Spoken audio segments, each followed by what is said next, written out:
The entire Pokémon world began not with a battle or a champion, but with a single sound moving through absolute darkness. Before the first route existed, before the first town was named, before any trainer ever set foot on a road made of gravel and quiet sunlight, there was only silence and the slow possibility of everything that was yet to come. The story of Pokémon lore is not a short one, and it is not a simple one. It stretches back further than most players ever think to look, winding through creation myths and ancient civilizations, through legendary creatures and forgotten kingdoms, until it arrives at the present moment and keeps going still. Before you drift any further, please consider subscribing to join the Cozy Club for more videos like this, and tell me where you're watching from tonight. This is the entire Pokémon lore, told from the beginning. Before there was anything, there was nothing. This is not a poetic interpretation or a loose translation. It is what the lore of the Pokémon world directly describes. The universe, according to the foundational mythology woven into the games, began in a state of complete emptiness. There were no stars yet formed in any sky, no oceans pooled in any basin, no land reaching upward from any surface. The void was total, and it was unbroken. Into that nothingness, a single Pokémon came into being. Its name was Arceus, and it is described as the first living thing in the entire Pokémon universe. What exactly caused Arceus to appear, or whether something existed before it that set things in motion, the lore does not say. Some stories simply begin with what is, rather than explaining what led to it. Arceus was, and before Arceus there was nothing, and that is where the Pokémon world asks us to begin our understanding. Arceus is often referred to as the Original One, a title that carries enormous weight in the mythology of the world. It is depicted as a creature of extraordinary presence, its body ringed by a great golden wheel that resembles both a halo and an atomic structure. The visual language of its design speaks to something vast and ancient, something that exists outside the ordinary categories of living things. Arceus is not a god in the human sense of the word, but within the Pokémon world, it occupies a role that no other creature shares. From within itself, Arceus produced 3 eggs. This act of creation is described in the oldest records preserved within the world of Pokémon, including the texts referenced in Sinnoh's mythology and the inscriptions found deep within Mount Coronet. The 3 eggs hatched into Dialga, Palkia, and Giratina, and with their emergence, the very fabric of existence began to take shape. Dialga was the first, and from its birth came the concept of time. Before Dialga, there was no sequence, no before or after, no progression from one moment to the next. Time is not simply a measurement in the Pokémon world. It is something that flows through and around Dialga, tied to the creature's continued existence. The sound of its heartbeat is said to mark the passage of time itself, a detail both poetic and unsettling in equal measure when you sit with it long enough. Palkia emerged alongside Dialga, and from Palkia came space. The dimensions of the world, the distances between objects, the concept of one place being separate from another, all of this became real with Palkia's awakening. Space in the Pokémon world is not merely an empty container. It is something Palkia actively maintains, a fabric that can be torn or distorted when Palkia is disturbed or angered. The lore suggests that the stability of physical reality rests in part on Palkia remaining undisturbed. Giratina was different from its 2 counterparts in a way that the mythology addresses directly. Where Dialga embodied time moving forward and Palkia embodied space extending outward, Giratina embodied something harder to name. It is associated with antimatter, with the space between spaces, with a dimension that runs alongside the main world, but is never quite part of it. The distortion world, as it is called, is a place where gravity shifts without warning and the rules that govern ordinary reality no longer apply. Arceus is said to have banished Giratina to the distortion world, though the reason given in the lore has a quality of myth about it, rather than certainty. Some texts suggest Giratina was violent, that its behavior in the early universe was destructive in ways that threatened the forming world. Others suggest something more ambiguous, that Giratina was simply too different, too connected to something the forming world could not accommodate. What the lore agrees on is that Giratina was sent away, and that it remained there, watching the world it could not fully inhabit through the veil between dimensions. The relationship between these three legendary Pokémon and Arceus is one of the most carefully constructed elements in all of Pokémon mythology. They are not enemies. They are not rivals in any ordinary sense.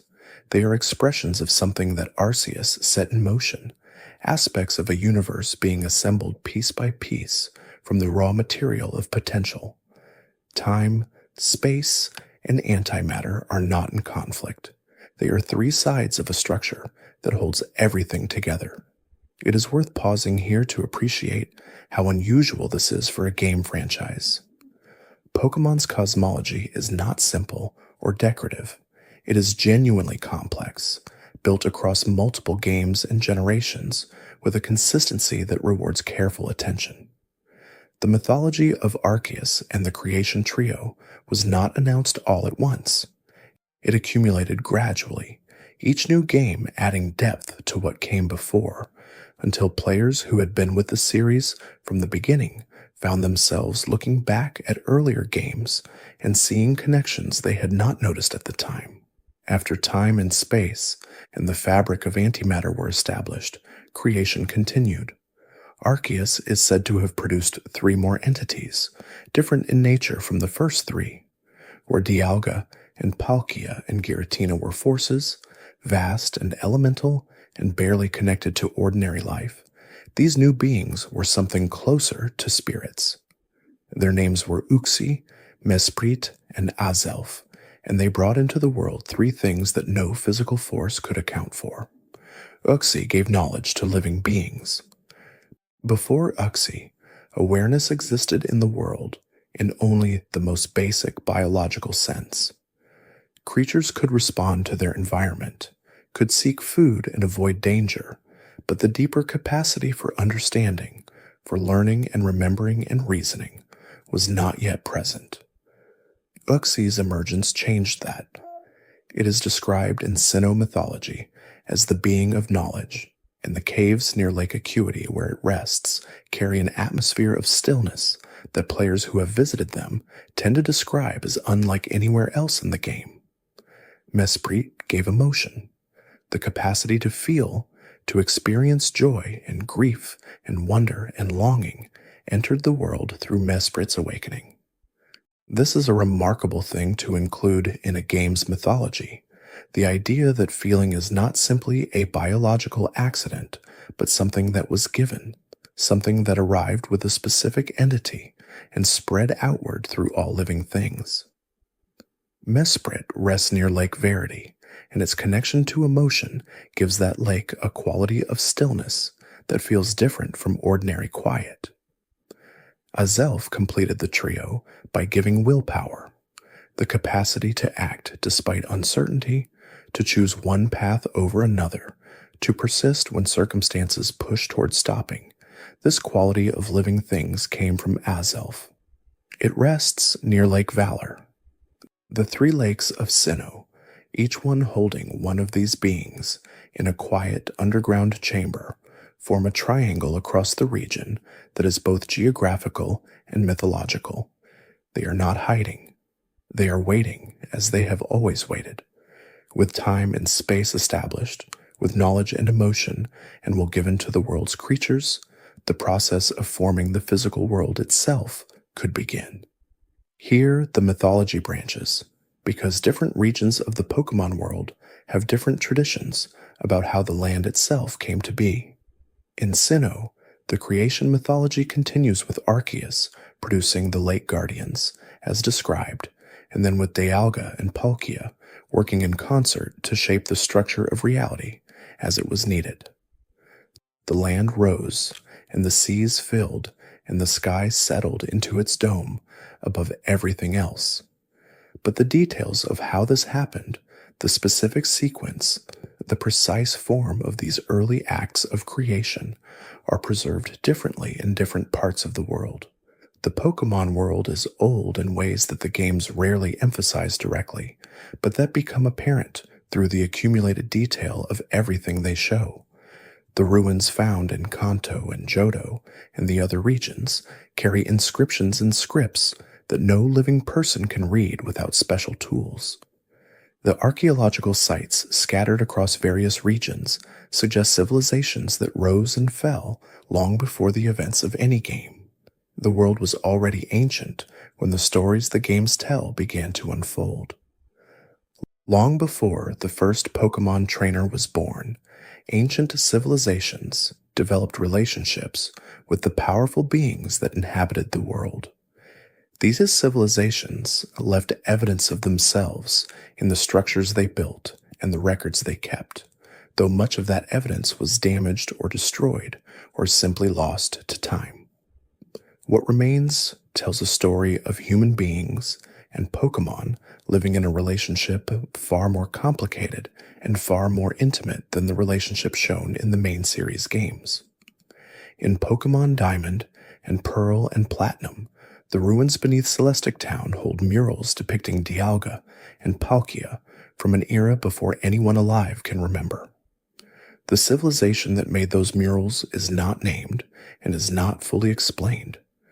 They knew enough about the creation deities to depict them with accuracy, which suggests they had more than legends to draw from. Something happened in that ancient period that gave those people direct knowledge of things the present world can only guess at. The ruins of Alph in Johto contain inscriptions in a script called Unknown, creatures that are simultaneously a Pokémon species and a form of writing. The connection between Unknown and the ruins of Alph is not coincidental. The Unknown are ancient in ways that other Pokémon are not. Their flat, eye-like bodies and the alphabetic shapes they form are tied to something in the deep history of the Pokémon world that the games gesture toward without fully resolving. The ruins found across the Hoenn region tell a different kind of story, one connected to ancient civilizations that made use of something called mega evolution, a process that would later be rediscovered in the modern era. The evidence of this ancient practice is embedded in stone and carved into structures that have survived for thousands of years.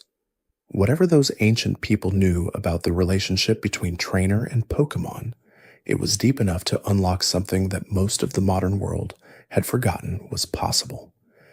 There is a story in Pokémon mythology about two Pokémon whose conflict nearly destroyed the ancient world. In Hoenn, the legendary creatures Groudon and Kyogre are not simply powerful beings who happen to end up there. They are figures from a specific mythological event, a battle so total and so devastating that the land and sea themselves were reshaped by its outcome. Groudon is described as an ancient Pokémon that raised the continents, expanding the land and pushing back the water. Kyogre is its counterpart, a creature that fell from the sky into the deep ocean and expanded the seas, pulling water across the surface of the world. The mythology of Hoenn suggests that these two forces were in fundamental opposition, that the existence of one was a kind of challenge to the other, and that their conflict was not a simple territorial dispute, but something closer to a philosophical difference about what the world should be. The super ancient Pokémon, as they are described in the lore, fought a battle that consumed entire civilizations. The weather went wild in ways that nothing living could survive easily. The sea rose, and the land cracked, and the sky itself seemed to take sides as the battle raged across the world. This is not a story from thousands of years ago in the abstract sense. The evidence of it is visible in the geography of Hoenn, in the deep caverns and the ocean trenches, in the way certain land masses seem shaped by forces far beyond any ordinary geological process. Rayquaza ended the conflict. The sky-high Pokémon lives in the ozone layer, an altitude so extreme that most living things cannot reach it. From that distance, it observed the battle between Groudon and Kyogre, and when the destruction reached a point that threatened the world entirely, it descended. The mythology describes Rayquaza as the one entity powerful enough to stop both combatants, not by defeating them in the ordinary sense, but by compelling them to withdraw. They returned to slumber in the depths of the earth and the depths of the sea, and the world, scarred but intact, continued on. The Pokémon world experienced another catastrophic event in a different region, one whose mythology was preserved not in ruins, but in the oral traditions of a people who built their entire culture around its memory. In Unova, the ancient history centers on a pair of heroes and the dragon Pokémon that accompanied them. The original dragon was a single Pokémon of extraordinary power, neither the black form nor the white form that players encounter in the modern games, but something older and more complete. Two heroes sought this Pokémon, intending to use its power to unify the people of Unova. Their intentions were good, the lore suggests, though they were different from each other in ways that would eventually matter enormously. One hero believed that truth was the highest ideal, that the world could only be made whole through an unflinching understanding of what actually was. The other hero believed in ideals, in the possibility of what the world could become, rather than simply what it was. These were not small philosophical differences. The dragon, reflecting the disagreement between the two heroes, split apart into two separate beings. One embodied truth and became the Pokémon known as Reshiram. The other embodied ideals and became the Pokémon known as Zekrom. The split of the original dragon is one of the more quietly devastating moments in all of Pokémon lore. What had been whole became divided. The separation was not violent exactly, but it was permanent. Reshiram and Zekrom carry within them the memory of what they were before, though neither of them can fully be what they were together. The mythology of Unova is built on this original division, and the games return to it again and again, asking whether truth and ideals can ever be reconciled or whether the tension between them is simply the condition of being in the world. There are places in the Pokémon world where something ancient broke through the surface and left marks that have never healed. The Spear Pillar in Sinnoh is one of those places. It sits at the summit of Mount Coronet, the mountain that divides Sinnoh from east to west, and that the mythology of the region treats as the center of the world. The stone columns at the top of Spear Pillar are the ruins of something that once stood there, something built by people who understood that this particular place was different from everywhere else. Cyrus, the leader of Team Galactic, understood this too, though he understood it in a way twisted by something broken inside him. He believed that the world was fundamentally flawed, that the emotions and connections between living things caused nothing but suffering. His plan, devised through years of study and obsession, was to unmake the current universe and create a new one, a universe without the things he saw as impurities. The Spear Pillar was where this plan was meant to culminate, where the space-time fabric was thin enough to summon Dialga and Palkia simultaneously and use their combined power to destroy everything that existed. What Cyrus did not fully account for was Giratina. The banished creature, watching from the distortion world, appeared at the critical moment and pulled Cyrus into its realm. Whether this was a form of punishment or simply a consequence of disturbing the boundaries between worlds, the lore does not resolve. What it makes clear is that the distortion world absorbed Cyrus, and that the universe, threatened for perhaps the first time since its creation, continued to exist. Arceus watched from wherever Arceus watches. The three creation deities returned to their separate states. The spear pillar stood ruined and quiet in the cold mountain air. The power that certain legendary Pokémon exercise over the natural world is not simply a matter of their individual strength. It is structural, built into the fabric of the regions they inhabit and the ecological systems that depend on them.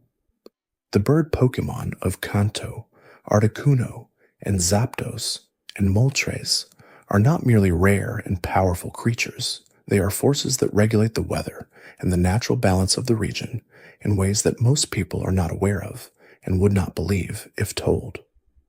Articuno's presence in the ice-covered peaks of Seafoam Islands is not coincidental. The cold that settles over certain parts of Kanto, the particular quality of the winter air, carries some relationship to where Articuno rests and what condition it is in. The lore around these legendary birds does not spell this out in explicit terms, but the connection is implied through the way the games describe them, through the reverence that certain trainers and researchers speak of them with, and through the way their disappearance from a region would be noticed in ways that had nothing to do with the absence of powerful Pokémon. Zapdos inhabits the power plant on Route 10, a building that sits beside a river and that is filled with electrical equipment, now long since abandoned. The Pokémon there generate enormous electrical fields, but Zapdos is something different. It did not move into the power plant because of any human construction. The power that flows through that building exists partly because Zapdos was there first, and the human builders of the plant found that location because something about it had always made the air crackle. Moltres, the firebird, moves between volcanic locations in a pattern that ecologists in the Pokémon world have tried and failed to fully map. It is drawn to heat the way heat is drawn to it, a circular relationship that makes it difficult to say which is the cause and which is the effect. The mountain passes of Kanto where Moltres has been sighted are warmer than the surrounding terrain, and that warmth does not fully depart, even in the coldest months of the year. The mythology of Johto adds a different layer to the understanding of the Pokémon world, one less concerned with cosmic creation and more concerned with the rhythms of life itself. Ho-Oh, the rainbow-colored bird that lives above the bell tower, is connected to a story about grief and resurrection and the persistence of living things through loss. 3 Pokémon died. The details of how and why are embedded in the history of Ecruteak City, one of the oldest cities in Johto, a place that has always treated the boundary between the living and the dead as thinner than most places acknowledge. The 3 Pokémon that died were companion creatures to the people of the tower, and their deaths came through a fire, and the fire came through human conflict, though the specifics have been told and retold in different ways across different generations of tellers. Ho-Oh saw the grief left by those deaths. The rainbow bird, described in the mythology of Johto as a sacred creature capable of bestowing eternal happiness on those it sees, responded to that grief in the most direct way it could. It resurrected the 3 Pokémon, and in doing so, it changed them. They came back different, carrying something of death in them alongside everything they had been before. Raikou became the thunder that rolls through the clouds. Entei became the eruption that opens the earth. Suicune became the water that purifies whatever it touches. These 3 became the legendary beasts, or the legendary dogs, as some trainers call them, or the legendary cats, as others insist, a small ongoing disagreement within the community about what category of animal they most resemble. The lore does not settle this question directly, and perhaps that ambiguity is intentional. What matters is not what they look like, but what they carry, a memory of the fire, a memory of the tower, and a memory of what it feels like to come back from something that should have been an ending. Lugia's role in the Pokémon world is different from Ho-Oh's in a way that the two Pokémon seem to embody deliberately. Where Ho-Oh lives above the tower in the sky, Lugia rests at the bottom of the ocean near the Whirl Islands. Where Ho-Oh is associated with fire and life and the vitality of living creatures, Lugia is associated with water and the deep calm and the power of storms. They are counterparts in the way that many legendary Pokémon come in pairs, but their counterpart relationship feels more fundamental than most. Lugia is described as the guardian of the seas, but that description, while accurate, does not fully capture what Lugia does in the mythology. It does not simply watch over the ocean. It actively manages the relationship between the sea and the sky, between the weather that forms above the water and the currents that move beneath it. When Lugia is disturbed, the relationship between ocean and atmosphere breaks down in ways that produce storms of unusual intensity and duration. The mythology of Johto treats Lugia's rest at the ocean floor as something that benefits everyone, an act of restraint on the part of a creature whose presence in the active world would cause disruption, no matter how careful it tried to be. The three birds of Johto's sea, Articuno and Zapdos and Moltres, appearing in new contexts as they drift between regions, are described in the second-generation mythology as creatures whose activities are coordinated in some loose sense by Lugia. Not commanded, not controlled, but shaped by a presence that all three of them are aware of, and that gives their movements a kind of coherence they would not otherwise have. When the balance between the three birds is disturbed, Lugia responds, emerging from the deep water to restore a calm that cannot be maintained without it. The Pokémon world's treatment of life and death is one of the most quietly sophisticated aspects of its mythology. Ghost-type Pokémon exist in a space that the games never fully explain, occupying a category that challenges the most fundamental assumptions about what a living thing is. Gengar is a shadow without a body, or a body that is mostly shadow, and the mythology surrounding it suggests that Gengar came from Clefable somehow, that beneath the cheerful exterior of one Pokémon lies the dark mirror of another. This is never confirmed and never denied. It is left in the space between. The tower in Lavender Town became one of the most famous locations in the original Pokémon games, not because of any mechanical feature, but because of what it represented. This was a place where people brought their Pokémon to be buried. The idea that Pokémon could die, that the companions players sent into battle could be killed and mourned and memorialized, was present in the world from the very beginning. The games do not dwell on this. They do not force players to confront it. But they do not pretend it is not there. Marowak's spirit in the Pokémon Tower is one of the most specific and most affecting moments in all of Pokémon lore. A mother Marowak was killed by Team Rocket. Her spirit remained in the tower, unable to leave, unwilling to leave. Her child Cubone carries the skull of its dead mother as a helmet, and the crying heard near Cubone is the sound of grief that has no defined endpoint. These are not small details.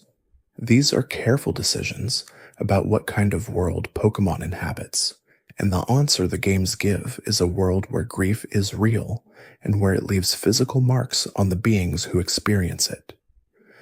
The creation of the Pokémon world, moving forward from the cosmic acts of Arceus and the first legendary creatures, eventually produced an astonishing diversity of life. There are currently over 1,000 distinct Pokémon species cataloged in the known world, and each one represents a specific relationship between a living creature and the environment that shaped it. This is not simply a design achievement. It reflects a world-building philosophy about how life works, about how creatures and their habitats develop in response to each other over vast stretches of time. The professor system, where each region has a researcher who catalogs and studies Pokémon, is not merely a gameplay device. It reflects something about how the Pokémon world organizes knowledge. Professor Oak in Kanto, Professor Elm in Johto, Professor Birch in Huin, Professor Rowan in Sinnoh. The names of these researchers and the trees they are named after. Every Pokémon professor is named for a tree or a plant, which is a quiet joke for attentive players and a subtle suggestion about the relationship between human knowledge and the natural world. The Pokédex, the device each professor gives to new trainers, is an encyclopedia that grows as the trainer encounters more Pokémon. The entries in the Pokédex are one of the richest sources of lore in the entire franchise. They describe what Pokémon eat and where they sleep and what they do when they are frightened. They describe behaviors that have never been depicted in the games and characteristics that raise quiet questions about the nature of the world. Some entries are straightforwardly biological. Others describe things that should not be possible in any world governed by ordinary physical laws. The Pokédex entries for certain Pokémon describe things that the games themselves never show directly. Kadabra's entry mentions that it began its life as a human child before transforming into a Pokémon overnight, a transformation so sudden and complete that scientists studying the event could find no explanation for what caused it. Yamask carries with it the mask that was its face when it was human, and sometimes it looks at that mask and cries. These entries do not explain what they describe. They simply present these facts as facts and leave the implications to whoever is reading. The entries for Pokémon like Banette and Dusk Noir describe creatures that exist at the margin between life and death in ways that are treated matter-of-factly within the world. Banette is a doll that was thrown away and became animated by its own resentment.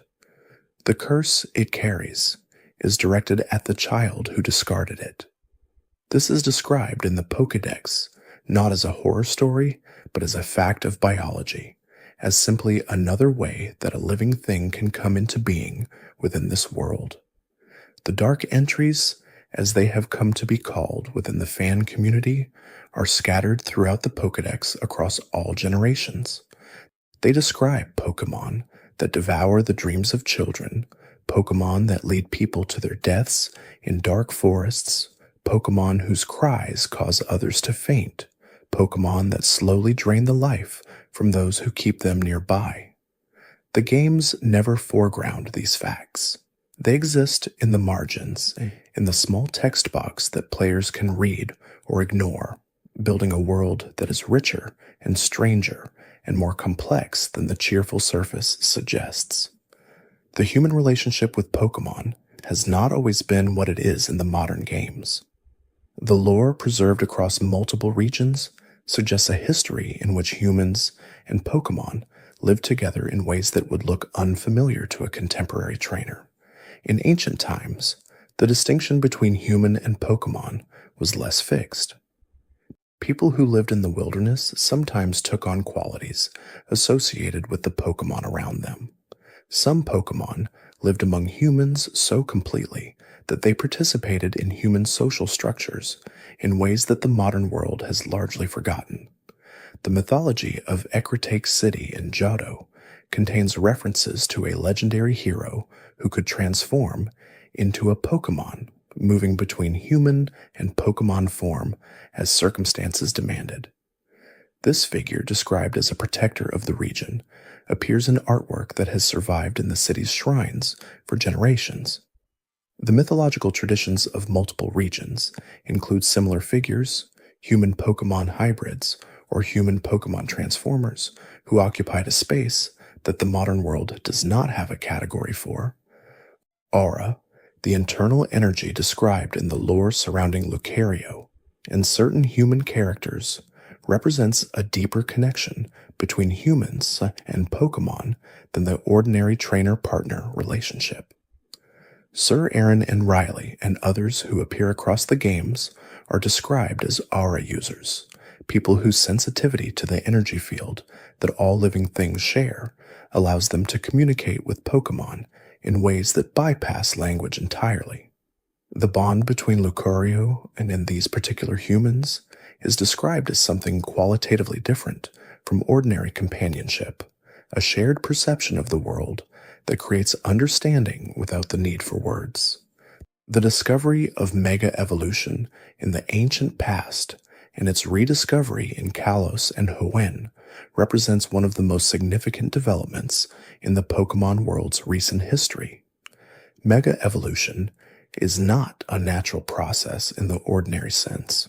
It requires a keystone and a megastone matched specifically to the Pokémon, and it requires something else, something the lore describes as the depth of the bond between a Pokémon and its trainer. A stranger with the right stones cannot induce mega evolution. Only someone who has developed a genuine connection with their Pokémon can activate it. The ancient civilization of Azoth Kingdom, referenced in the mythology of certain Kalos-adjacent lore, was deeply connected to the practice of mega evolution in ways that went beyond the simple use of stones. Their understanding of the energy flows involved, which the lore calls bond phenomenon, in certain forms and mega evolution in others, suggests that they had developed a philosophical and spiritual framework around the relationship between trainer and Pokémon that the modern world has only partially recovered. Azit, the ancient king whose story is told in Pokémon X and Y, had a Floette he loved deeply. The Floette died in a war, killed as a casualty of a conflict that had nothing to do with the Pokémon itself. Azit built a machine to resurrect it, a machine that required enormous amounts of energy drawn from the life force of other Pokémon. The resurrection worked, the Floette returned. But when the Floette understood what had been done to bring it back, it left. It could not remain with someone who had caused that kind of harm, even harm done out of love. Azit walked the world for 3,000 years after that, unable to die because of the energy the machine had given him, waiting for a reunion that the game's ending finally gently provides.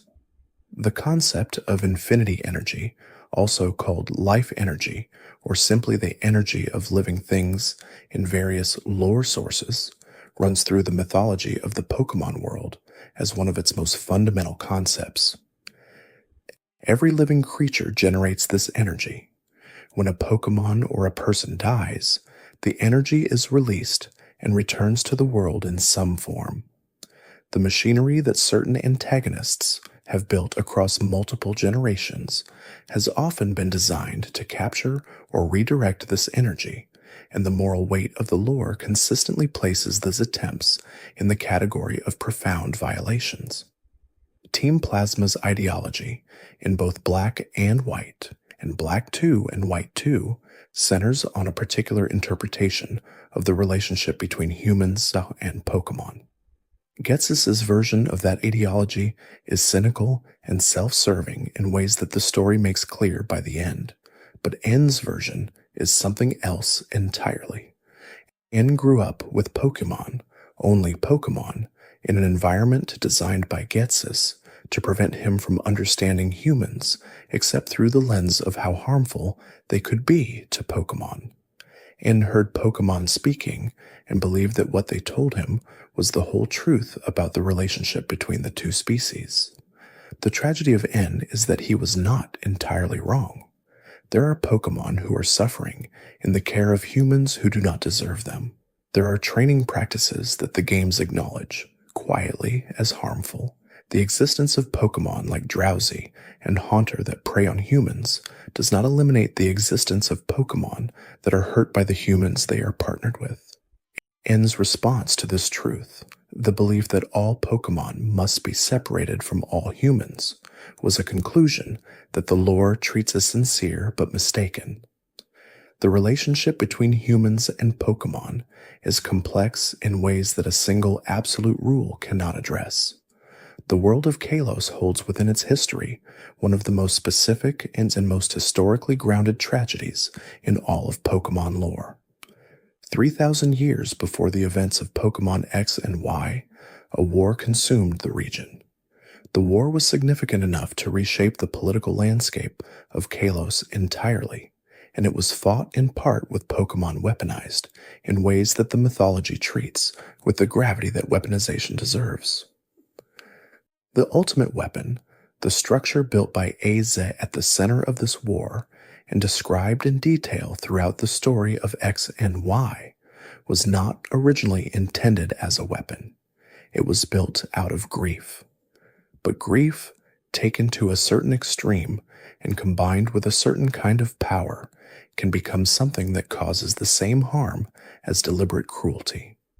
The ultimate weapon destroyed an enormous portion of Kalos during its activation. The flowers that bloom in certain areas of the region have characteristics that the lore attributes to exposure to the weapon's energy. Even 3,000 years later, the landscape carries what happened to it. The Pokémon that were used as a power source for the ultimate weapon were transformed by the process.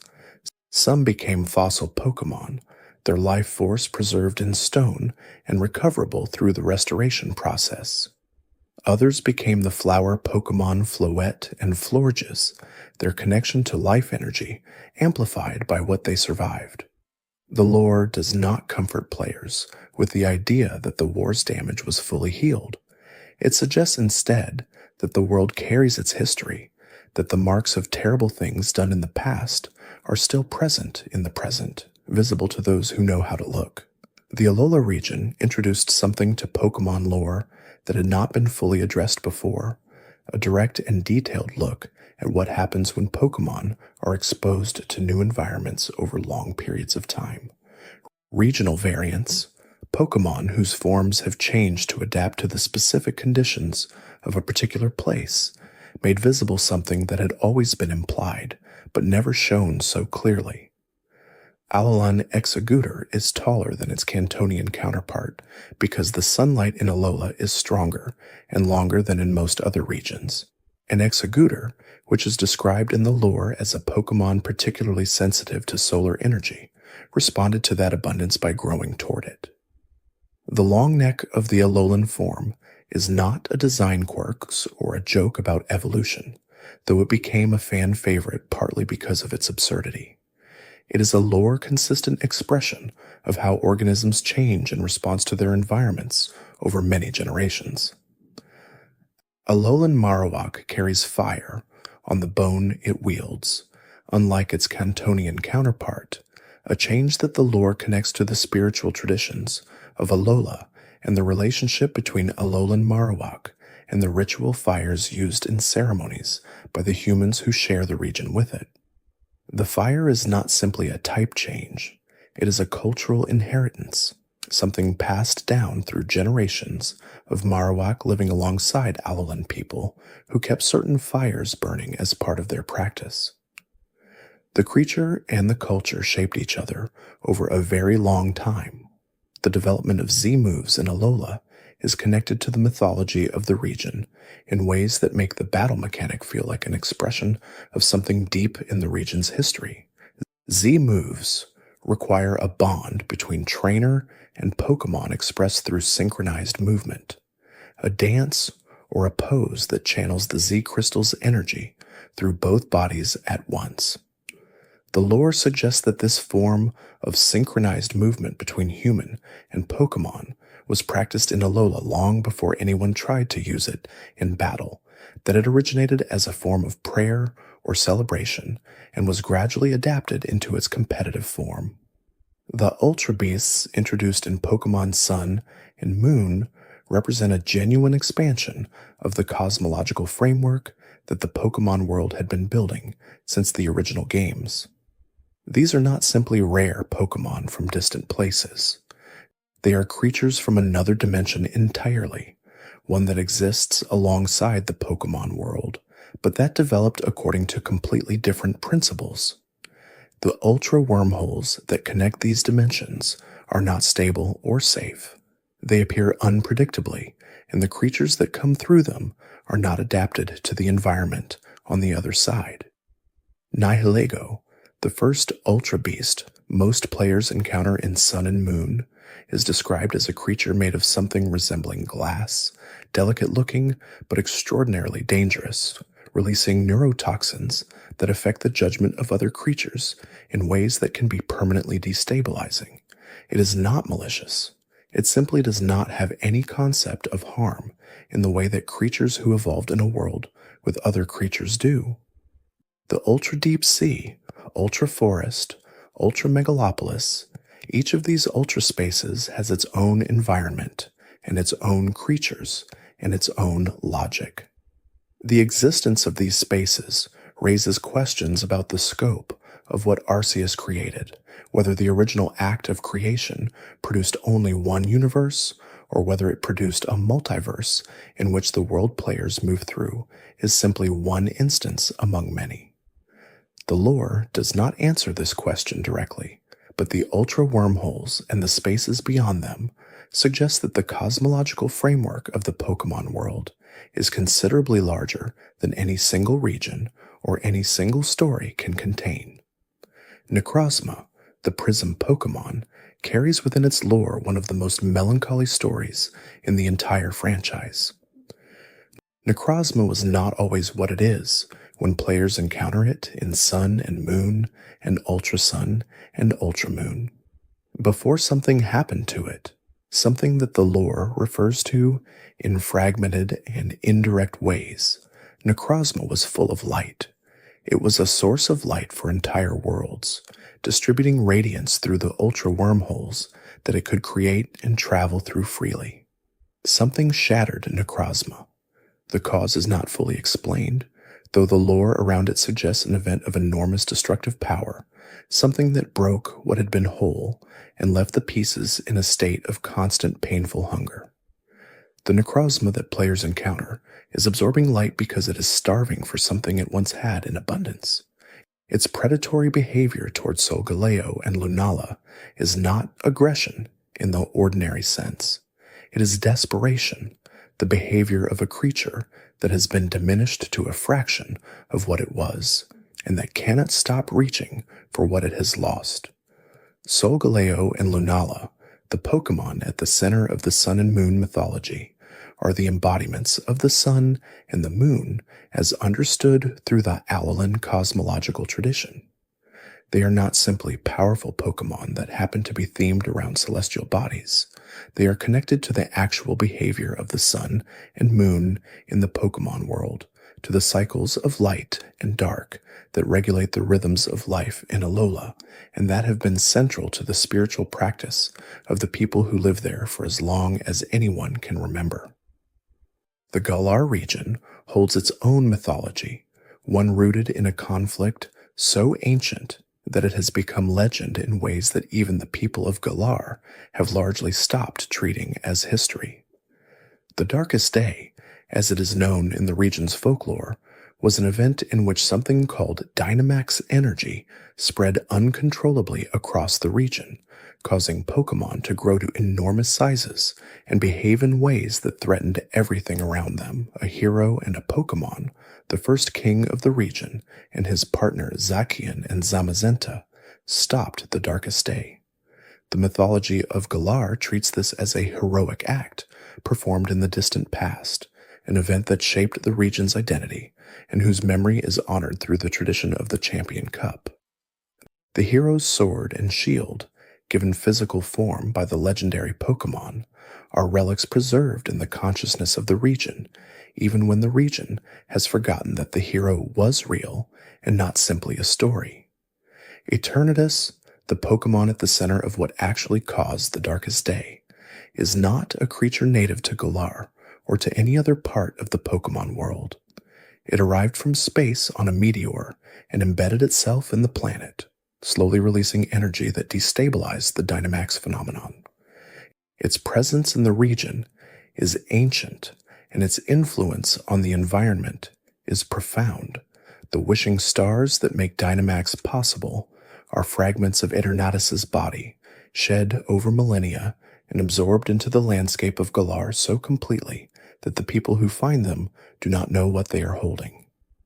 The Hisui region, shown in Pokémon Legends, Arceus, represents a window into an earlier period in the Pokémon world's history, a time before the contemporary trainer culture had fully formed and before the relationship between humans and Pokémon had settled into the patterns that modern players take for granted. In that era, Pokémon were wild and dangerous in ways that the contemporary games treat as exceptional. The ordinary posture toward Pokémon was not friendship but fear and careful negotiation. The Galaxy team, the survey corps that the player joins in Pokémon Legends, is attempting to document and understand Pokémon in ways that the people of Hisui had never attempted.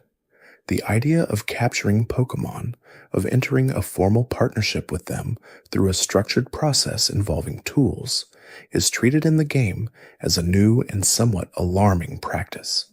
The elder members of the various clans in Hisui regard Pokémon as spirits that must be appeased, not as partners that can be trained and traveled with.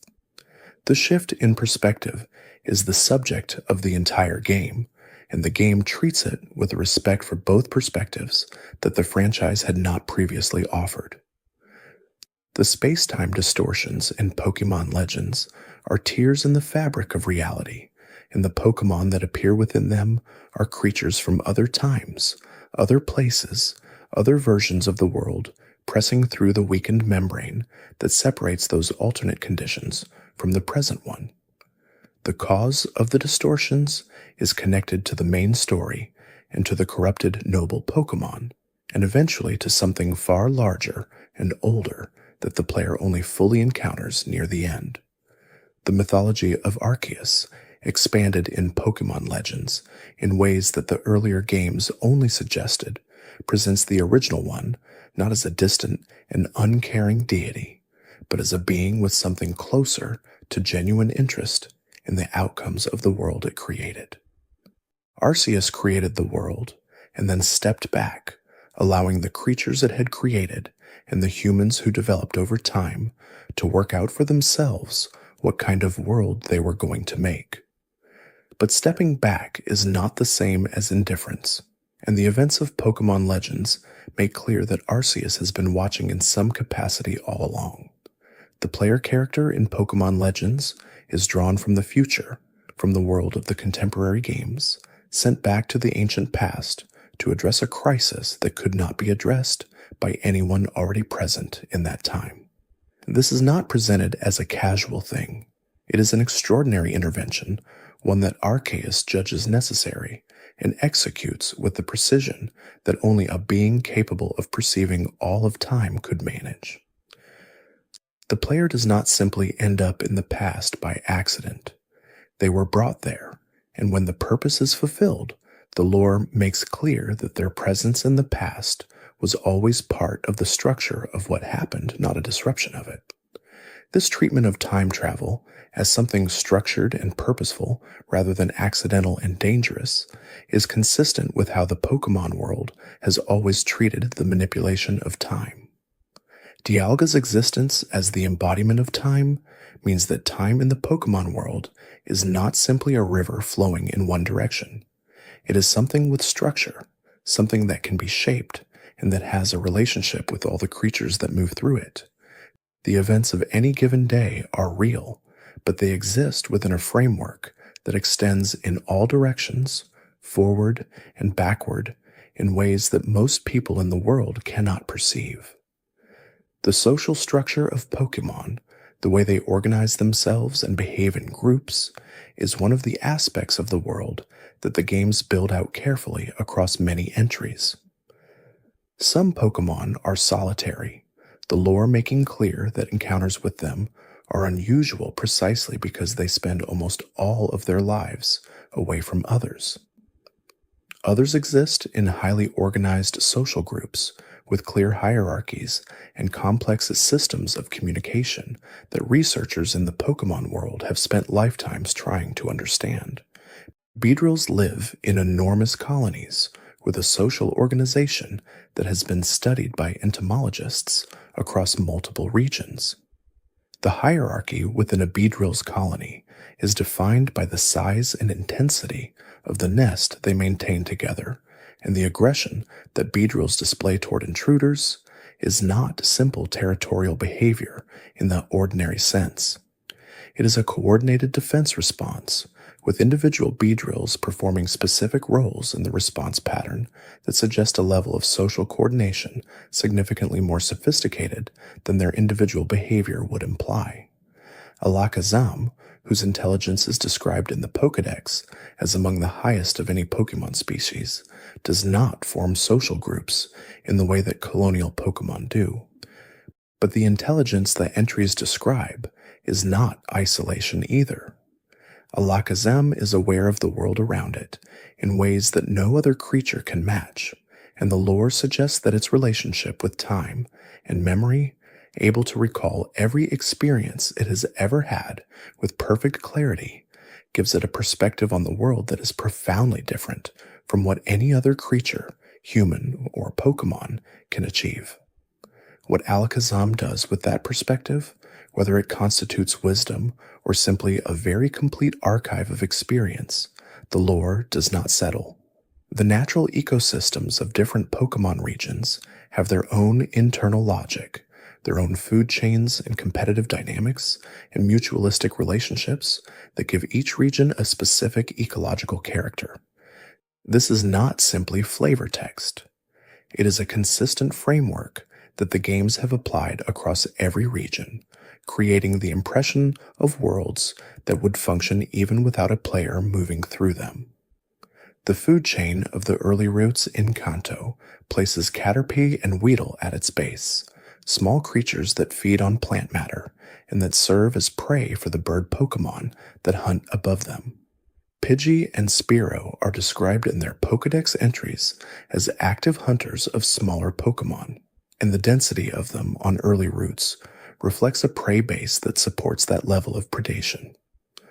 Raticate, described as a faster and more aggressive hunter than Rattata, occupies a slightly different ecological niche, competing with the birds for some prey and taking different prey that the birds cannot reach.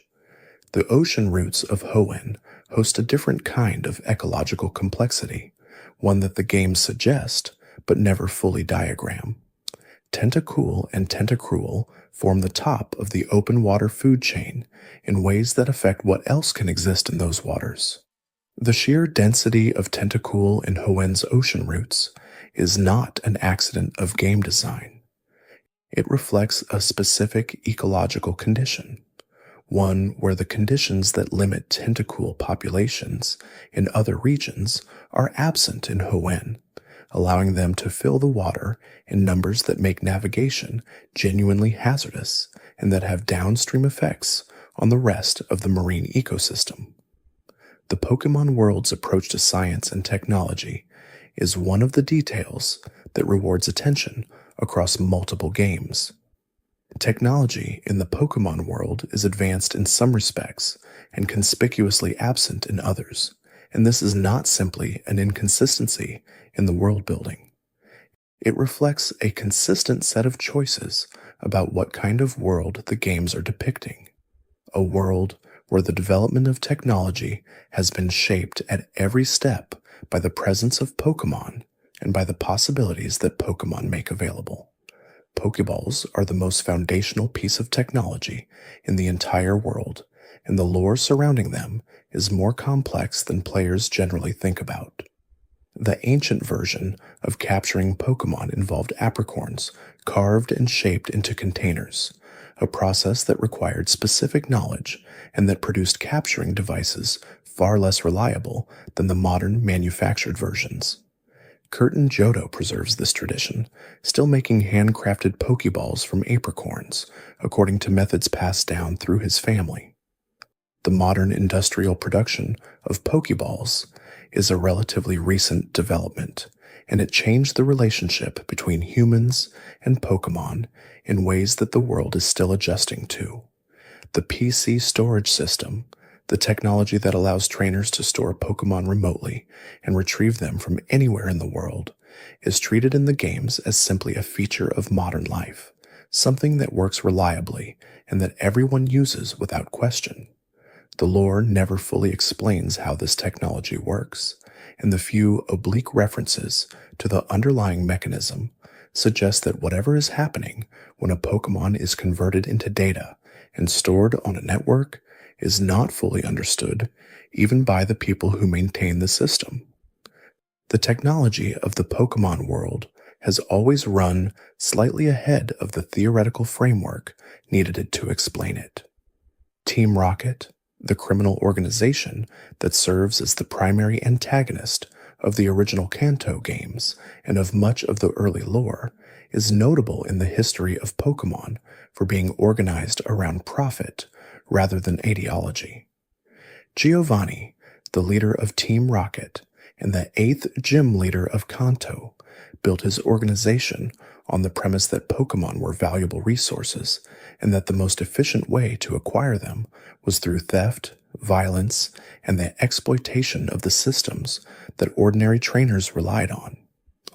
The operation in the Pokemon Tower in Lavender Town, where Team Rocket was killing Slowpoke and harvesting their tails, and killing Marowak when she tried to protect her child, represents the logical endpoint of treating Pokemon purely as economic resources. The games do not editorialize about this. They simply show it, and the emotional weight of the Marowak encounter, the encounter with a ghost that cannot leave, because it has not yet finished protecting the child it died to protect, does the moral work more effectively than any explicit statement could.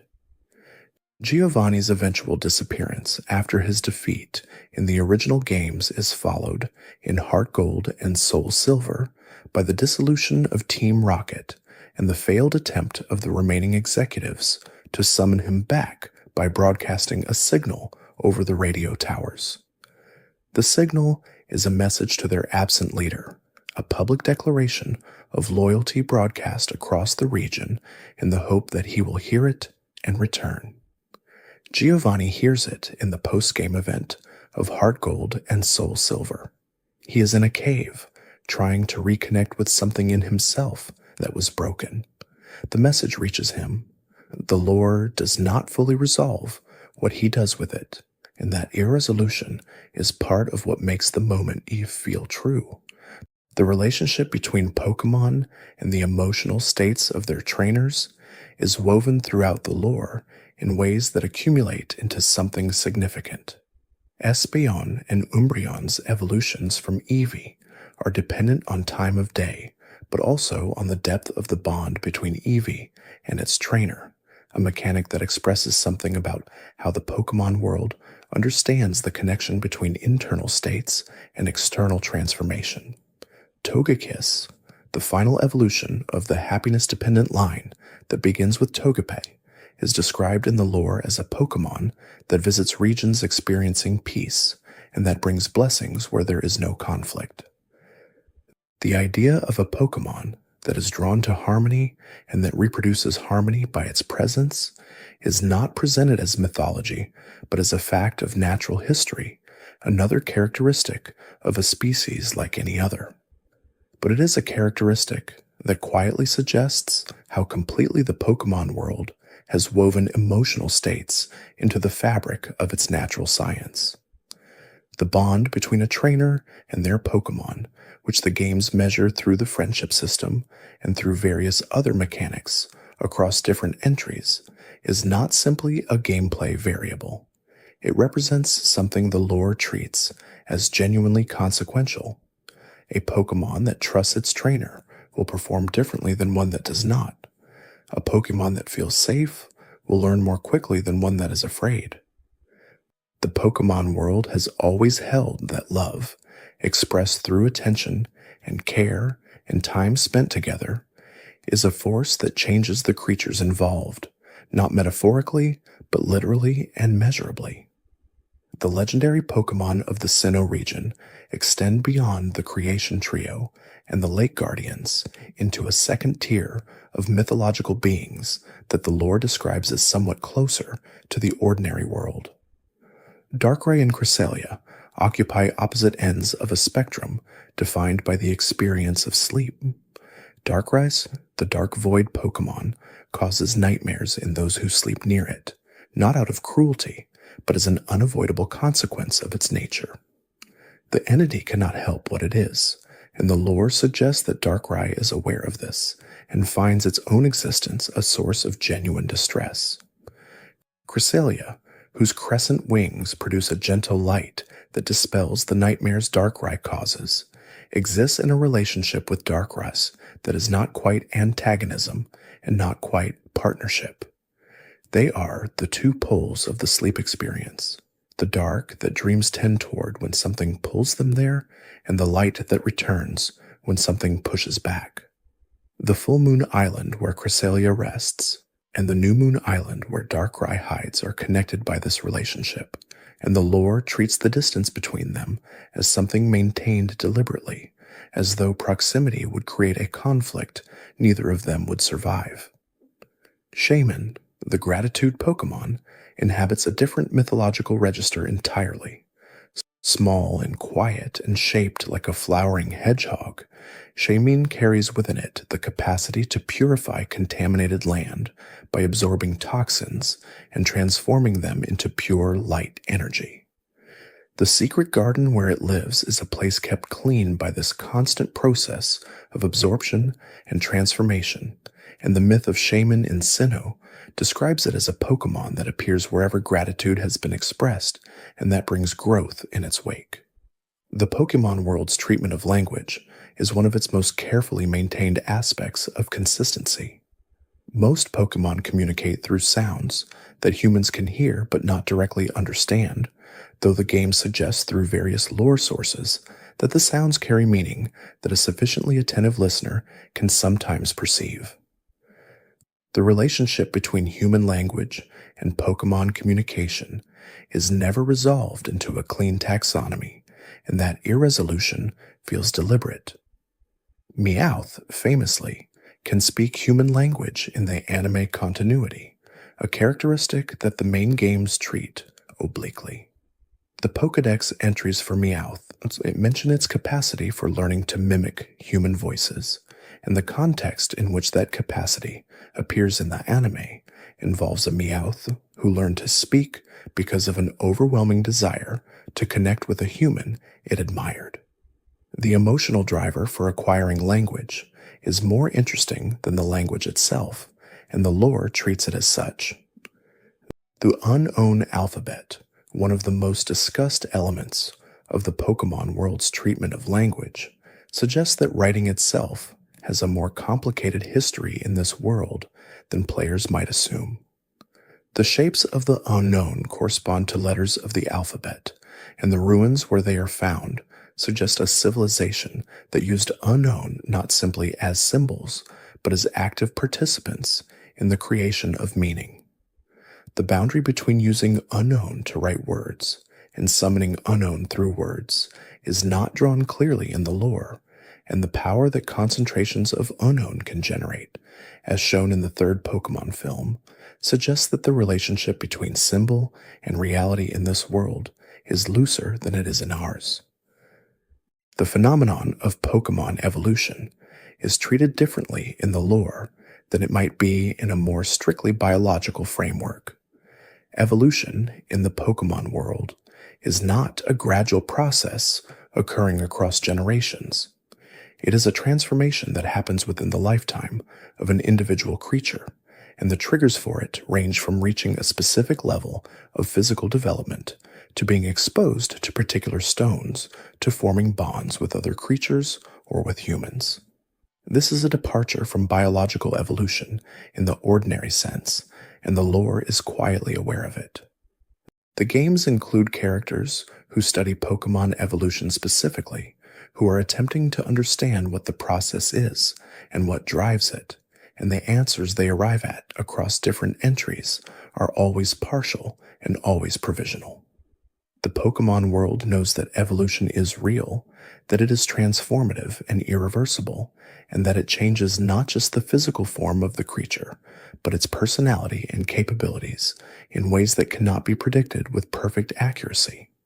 What it does not know, or does not fully say, is what evolution actually is at a fundamental level.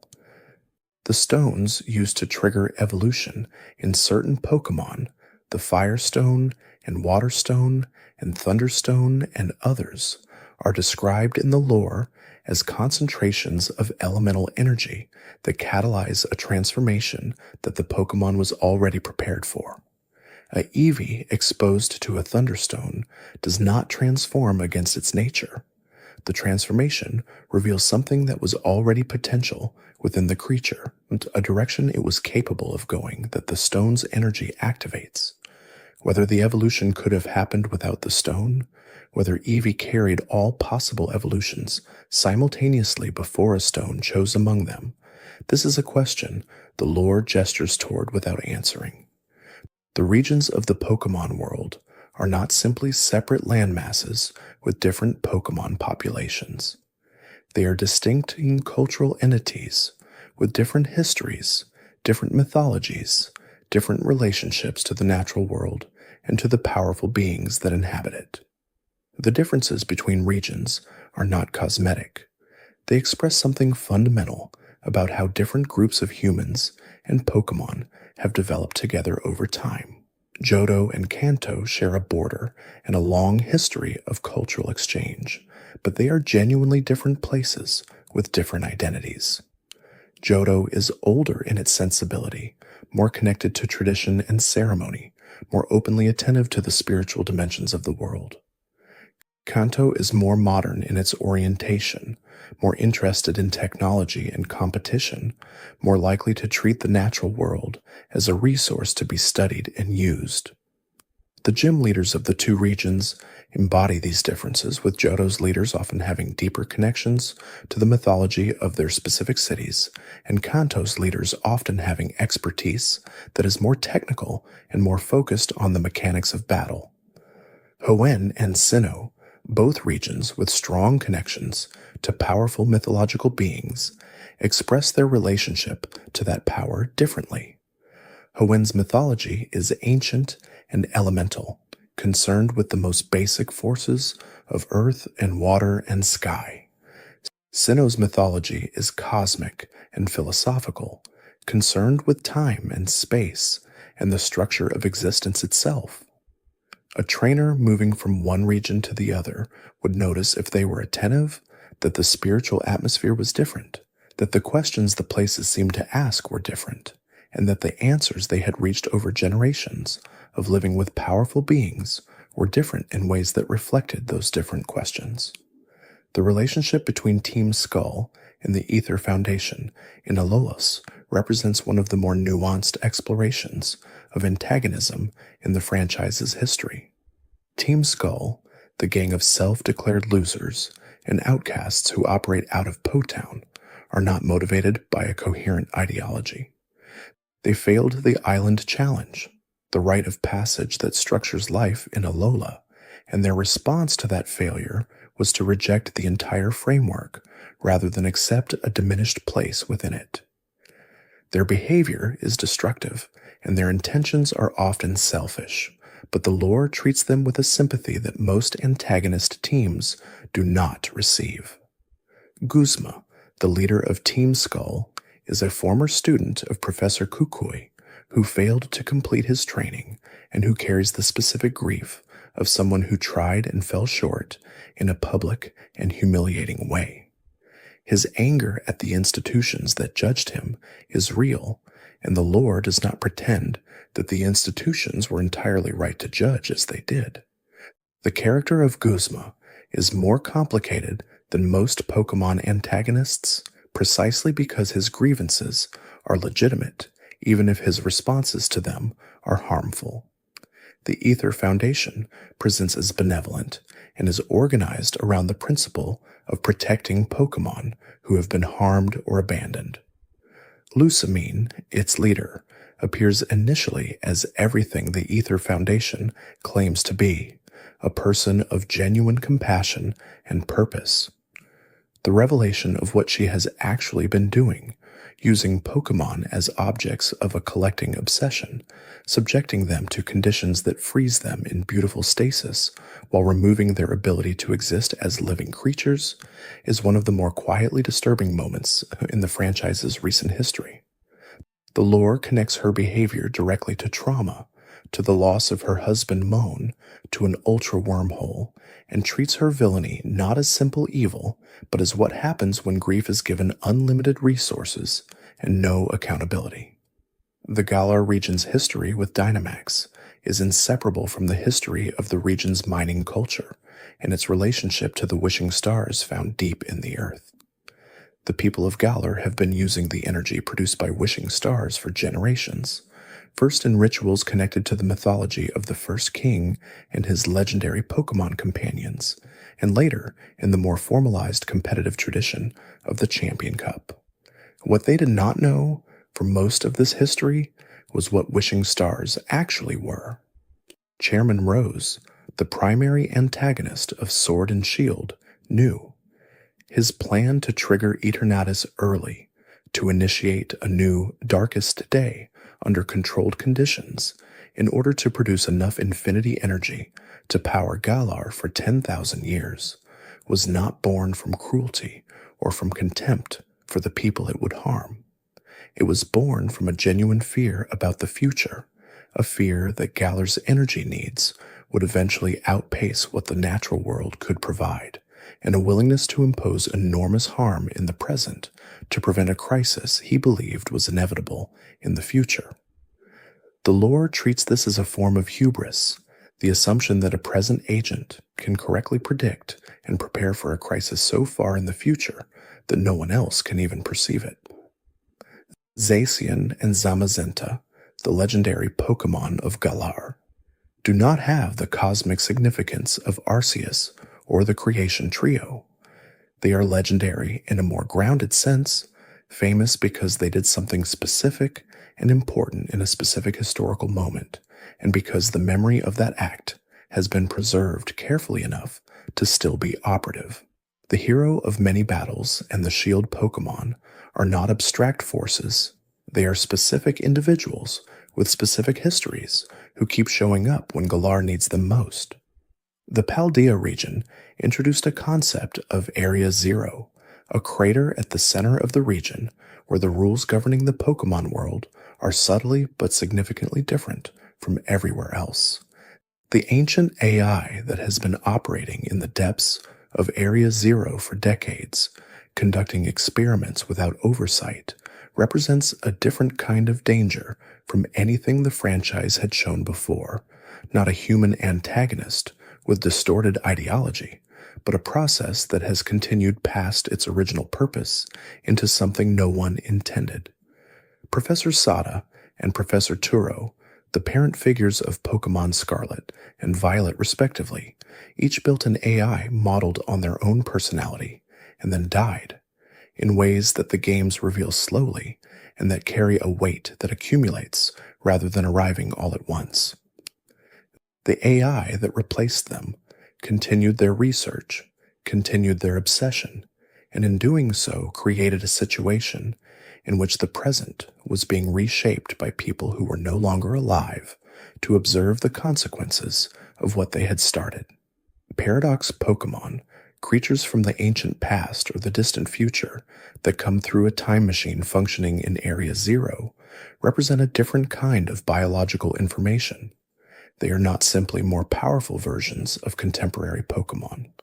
They are creatures shaped by completely different evolutionary pressures, carrying adaptations that reflect environments so different from the current world that encountering them in the present has a quality of wrongness, of displacement, that the games handle with remarkable understatement. Ancient forms look archaic and strange. Future forms look mechanical and cold. Neither of them fully belongs in the world where the player encounters them. The concept of Terra types in Paldea adds another dimension to the already complex understanding of Pokémon typology that the franchise has developed across its history. Every Pokémon has a hidden Terra type, different from its ordinary type, that the terastallization process reveals by replacing its current form with a crystalline version expressing that hidden type. The lore around this phenomenon is connected to the specific geological history of Paldea, to something in the crystalline structures found throughout the region that interacts with a Pokemon's biology in ways that have no counterpart elsewhere. The type system itself, one of the most fundamental mechanical elements of Pokemon games, has a lore dimension that is easy to overlook. Types are not simply categories that determine battle effectiveness. They represent something about how Pokemon interact with the world, what elements they are constituted from at some deep level, what forces they are aligned with in a way that goes beyond the appearance of their abilities. A fire-type Pokemon does not merely use fire. It is fire in some essential sense that the lore never fully pins down, but consistently implies. Dual-type Pokemon represent a balance between two different relationships to the world's fundamental forces, and the specific combinations of types that different Pokemon carry often tell stories about their natural history. Grass/poison types reflect Pokemon that grow in environments where chemical defense was necessary for survival. Water/ice types reflect Pokemon adapted to conditions where both liquid and frozen states are regular features of their environment. The types are a grammar that the lore uses to describe origin and relationship and constitution in shorthand, and reading them as such adds depth to even the most ordinary encounter. The way the Pokemon world handles the concept of legendary versus mythical Pokemon is an interesting distinction that the lore maintains carefully without always making explicit. Legendary Pokemon are rare and powerful, typically existing as single individuals or in very small numbers, but they are part of the natural world in a way that can be documented and studied. Mythical Pokemon are described as beings that most people believe to exist only in mythology, whose appearances are so rare and so unusual that they are not included in standard Pokédex completion because most trainers will never encounter them. Mew, the first mythical Pokémon described in the lore, holds a special place in the origin story of Pokémon biology. The gene Pokémon is said to contain the genetic information of every Pokémon species, making it in some sense the common ancestor of all Pokémon life, the original form from which all others diverged. This is a remarkable piece of mythology to give a creature that looks like a pink kitten floating cheerfully through the air. The gap between what Mew appears to be and what it actually represents is part of what makes it such a beloved figure in the franchise's mythology. Celebi, the time travel Pokemon that moves through time using abilities that the lore describes as instinctive rather than technical, is said to appear only in times and places where the future is healthy, where the forest it inhabits will still exist generations from now. The implication that Celebi's presence is a sign of environmental health, and that its absence from a forest means something about that forest's future, is one of the more quietly meaningful details in the entire franchise, a piece of ecological mythology that connects the magical to the material in a way that feels genuinely original. The relationship between the Pokemon world's human history and its legendary Pokemon history is more intertwined than the surface of the games generally shows. Every major civilization that is described or referenced in the lore developed in a specific relationship with specific powerful beings, and that relationship shaped the civilization's values and practices and physical infrastructure in ways that persist long after the original context has been forgotten. The ancient people of Hoenn built their most significant structures on sites connected to Groudon and Kyogre mythology, not because they wanted to honor those Pokemon in the abstract, but because those locations had specific properties connected to the ancient battle that made them suitable for certain functions. The energy that had been released in those places, the marks left by the conflict between Earth and Sea, made the land behave differently in those spots, and the people who lived there learned to use what the land offered. The people of Sinnoh built their civilization around Mount Coronet not simply because a central mountain is a convenient landmark. They built there because they understood, however imperfectly, that Mount Coronet was where the fabric of the world was thinnest, where the ordinary separation between the physical world and the domains of the creation beings was weakest. The structures on Spear Pillar were not temples in any simple religious sense. They were instruments designed to interact with the properties of a place that behaved differently from everywhere else, and the civilization that built them had developed the knowledge to use those properties for purposes that the ruins alone cannot fully explain. The bond between the player character and their starter Pokémon is one of the most consistently handled relationships in the franchise, and the lore supports it in ways that go beyond simple gameplay mechanics. The starter Pokémon that each trainer receives at the beginning of their journey is described in various lore sources as a creature that has been specifically prepared for a relationship with a new trainer, socialized and cared for by the professor or their staff until it is ready to be a first partner. This process of preparation is significant because it means that the relationship between a trainer and their starter is not simply the relationship between a human and a wild creature who was captured and trained. It is something the starter has been prepared to enter into, a relationship it was given the conditions to be capable of before the trainer arrived. The loyalty that starters typically show, the tendency to remain central to the trainer's team even as other Pokémon are encountered and added, reflects this preparation. The starter was ready to bond in a way that wild-caught Pokémon must develop gradually. The specific starter Pokémon offered in each region are not selected arbitrarily. The choice of 3 types, grass, fire, and water, reflects a philosophical understanding of elemental balance that is embedded in the trainer culture of every region. A new trainer should begin with access to one of 3 fundamental forces, each of which has a specific relationship to the others, and the first significant choices in their journey should involve navigating that relationship. The type triangle that governs starter relationships is both a gameplay mechanic and a myth structure, a story about balance and opposition and the way that different forces need each other even when they are in competition.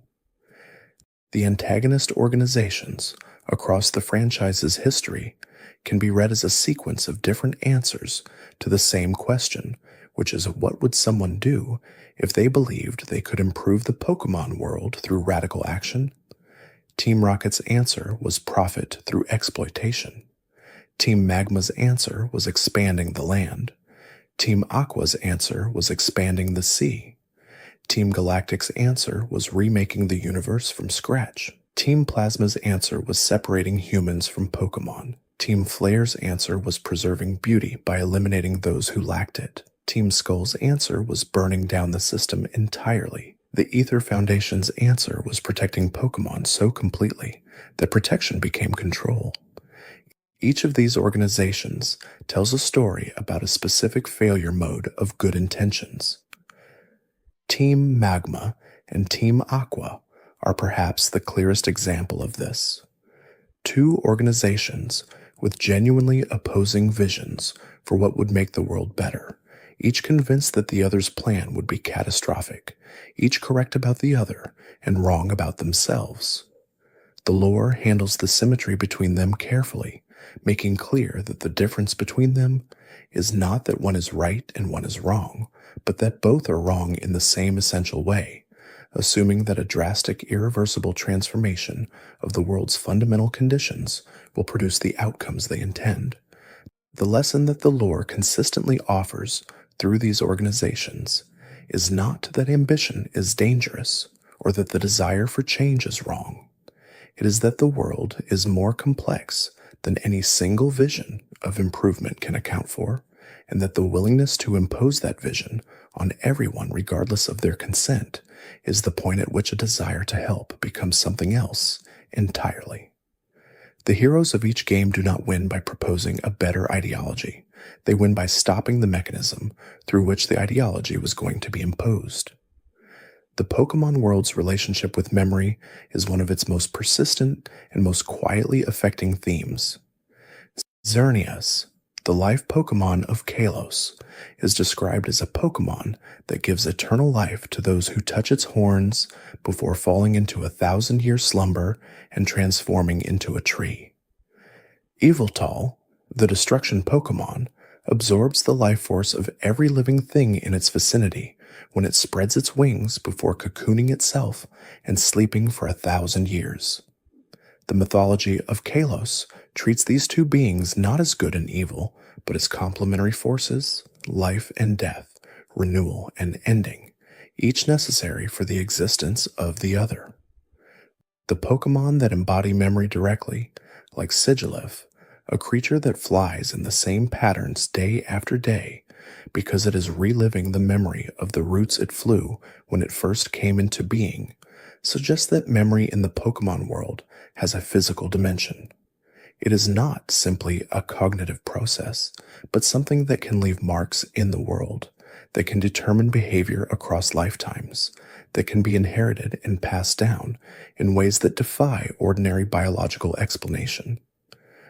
Esper, which cannot control the psychic energy that emanates from its ears and which must hold its ears down at all times to prevent that energy from being released, is described as a Pokemon that has seen terrible things and that carries that knowledge in its blank, penetrating stare. The things it has seen, the lore implies, are things that cannot be spoken directly and that have left a mark on the creature in a way that its descendants will carry forward without knowing what caused it. This is a very specific kind of horror, quiet and non-spectacular, and the franchise returns to it more often than players generally notice. The end of every Pokemon game is not actually an ending.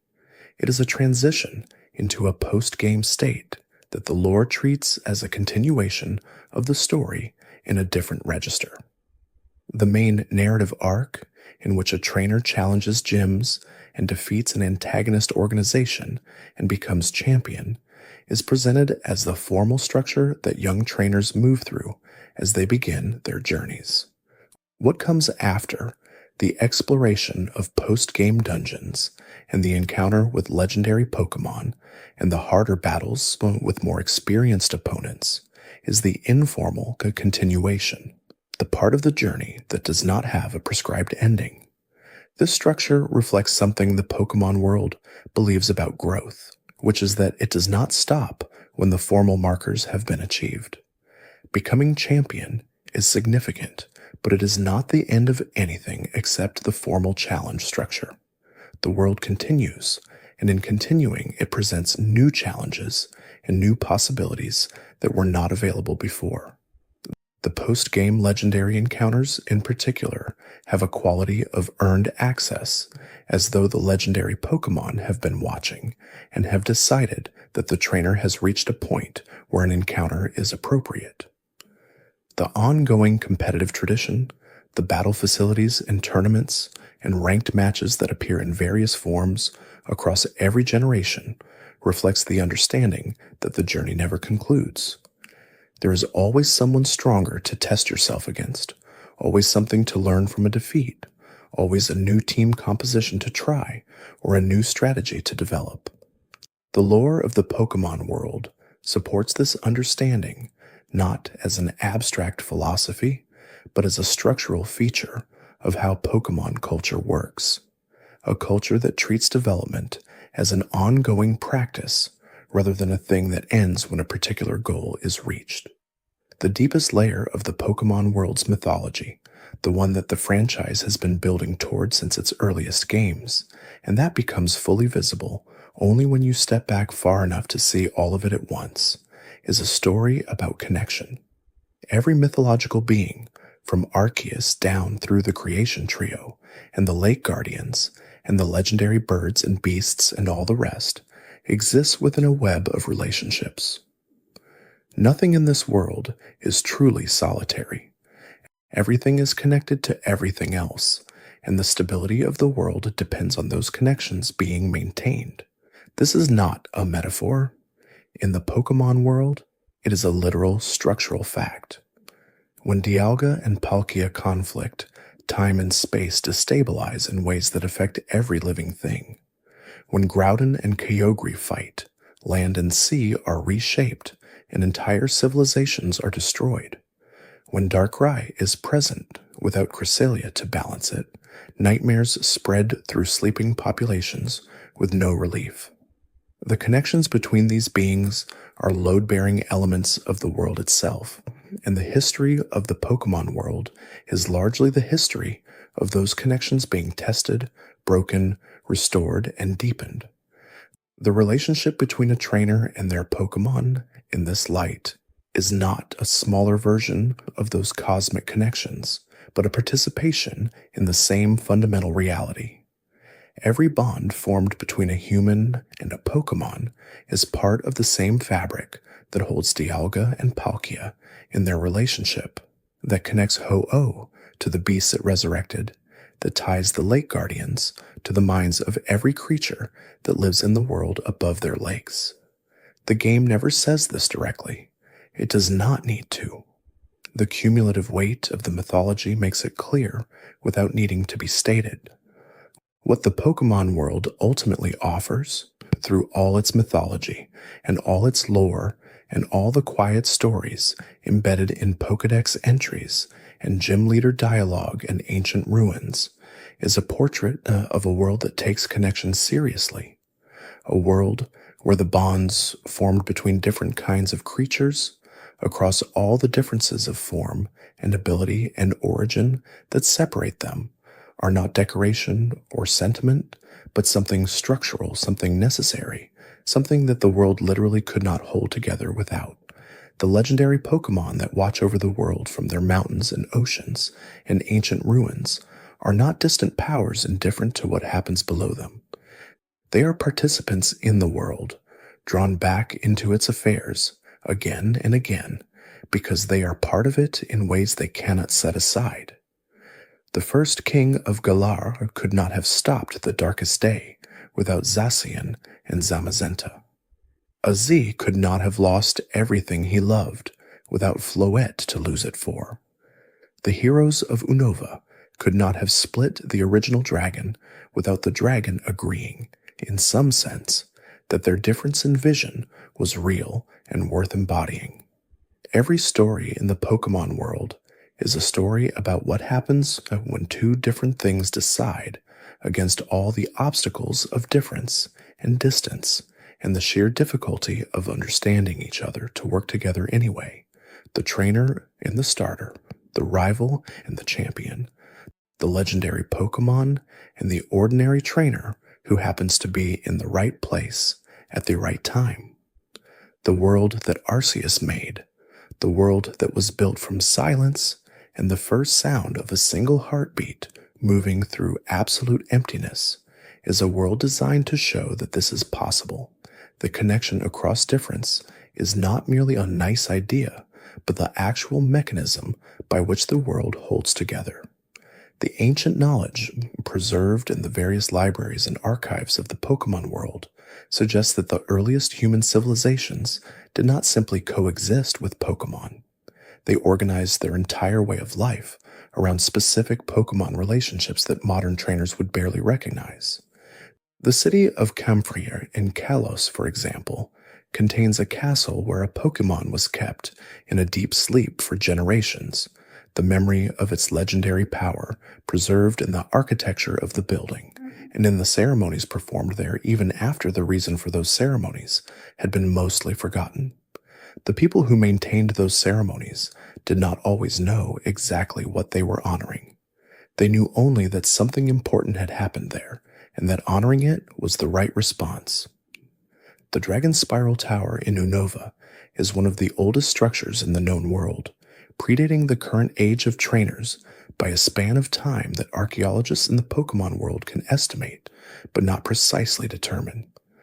The tower was built around the place where Zekrom or Reshiram, depending on which version of the games a player experiences, rests in its stone form, waiting for the call of someone who embodies the truth or the ideals necessary to awaken it. The tower was not built to contain the dragon. It was built as a gesture of acknowledgement, a physical expression of the understanding that something sacred rested in that place and that the human relationship with it deserved a form. Relic Castle in the Unavan Desert holds the remains of a civilization that worshipped Volcarona, the sun Pokémon, in an era when the real sun was obscured by something the lore describes obliquely, possibly volcanic ash, possibly the aftermath of a conflict, possibly something else entirely. The people of that civilization needed the light that Volcarona provided, and their records describe it not as a substitute for the sun, but as the sun's representative in the world, a creature through which the light that life requires could still reach the creatures that depended on it. The ruins they left are filled with images of fire and light, and Volcarona still rests in the deepest chamber, as it has rested there for longer than anyone currently alive can measure. The Pokémon world's understanding of consciousness is implicit rather than stated, embedded in the behavior and descriptions of various Pokémon rather than argued for directly. But across everything the games describe, a picture emerges of a world where consciousness is not uniquely human and not even uniquely biological. The Pokémon made of rock and mineral and metal have inner lives described with the same matter-of-fact certainty as the inner lives of warm-blooded creatures. Golurk, the ancient automaton Pokémon whose clay body was shaped by people long ago as a protector, is described as having something inside it that drives it to fulfill that protective function, something that has persisted across thousands of years, and that the Pokédex treats as a kind of will or purpose. The Steel-type Pokémon as a category carry an interesting implication. Steel as a type did not exist in the original Kanto games. It was introduced in the second generation, alongside Dark, and its introduction was retrospective, existing Pokémon like Magnemite and Steelix having their types revised to include it. The lore does not address this revision directly, but the existence of Steel as a type implies something about the Pokémon world's understanding of what metal is and what relationship it has to the creatures constituted from it. Steelix, which forms when onyx is buried deep underground in conditions of extreme pressure and heat, is not simply a steel-covered rock snake. It is a creature in which the geological process of metamorphism has been applied to a living thing, and what emerges from that process is different in kind from what went in. Magneton, 3 Magnemite joined together into a single entity, raises a question about individual identity and collective consciousness that the lore leaves open. When 3 creatures become one, is the result a new individual or a collective? The Pokédex treats Magneton as a single Pokémon with a single set of behaviors and preferences and characteristics. But the 3-component Magnemite retain their physical distinctness within the combined form. The question of what happened to their individual experiences when they joined is one of many in the franchise that the lore acknowledges implicitly without attempting to resolve. The geography of the Pokémon world, taken as a whole across all the regions that have been depicted across the franchise's history, suggests a world of considerable size, with regions separated by oceans that have not yet been fully explored. The routes between regions, the sea routes, and the connections that allow movement between Kanto and Johto and the other nearby land masses imply a specific geography that fans have spent years attempting to map. Official materials have been inconsistent about the precise spatial relationships between different regions, but the general picture that emerges is of a world at least as large as the real world, with vast areas that no game has yet depicted. The ocean between Hoenn and Sinnoh, for example, must contain something, and the lore has always treated unexplored ocean as a space full of potential rather than simply empty. The Pokémon that live in the deepest parts of the sea, creatures like Relicanth that have survived unchanged for hundreds of millions of years and that are described in the lore as living fossils, suggest that the deep water of the Pokémon world holds biological diversity that surface-level exploration has not yet reached. The abyssal ruins in Unova, accessible only through diving, contain inscriptions that have never been fully translated and that represented a civilization that built its most important structures beneath the sea. The sky routes, the areas above the ordinary regions that flying Pokémon inhabit and that can be accessed through specific means, represent another frontier that the games gesture toward without fully exploring.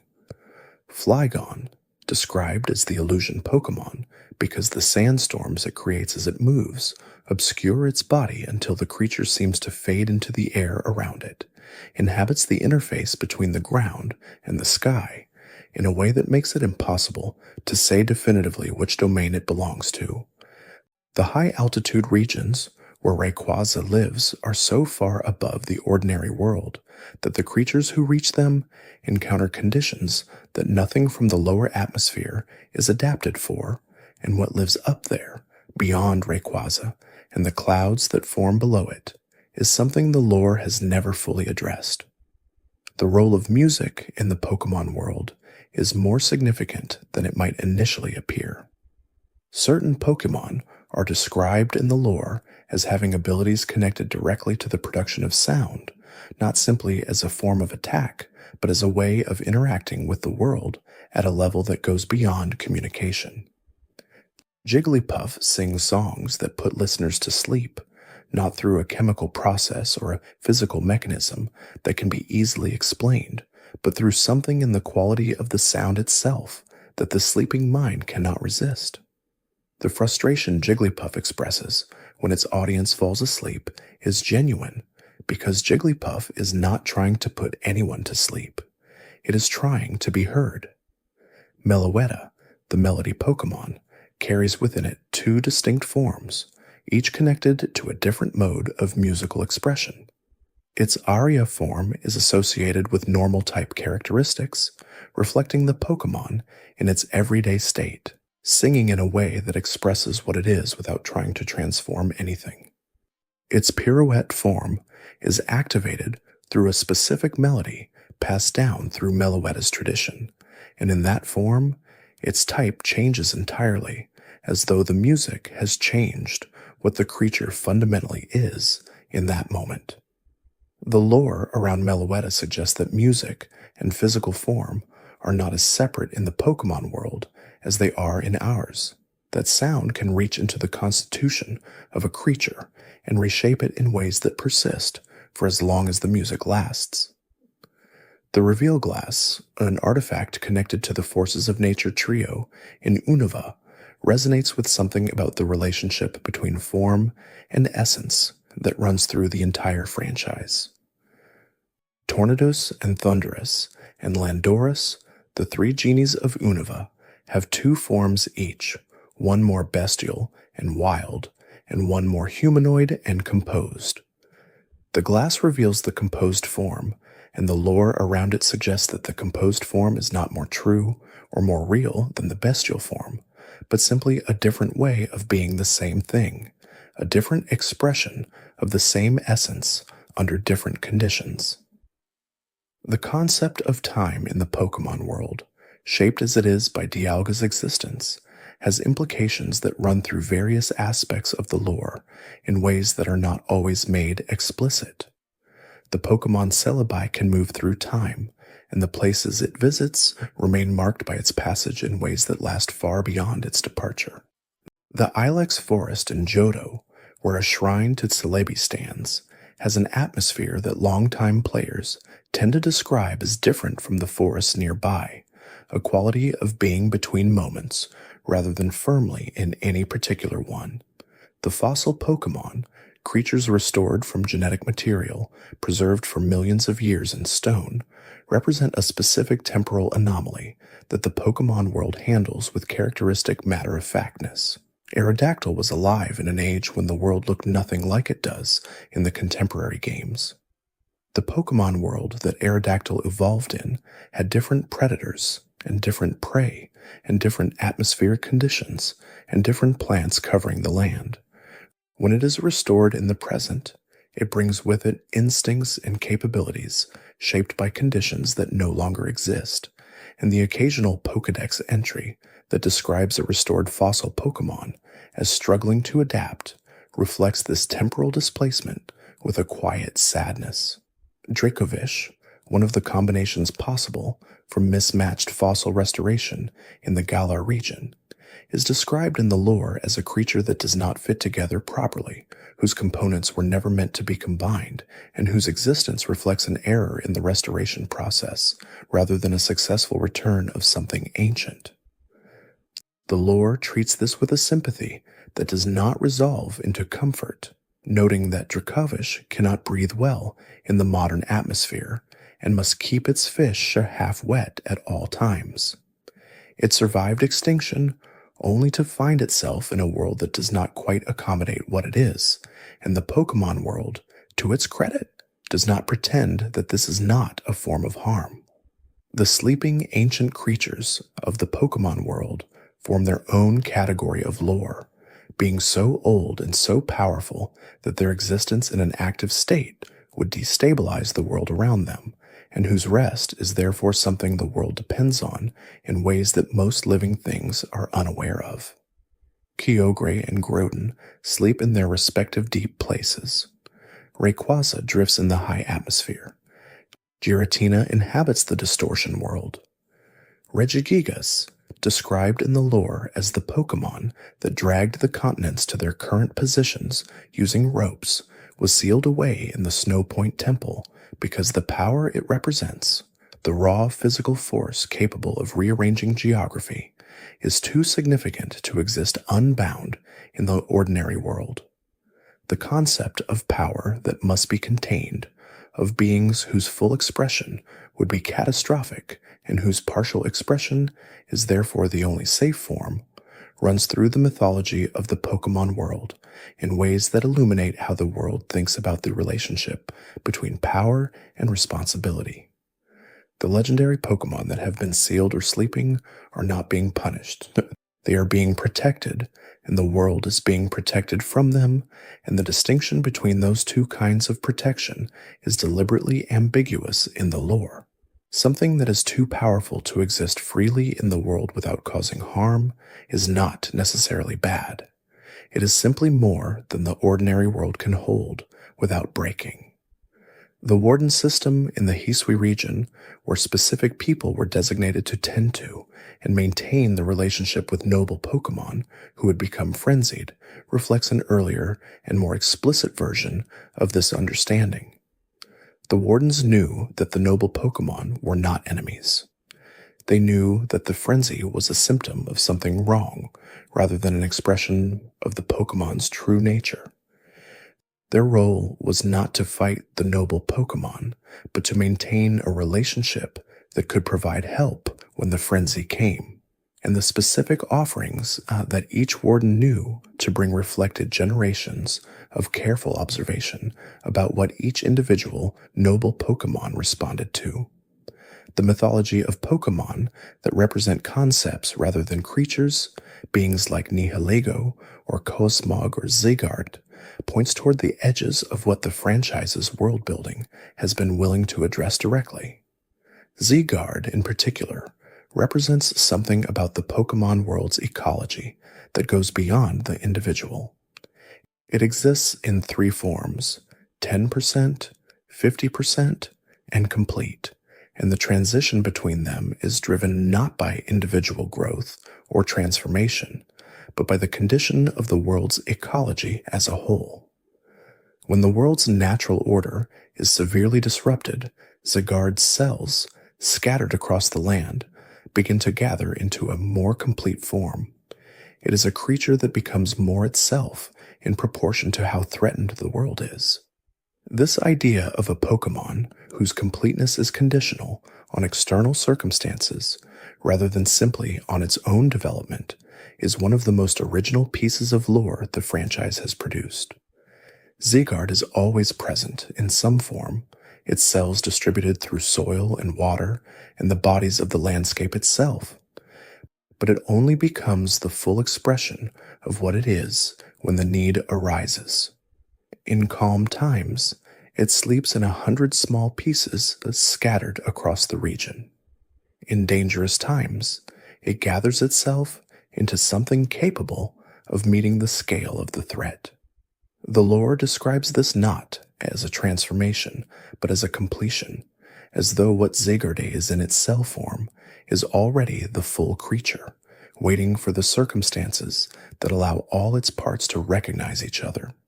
Cosmog is described as a creature that came from another universe, drifting through the ultra wormholes between dimensions in a form so small and so insubstantial that most creatures would not recognize it as alive. Its development into Cosmoem and then into either Solgaleo or Lunala is one of the most dramatic metamorphoses in the franchise. A creature that begins as a wisp of interstellar gas and that grows into one of the embodiments of the sun or the moon depending on the conditions of its development. The lore never specifies what determines which form Cosmog will take, and the implication is that the world it develops and shapes which way it goes, that the sun and moon forms are not predetermined but emerge in response to something in the environment. The player character in every Pokémon game exists in an interesting relationship with the mythology of the world they move through.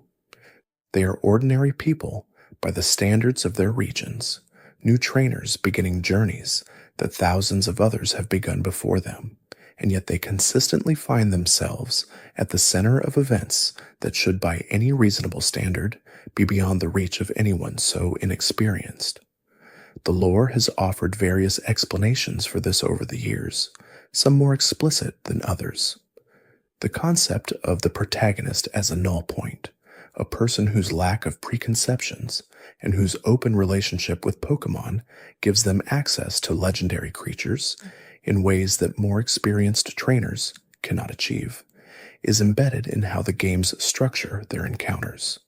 The legendary Pokémon that the player meets are described as having been waiting, in many cases, for someone specific, and the player is described as fitting whatever criteria those Pokémon use to identify who is suitable. What those criteria are is never made fully explicit, but the consistency with which very young trainers at the beginning of their journeys end up in the middle of world-altering events suggests that youth and openness and the absence of fixed ideas about what is possible are more important than experience or power.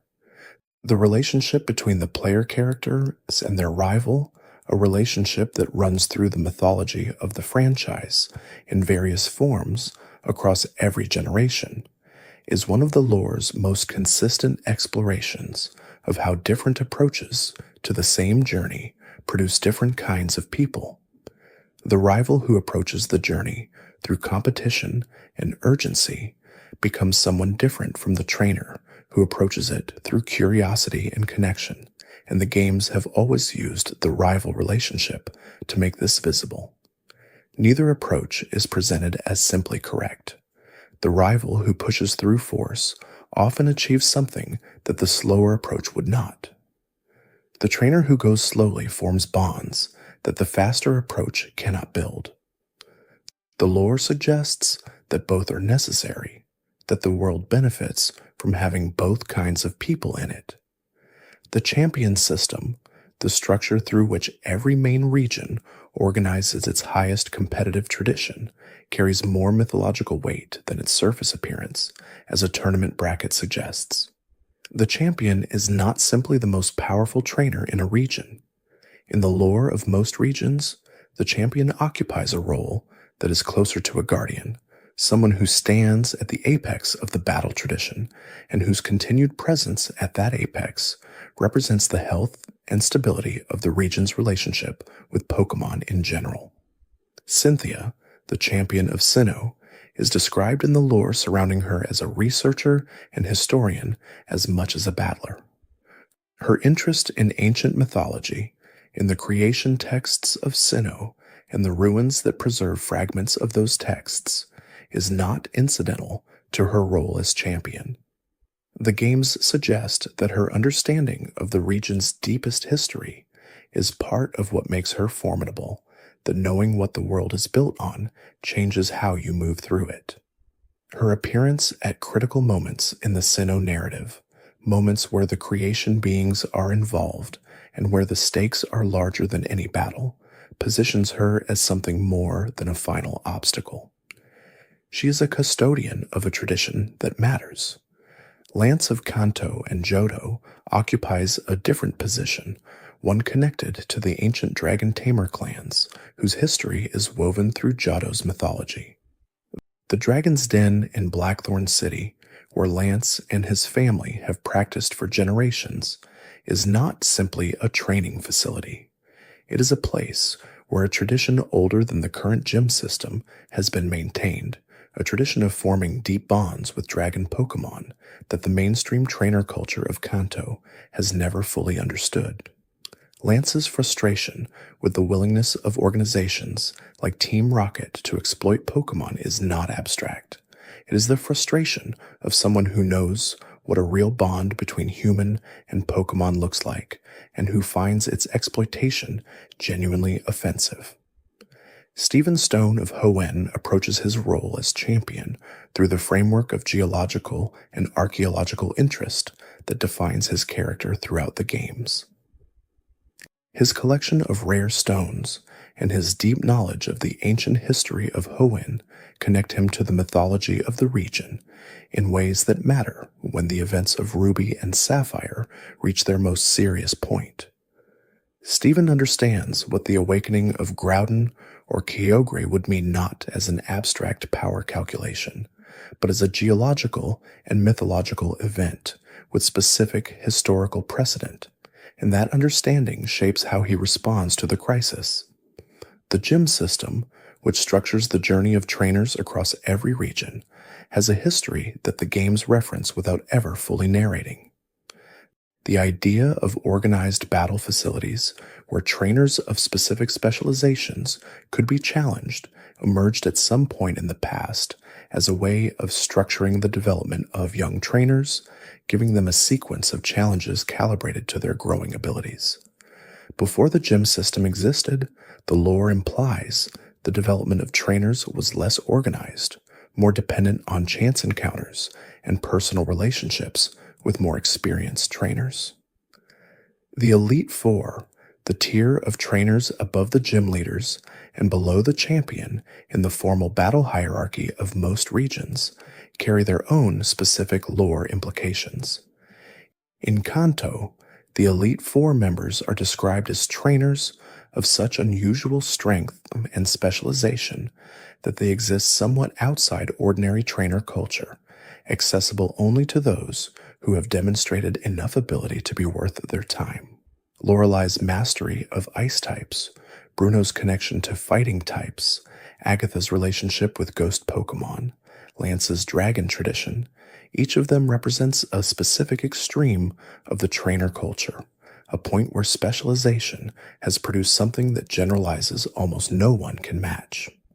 The relationship between gym leaders and their communities is one of the most consistently handled details in the franchise. In almost every region, the gym leader is not simply the most powerful trainer in town. They are a civic figure, someone whose role within the community extends beyond battle and whose presence in that specific place reflects something about the relationship between that town and the type of Pokémon the gym leader specializes in. Brock's rock-type gym in Pewter City and the fossils displayed in the nearby museum are not coincidentally related. Misty's water-type gym in Cerulean City and the proximity of the city to several significant water routes are not coincidental. The gym system was built around existing relationships between communities and Pokémon, not the other way around. The water routes of Kanto are among the earliest environments in the franchise where the ecological depth of the world becomes visible. Route 19 and the ocean south of Cinnabar Island contain Pokémon populations whose specific composition reflects the current condition of the underwater environment in that area.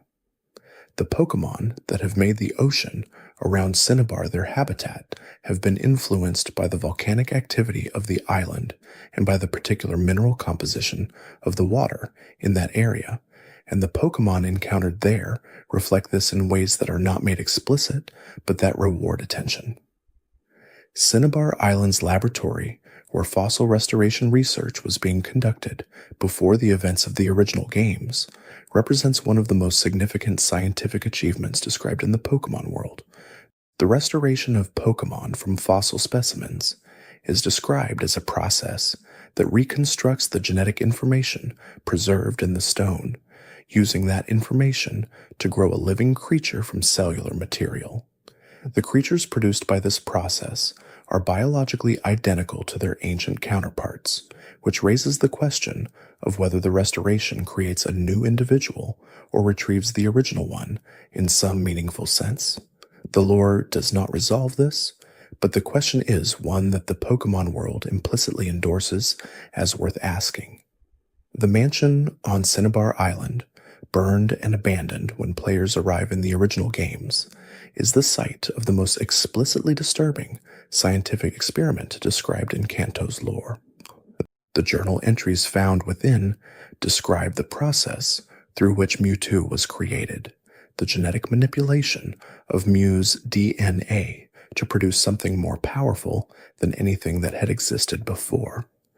The scientists who conducted those experiments are described as increasingly frightened by what they had created, not by Mewtwo's power specifically, but by the gap between what they had expected and what actually emerged.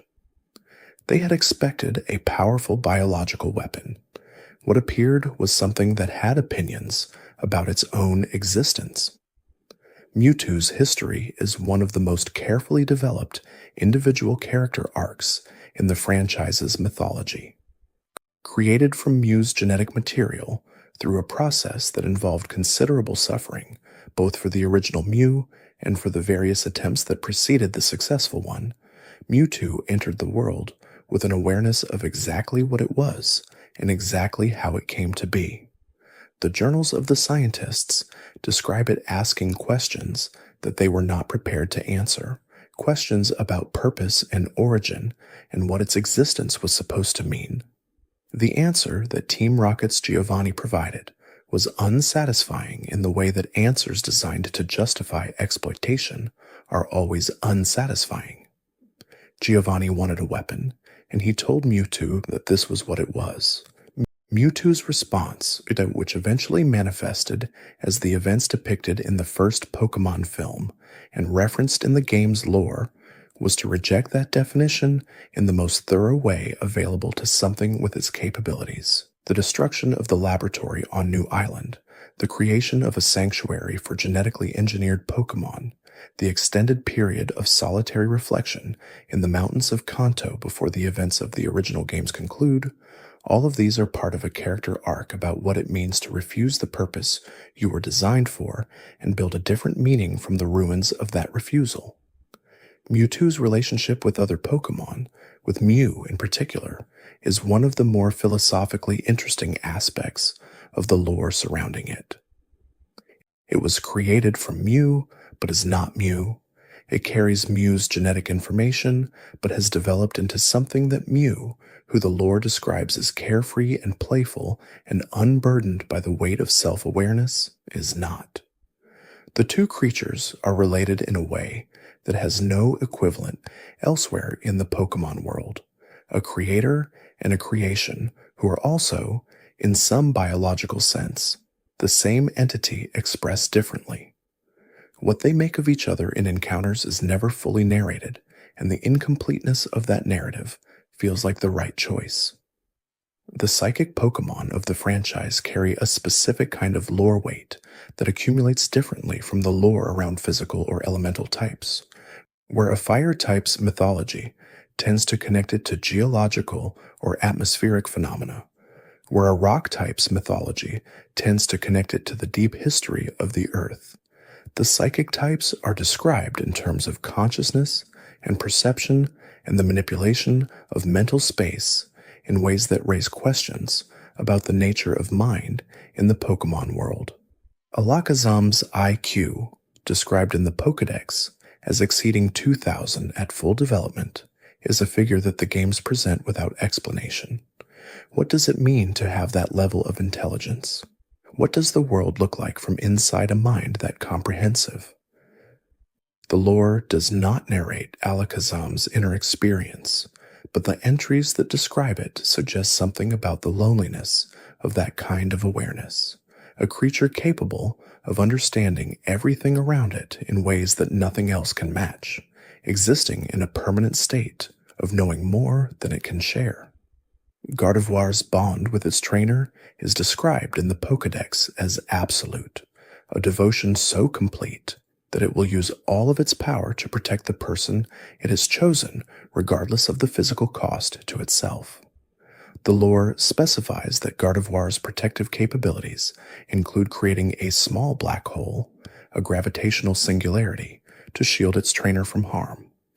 The casual inclusion of this detail, the willingness to describe an act of selfless protection in terms of a phenomenon that in physics would destroy everything nearby, is characteristic of the Pokédex's approach to scale. It means what it says. The devotion is real, and the power brought to bear in its service is correspondingly extreme. The Dark-type Pokémon of the franchise introduce a category that the lore handles with more philosophical complexity than most. Introduced in the second generation alongside Steel types, the Dark type is not straightforwardly evil in the way that a surface reading might suggest. The Japanese name for the type, Aku, is more accurately translated as malicious or foul rather than simply dark, and the Pokémon classified within it are not described as wicked, but as creatures that fight using methods considered underhanded or without honor within the conventions of ordinary battle. This distinction matters because the lore treats Dark-type Pokémon not as morally inferior, but as creatures that operate outside the formal rules of the battle tradition.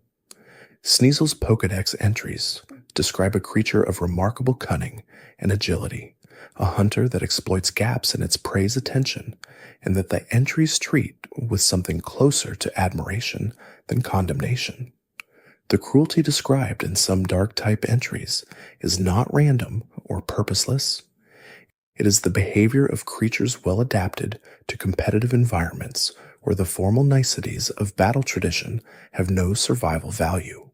Umbreon, the moonlight evolution of Eevee, is classified as a dark type, despite entries that describe it as protective and loyal toward its trainer.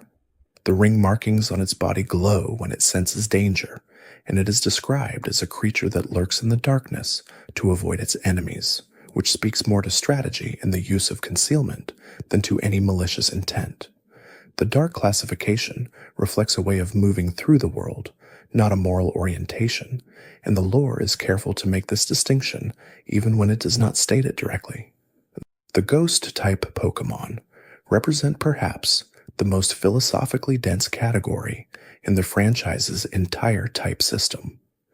They exist in a liminal space between life and death that the games have been exploring since the original generation, and the range of what counts as a ghost-type Pokémon is wide enough to encompass everything from the literal spirits of the dead to strange interdimensional entities to haunted objects that have developed consciousness through proximity to strong human emotion.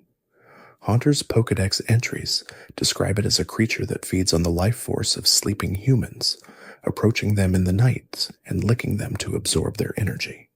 This is presented in the same matter-of-fact register as descriptions of what Pidgey eats or where Geodude rests. The horror of the behavior is not dwelt upon. It is simply a fact about the creature, part of the ecological role it plays in the world.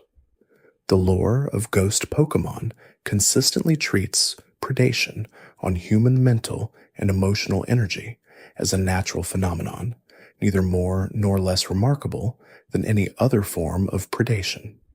Spiritomb was created from the spirits of 108 malevolent beings sealed into the Odd Keystone, a containment mechanism whose origins the lore does not fully explain.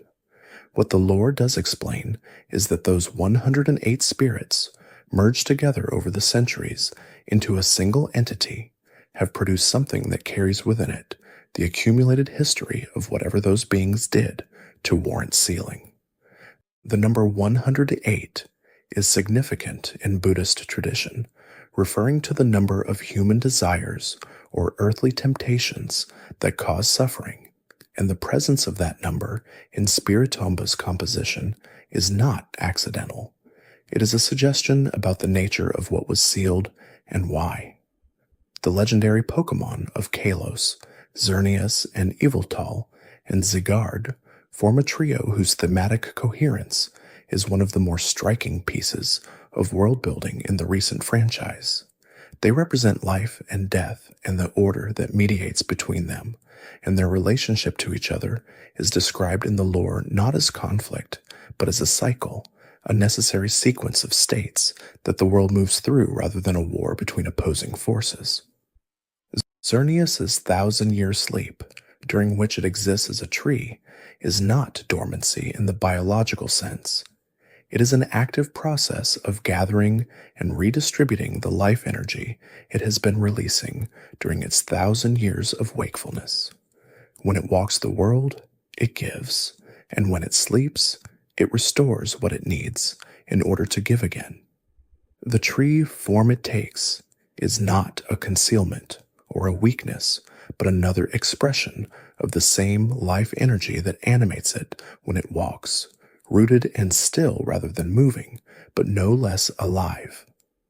Yveltal's absorption of life energy when it spreads its dark wings to sleep is the necessary counterpart to Xerneas' generosity.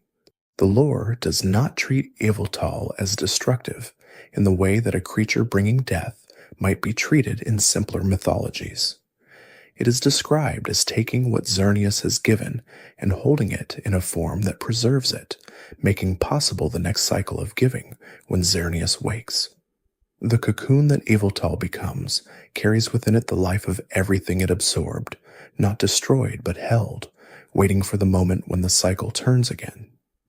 The mythological tradition of the Johto region extends beyond Ho-Oh and Lugia into a network of stories about the relationship between the natural world and the people who live in it that is among the richest regional mythology in the franchise. The crystal onyx of the Whirl Islands, the red Gyarados of the Lake of Rage, the shiny Pokémon in general, occupy a place in regional mythology that connects unusual coloration or unusual appearance to the idea that something exceptional has occurred, that the creature carrying that unusual appearance has been marked by an experience that ordinary members of its species have not had. The Lake of Rage's red Gyarados is not simply a shiny variant produced by chance. Its unusual coloration is the direct result of Team Rocket's forced evolution experiment, the radio signals broadcast from the Mahogany Town base that forced Magikarp in the lake to evolve before they were ready. The pain and disruption of that forced evolution manifested physically in the Gyarados' coloration, making its redness a visible record of what was done to produce it. The lore handles this detail quietly, but the implication is significant. The red is not decoration. It is a scar. The brass tower of Ecruteak, which burned and whose destruction killed the 3 Pokémon that Ho-Oh resurrected, is described in contrast to the bell tower that still stands. The bell tower survived because a rainbow appeared over it during the storm that burned the brass tower, a sign interpreted by the people of Ecruteak as protection from Ho-Oh. The 2 towers, the surviving and the destroyed, the bell and the ash, represent the full range of what a relationship with sacred power can produce, the preservation that comes from being in harmony with it, and the destruction that comes from losing that harmony through events whose cause the mythology presents as ambiguous rather than clearly someone's fault. The concept of harmony in the Pokémon world, The balance between opposing forces that the mythology returns to again and again, as the condition the world is always working to restore, is expressed differently in different regions, but is present in all of them. In Hoenn, harmony is the balance between land and sea, between expansion and the maintenance of what exists. In Sinnoh, it is the balance between time and space, between the forward movement of events and the structure that gives those events somewhere to occur. In Johto, it is the balance between life and death, between the new and the ancient, between what is arriving and what is departing. The Pokémon that embody this concept most directly, creatures like Rayquaza and Ho-Oh and Lugia, are not described as powerful simply in the sense of being capable of winning battles. They are described as capable of restoring conditions that have been disrupted, of returning situations to states of equilibrium that allow ordinary life to continue. This is a different kind of power from the power to destroy or to dominate. It is the power to recognize what the world needs and to provide it, a form of capability that the lore consistently treats as more significant than the ability to overcome through force. The meditation practice described in connection with certain legendary Pokémon, the long periods of stillness and withdrawal from the active world that creatures like Regigigas and Kyogre and the various other sleeping giants spend in their resting states, is treated in the lore as something other than simple inactivity. The mythology of Sinnoh and Hoenn describes these periods of rest as necessary for the maintenance of the world, as though the active presence of these beings in ordinary reality is itself too much for the ordinary world to accommodate without disruption, and their withdrawal is a form of care for the world they inhabit. The battle system of the Pokémon world, the formal structure through which Pokémon combat is conducted and regulated, has a history and a mythology of its own. The idea that battles between trained Pokémon are governed by specific conventions, that there are rules about how challenges are issued and how outcomes are determined, and what constitutes a legitimate result, reflects a long tradition of formalized competition that the current gym and league system represents the most recent evolution of.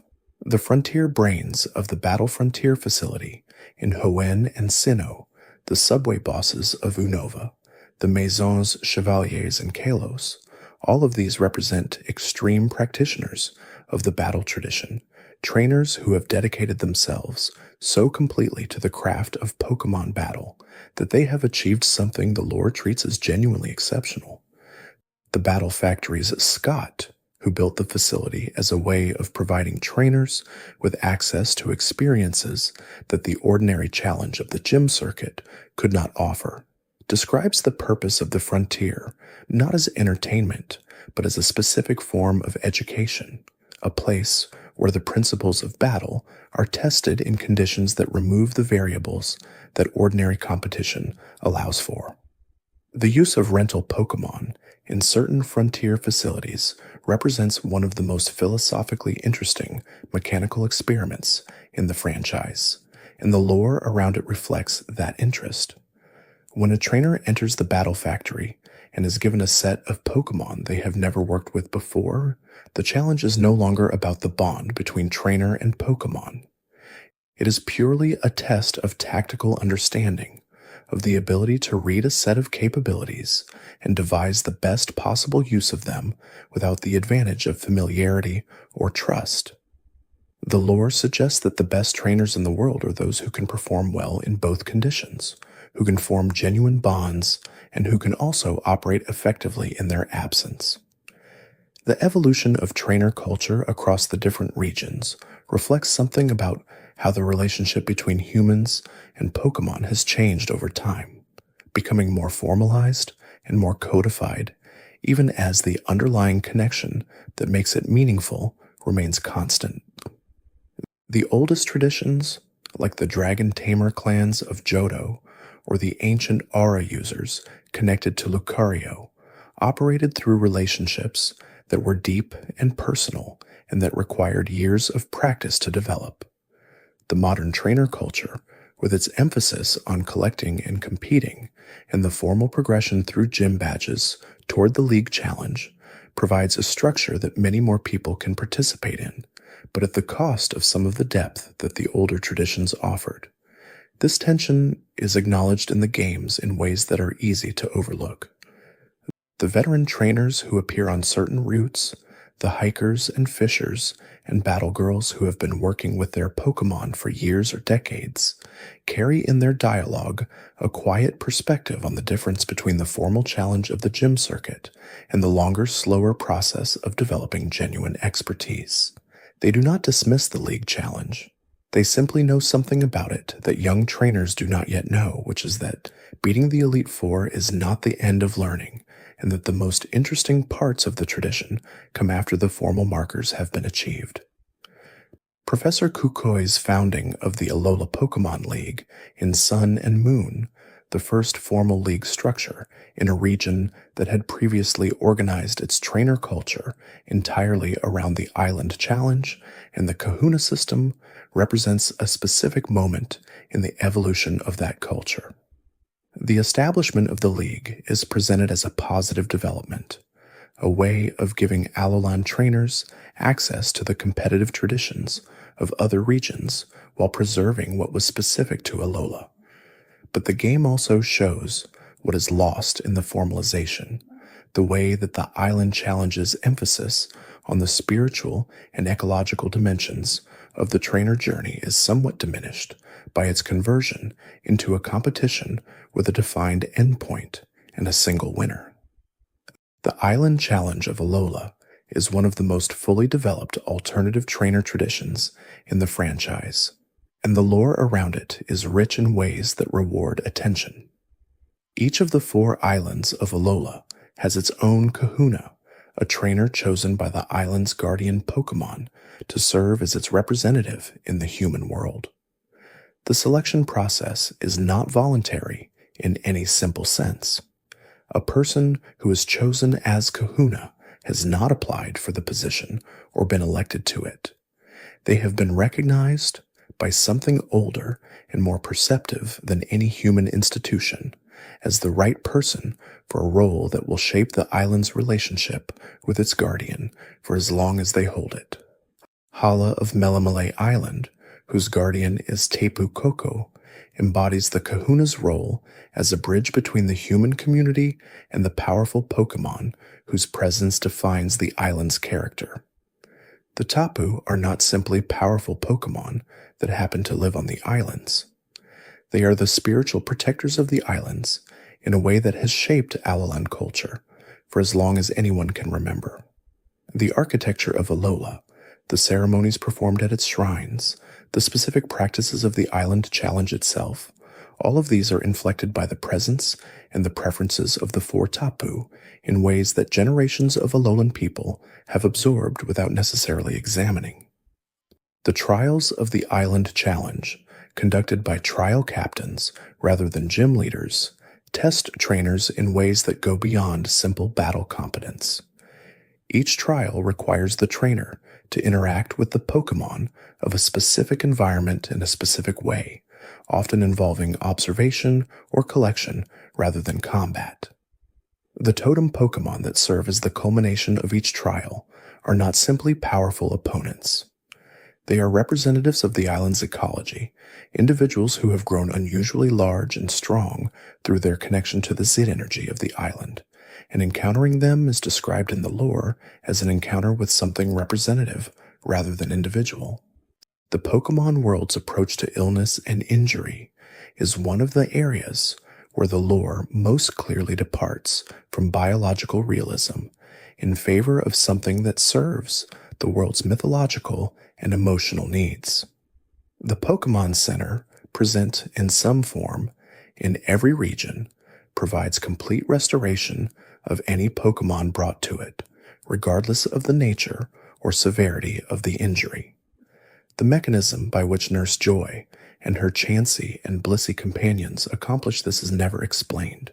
The implications of this are significant, and the lore handles them by not dwelling on them.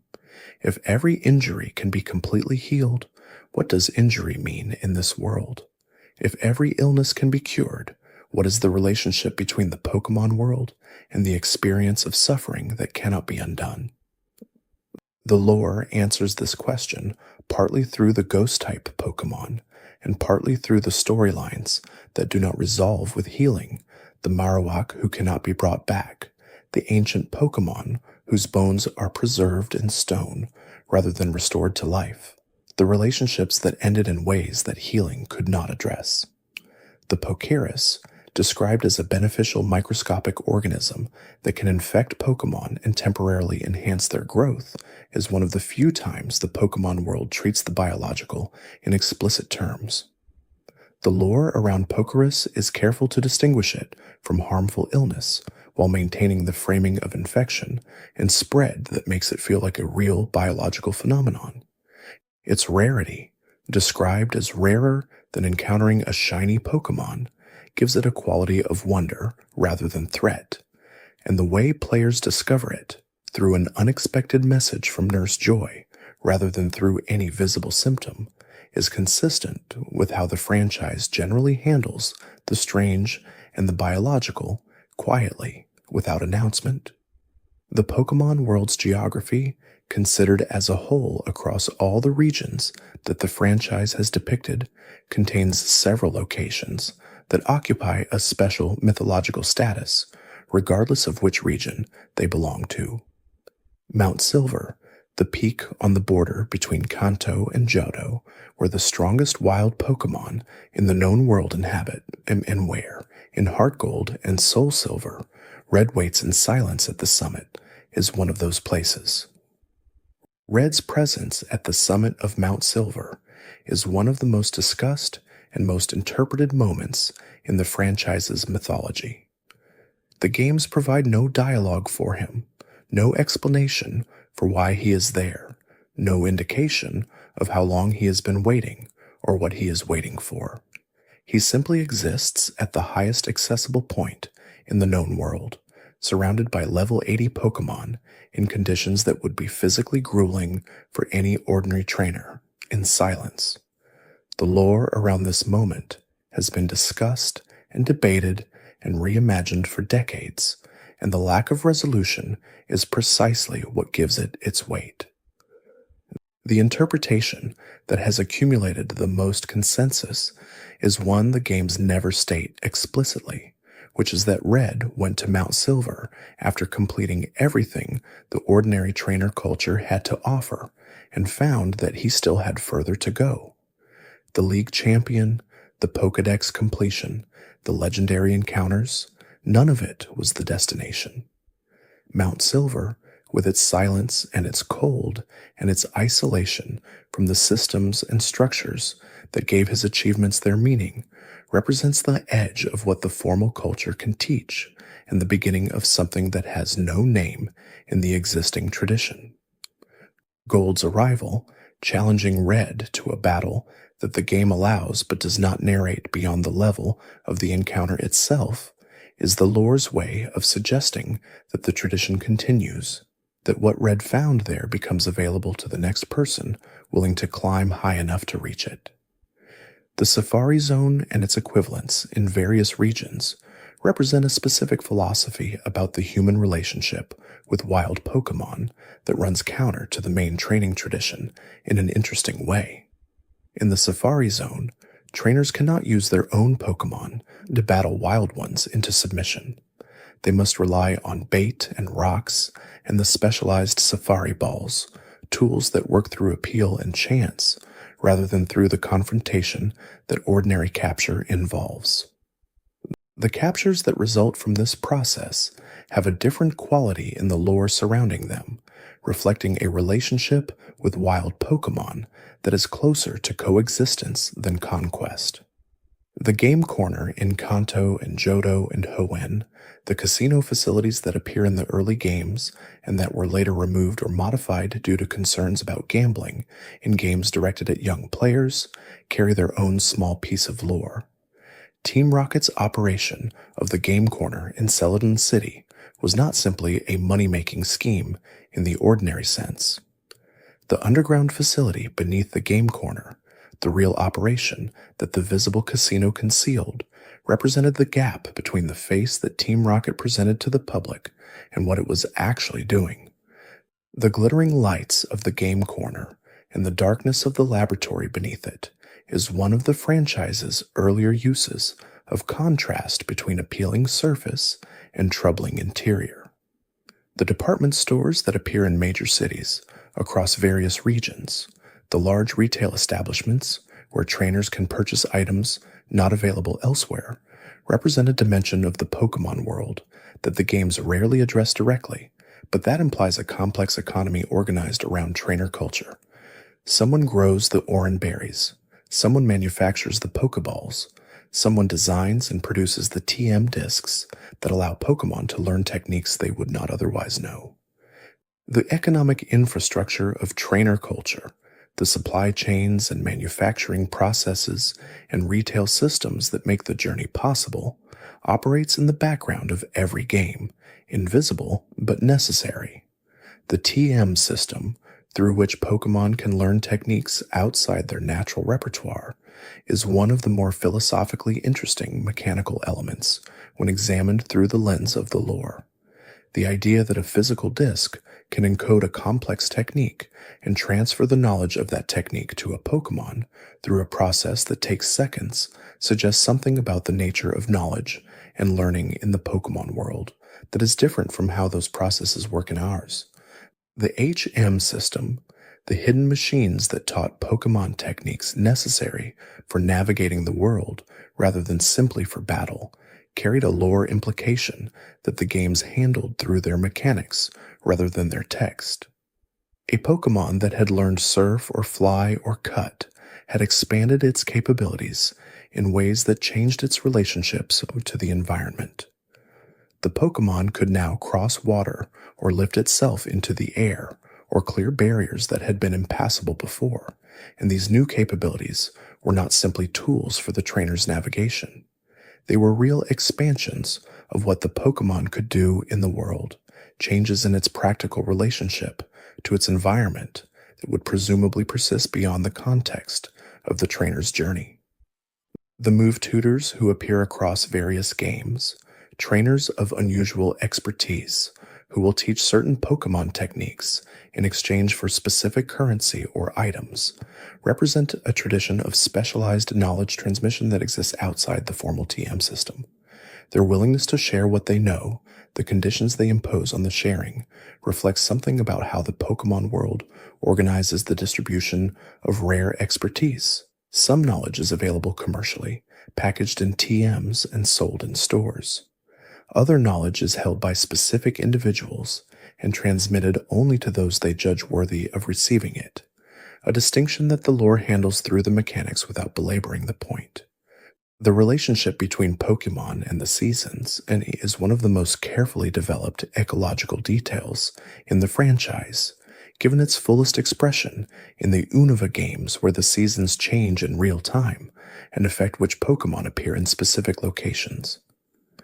Sawsbuck appears in different visual forms in different seasons, its leaf and flower decorations changing to reflect the state of the natural world around it.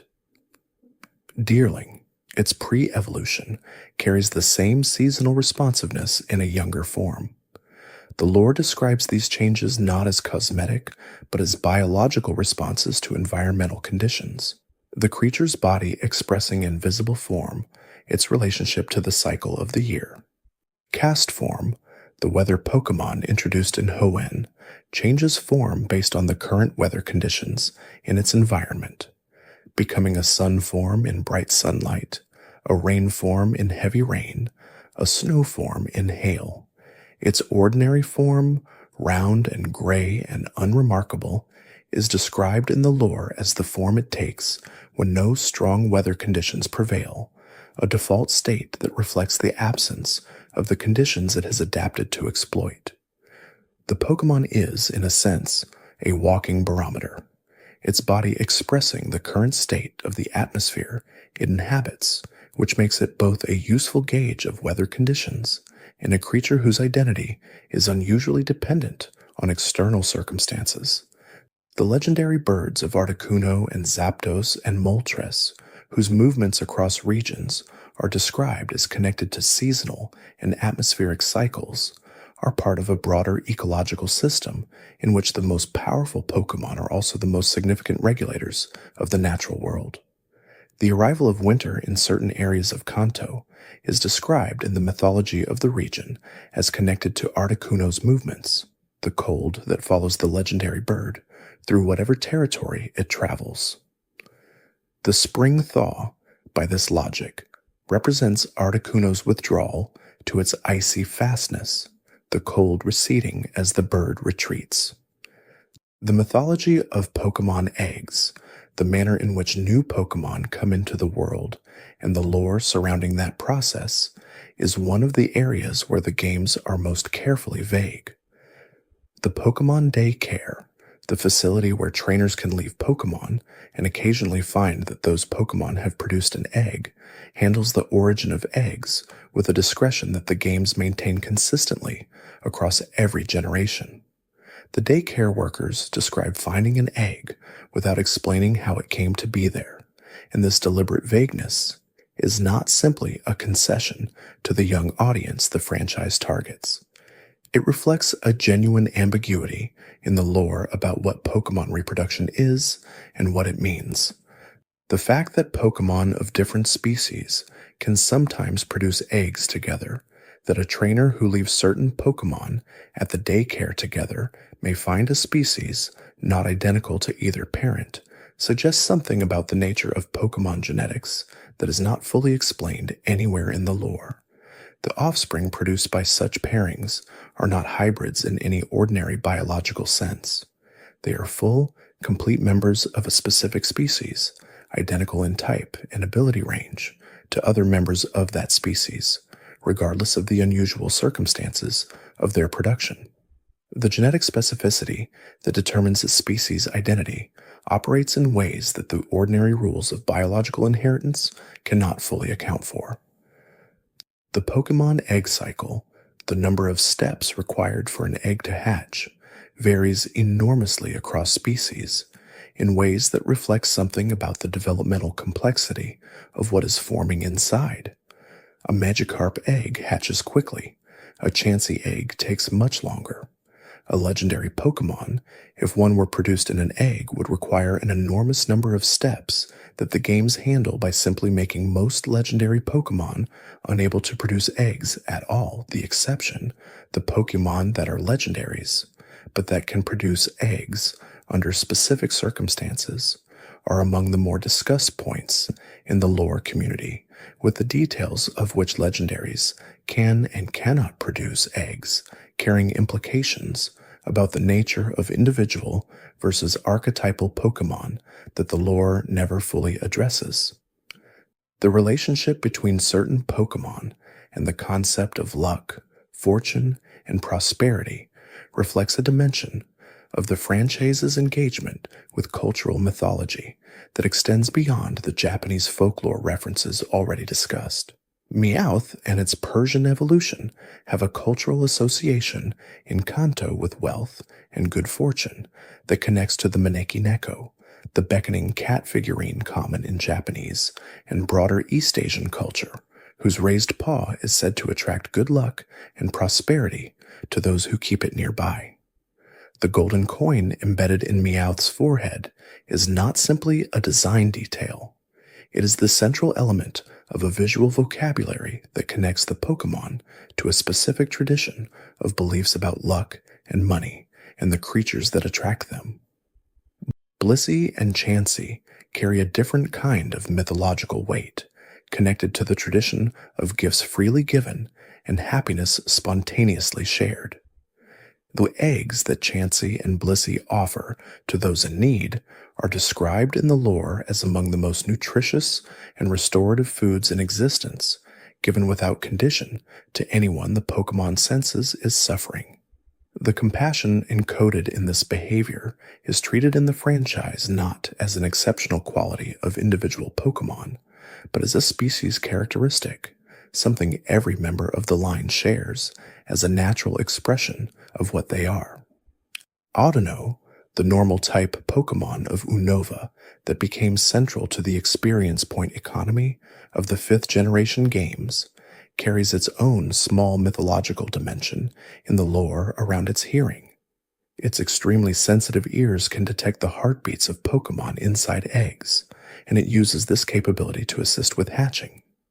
The image of a creature whose exceptional hearing allows it to hear life before it has fully emerged, to detect the sound of becoming before it has completed, is one of the more quietly poetic details in the franchise's accumulated mythology.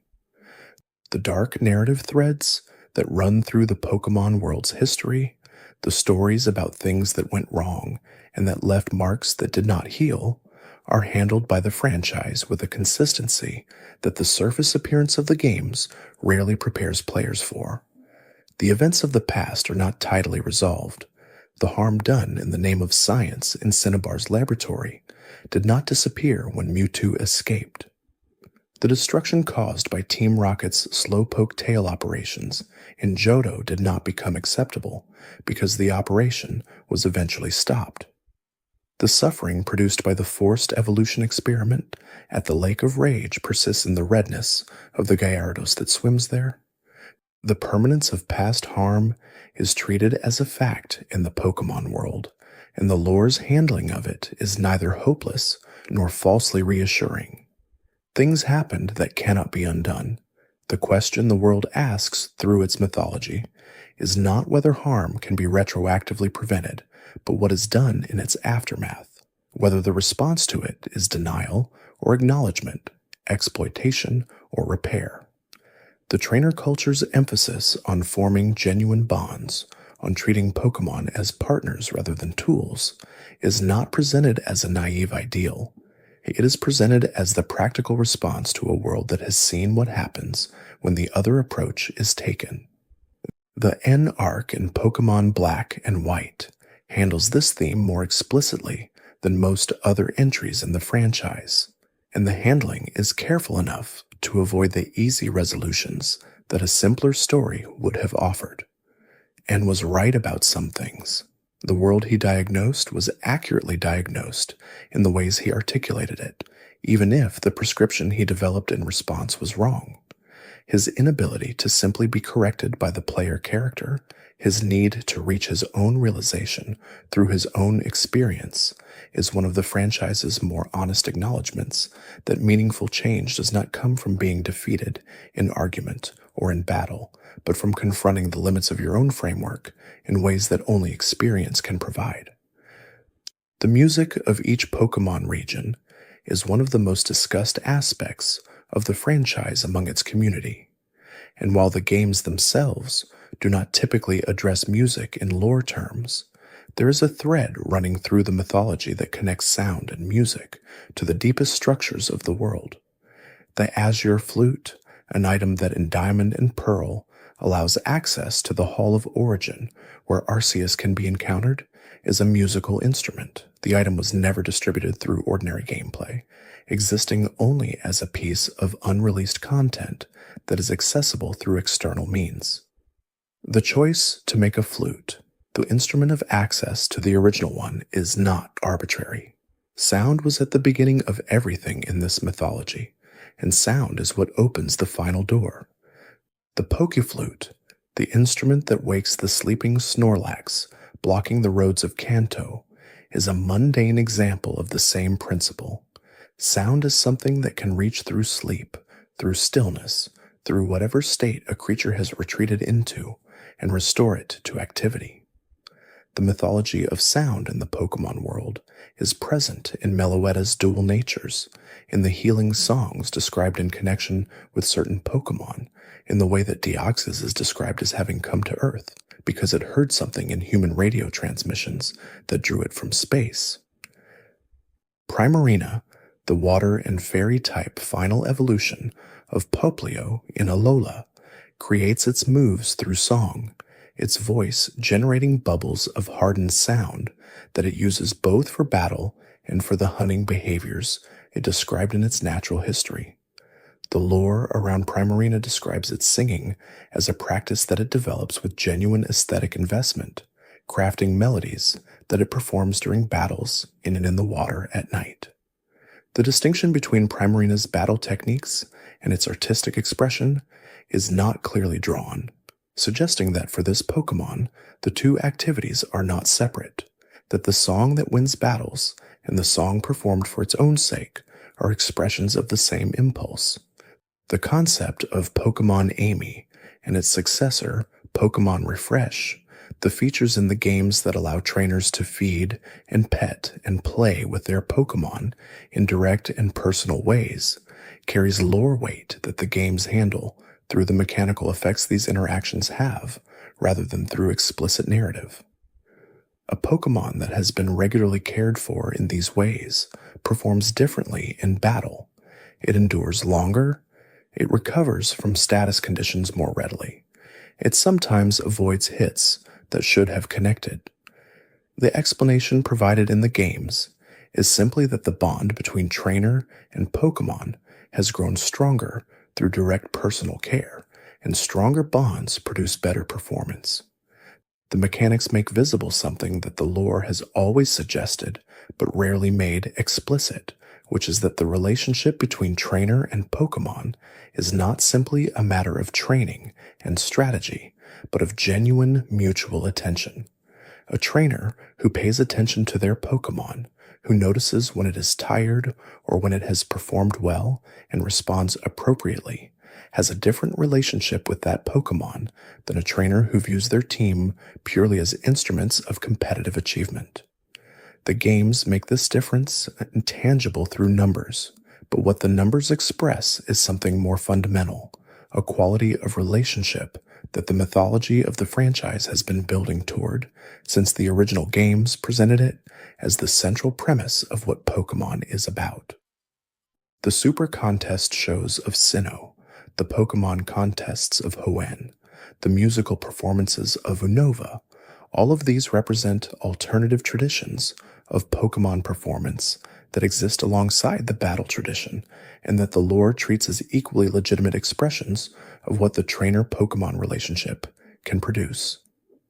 The criteria for excellence in a Pokémon contest are different from the criteria for excellence in battle, and the Pokémon that excel in contests are not necessarily those that excel in battle. The existence of these parallel traditions suggests that the Pokémon world recognizes something that the games themselves sometimes seem to forget, which is that the relationship between humans and Pokémon is rich enough to produce many different kinds of excellence, and that reducing it to battle competence alone misses most of what is available.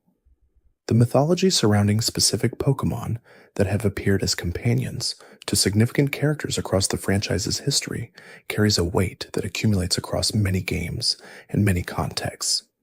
Pikachu's role as Ash's partner in the anime continuity is the most famous example, but within the games themselves, the pattern appears in more subtle forms. The Pikachu that Professor Oak sends the player in Yellow version, the special Eevee that begins the journey in Let's Go, carry the weight of being the specific starting companions of specific journeys, and the lore treats this specificity as meaningful even when it does not address it directly. The Pokémon that appear as partners to significant historical figures in the lore, Dialga or Palkia, appearing alongside Cyrus at the Spear Pillar, Ho-Oh appearing above the Tin Tower to those it deems worthy, Zacian and Zamazenta following the first king of Galar into the battle that defined the region's history, are part of a tradition of partnership that extends beyond the ordinary trainer relationship into something mythological. These are not simply powerful Pokémon being used by capable trainers. They are legendary beings choosing to act in concert with specific humans at specific moments of historical significance, and the choice is meaningful in ways that the lore treats with appropriate seriousness. The relationship between the legendary birds of Lugia's mythology, the three birds, and the one who mediates among them, is described in the second movie as dependent on the actions of a specific human during a specific crisis. The chosen one, the person whose intervention is necessary for the restoration of the bird's balance, is described in the prophecy that guides the film's mythology as ordinary in ways that the mythological tradition around legendary Pokémon rarely allows for. The Chosen One is not marked by exceptional power or exceptional wisdom.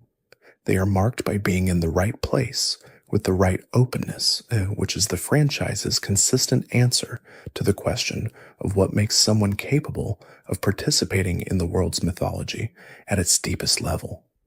The question of what the Pokémon world is, taken as a cosmological whole, is one that the franchise has been building toward an answer for across its entire history. The answer it has been building is not a simple one and is not yet complete, but its outlines are clear enough to articulate. The world is a place where the separation between different kinds of things, between living and non-living, between human and Pokémon, between the visible world and the dimensions that run alongside it, is real but not absolute. Things cross those boundaries. Things exist on them. Things find ways of being more than one category at once. The stability of this world depends on relationships being maintained, on the great legendary beings staying in the dynamic equilibria that the creation mythology established, on the bonds between trainers and Pokémon remaining genuine rather than instrumental, on the ancient knowledge being preserved even when it cannot be fully understood. When those relationships are disrupted, the world itself is disrupted, and the restoration of the world always comes through the restoration of the relationships that hold it together. The Pokémon that do not fit into any obvious category, the creatures like type, Null and Silvally, created through scientific attempts to replicate the power of the creation beings, or like Necrozma, shattered and diminished and hungry for what it once was, represent the cost of relationships broken or never properly formed. Type. Null was created to fight Ultra Beasts, built from the genetic information of multiple legendary Pokémon, masked to prevent it from destroying its creators with the power it was designed to wield. The mask itself tells the story. The power that should have been channeled through a relationship of trust and mutual understanding was instead contained through force, and the creature that resulted carried within it the damage of that choice in every behavior it displayed. Silvally's emergence, when the trainer Gladion formed a genuine bond with Type, Null, and that bond broke the mask it had been wearing, is one of the more affecting moments in recent Pokémon lore. The mask was not simply a physical constraint. It was the absence of trust made material. The choice to use power rather than to relate to it, made into something the creature wore on its face. When the bond was real enough, the mask became unnecessary. What had been held back and contained by force became something different when approached with genuine care, not less powerful, but differently oriented, power in relationship rather than power under constraint. The final architecture of the Pokémon world, as the mythology has assembled it across 30 years and dozens of games, is a structure built on a single foundational premise that every game returns to in its own way. The premise is that connection across difference is not simply possible, but is the fundamental mechanism through which the world maintains itself, through which creation continues and balance is restored, and the darkness that is always present in the mythology does not overwhelm the light. Arceus created a world in which time and space and antimatter hold each other in a structure that requires all three. The Lake Guardians gave the world's creatures knowledge and emotion and will, not any one of these alone, but all three in combination, because each is necessary for the others to function as they should.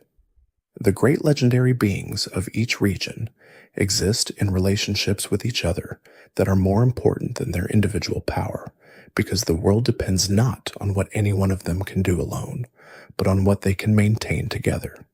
The trainer who sets out from Pallet Town, or Little Root Town, or Twin Leaf Town, or any of the other small, quiet towns where these journeys begin, is entering a world built on this premise. and is in setting out participating in it. The journey ahead will involve battles and competitions and the formal structures of gym badges and league challenges. But beneath all of that, deeper than the mechanics and the systems and the carefully calibrated encounters, is the simple ongoing experiment that the Pokémon world has been conducting since Arceus first produced 3 eggs in the silence before time existed. The experiment is a question asked quietly and persistently in every Pokémon game ever made. Can 2 different kinds of things, different in form and ability and origin and way of being in the world, decide to face it together? The world the games describe is the answer the franchise has been building, one relationship at a time, across every game in the series. The world that Arceus made, with all its legendary beings and ancient conflicts and living creatures carrying the weight of their histories in their bodies and behaviors, is a world that someone built with genuine care over a very long time. The mythology did not arrive complete and finished. It grew as all mythologies grow, from small beginnings into something large and interconnected, with each new addition finding its place within a structure that was already there and that was capable of accommodating what was added without losing its coherence. The long view of what the Pokémon series has accomplished across its history reveals something that individual examinations of specific games can sometimes obscure, which is the extraordinary consistency of purpose that has run through the series, despite all the changes in hardware, in personnel, in cultural context, and in the specific creative directions that different generations have pursued. Every game has been about the same essential things, about setting out, about encountering the world's creatures, about the development that occurs through sustained engagement with challenge, and about the particular quality of relationship that forms between a traveler and the companions who accompany them. This consistency has sometimes been criticized as a limitation, as evidence that the series was unwilling or unable to change in ways that other franchises were willing to change. The criticism was not entirely without merit, but it missed something important about why consistency of core purpose was not the same as stagnation. The framework that the series established in its first games was not a cage that prevented development, but a container that allowed a great deal of development to occur within it. The variety of ways that different generations had found to fill that container, the different emotional tones and narrative ambitions and mechanical explorations that each entry had brought to the established structure, was evidence of the framework's generativity rather than its limitation. The players who have stayed with the series across multiple generations have experienced something that players of more dramatically evolving franchises have not, which is the particular quality of familiarity that comes from knowing a thing deeply over a long period of time. The knowledge of how to play a Pokémon game, accumulated across many years and many entries, creates a baseline of competence and confidence from which each new game can be approached without the barrier of unfamiliarity. This meant that each new game could spend less time establishing its basics and more time exploring what was specific and new about its particular expression of the established form. The players who encountered the series for the first time at various points in its history have had importantly different experiences because the game they first encountered shaped their understanding of what the series was, and all subsequent games were understood in relation to that first experience. A player whose introduction to Pokémon was through the 5th generation's philosophically ambitious storytelling understood the series differently than a player whose first game was the 4th generation's mythologically serious exploration of time and space, and both understood it differently than a player whose first game was the simple and direct adventure of the 1st generation. All of these understandings were valid, and the games were large enough to accommodate all of them as genuine entry points into something real. What has remained constant across all these different entry points and all these different understandings is the thing that makes these games what they are: the creature waiting in the tall grass, the companion evolving into something you did not expect when you chose it, the town at the end of a long route where healing and rest waited, the gym where the next challenge was preparing, the champion who had been growing alongside you through all of it, the world that continued after the credits rolled and revealed itself to be larger and more full of possibility than the story you had just completed had been able to show you. This continuity of essential experience across 30 years of games and across the lives of the people who played them is not an accident. It is an achievement, the result of people who understood what mattered and made sure that every new game preserved it while finding new ways to express it. The series will continue, and it will change, and some of the changes will be welcomed and some will be questioned, but the tall grass will remain, and the creature in the tall grass will remain, and the journey that begins when you step into that grass will remain as genuinely open and as genuinely yours as it has always been. The concept of effort values, which determined how a Pokemon's statistics grew based on which types of opponents it had defeated, created a hidden depth beneath the game's visible surface that rewarded players who sought to understand it.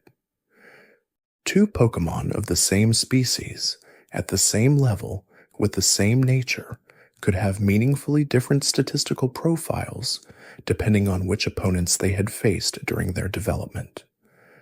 A creature that had accumulated its experience primarily through battling fast opponents would become faster than one that had accumulated experience through battling strong opponents. The game tracked this development invisibly, and players who understood the system could shape their Pokemon's growth in specific directions. This hidden depth existed alongside the visible surface of the game in a way that was characteristic of the series' general design philosophy. The games were approachable at their surface and deep beneath it, rewarding engagement at every level without requiring any level of engagement beyond what the player found natural and comfortable.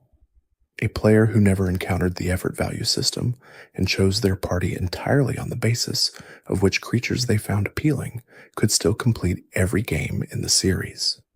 A player who spent hours planning the optimal effort value distribution for a specific competitive build was engaging with the same game in an entirely different register. Both engagements were valid, and the game supported both simultaneously. The individual values that similarly shaped each Pokemon's statistical potential, assigned at the moment of the creature's creation, added another dimension of uniqueness to each individual Pokemon. Two Bulbasaur, met in the same patch of grass on the same day, were not identical. Each had its own specific potential, its own ceiling for each statistical attribute, determined by values that could not be changed, and that created genuine differences in what each creature could ultimately become. The system acknowledged something true about individuality, that creatures of the same species are not interchangeable, that what might look like sameness from the outside contains genuine difference when examined closely. The breeding system that appeared in the second generation and that became increasingly sophisticated across subsequent entries connected the biological concept of inheritance to the game's mechanics in ways that were both scientifically inspired and creatively interesting. Pokemon could produce eggs when left in the care of a specific facility with compatible partners, and the resulting offspring inherited qualities from both parents in ways that followed consistent rules. Players who understood the system could use it to produce offspring with specific natures, specific statistical potentials, and access to moves that the offspring could not naturally learn through the inheritance of moves from the parent who knew them.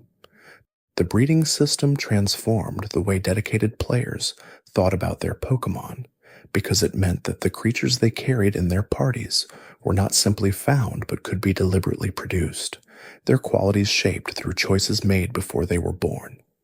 This shift from finding to making was significant because it moved the relationship between player and creature from a purely receptive position, accepting what the world offered, to a generative position, producing specific creatures according to specific plans. The care and knowledge required to produce a creature with exactly the desired qualities was substantial, and the investment it represented was part of what gave the resulting creatures their particular significance. The weather events that shaped specific areas of each region's geography were among the most effective pieces of world building the games employed because they were communicating information about place through experience rather than through text. A route where it was always raining did not need to announce its association with water-type Pokémon because the rain itself made the connection felt before it was thought. The perpetual snow that covered certain mountain routes created a sense of the cold and the elevation before any dialogue about them appeared. These environmental details were also mechanical, affecting the damage output of specific move types and the behavior of certain abilities, and the combination of aesthetic and mechanical function made them feel integrated into the world rather than decorative. The unique weather conditions of specific areas created destinations within each region that felt genuinely distinct from their surroundings, places that could not be described as simply another route or another cave because their specific conditions made them something other than generic space.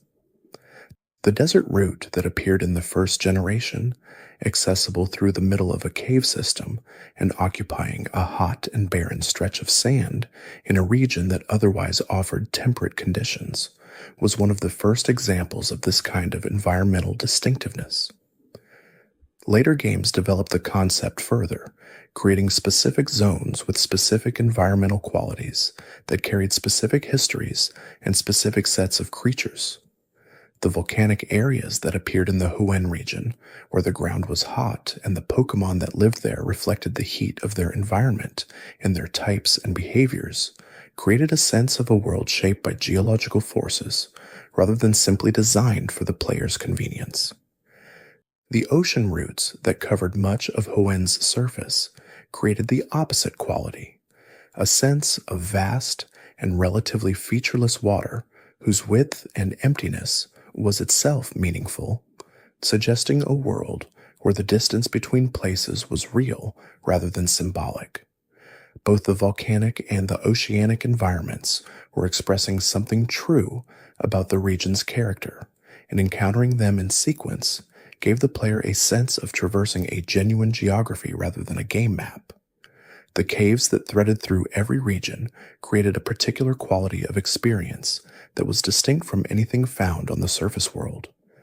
Moving through a cave involved a different relationship with visibility, with direction, with the creatures encountered, and with a sense of progress. The cave systems of these games ranged from the purely connective passages between two surface areas that existed only to create a reason for the player to have certain abilities before proceeding, to the genuinely vast and complex multi-level networks of tunnels and chambers that could be explored for their own sake rather than simply as obstacles between destinations. Mount Moon in the first generation was perhaps the most famous of the caves that occupied a purely connective function, the long tunnel between Pewter City and Cerulean that the player passed through in the early stages of the game. It was not especially large or especially complex, but it introduced the specific experience of underground traversal, of moving through a space where the normal visual cues of the surface world were absent and where the creatures encountered were different from those of the routes above. Zubat, the most frequently encountered creature in this and many subsequent caves, became one of the series' most recognized minor annoyances, a creature whose prevalence was itself a form of world building, suggesting that the underground spaces of the Pokémon world were inhabited in specific ways that were different from the surface. The cave systems of later generations became more elaborate in their design, incorporating puzzles and hidden areas and specific Pokémon encounters that required returning to the same space multiple times with different capabilities.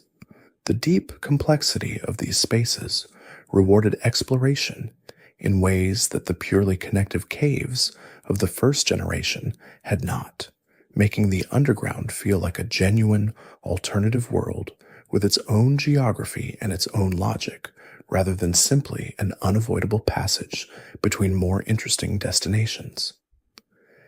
The ice-filled caverns of the colder regions, where movement across the floor was governed by the physics of ice rather than the ordinary freedom of unimpeded motion, created a specific mechanical challenge that was also an aesthetic experience. The visual quality of movement across a smooth and frictionless surface, having its own particular pleasure, even when the puzzle built around that surface was frustrating. The best ice cave puzzles use the mechanical constraint of slipping movement to create a sense of genuine physical space, a place where the environment imposed its own terms on what was possible, where the player had to think about the consequences of movement before moving, rather than simply responding to what was directly ahead.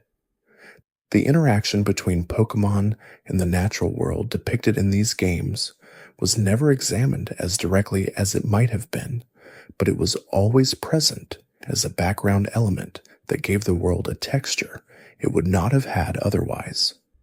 The tall grass that housed wild Pokémon was not simply a game mechanic, but a suggestion that the creatures of this world were integrated into ordinary ecosystems rather than existing separately from them. The Pokémon encountered in the water were not simply opponents to be caught or avoided, but evidence of a functioning aquatic ecosystem with its own populations and its own dynamics.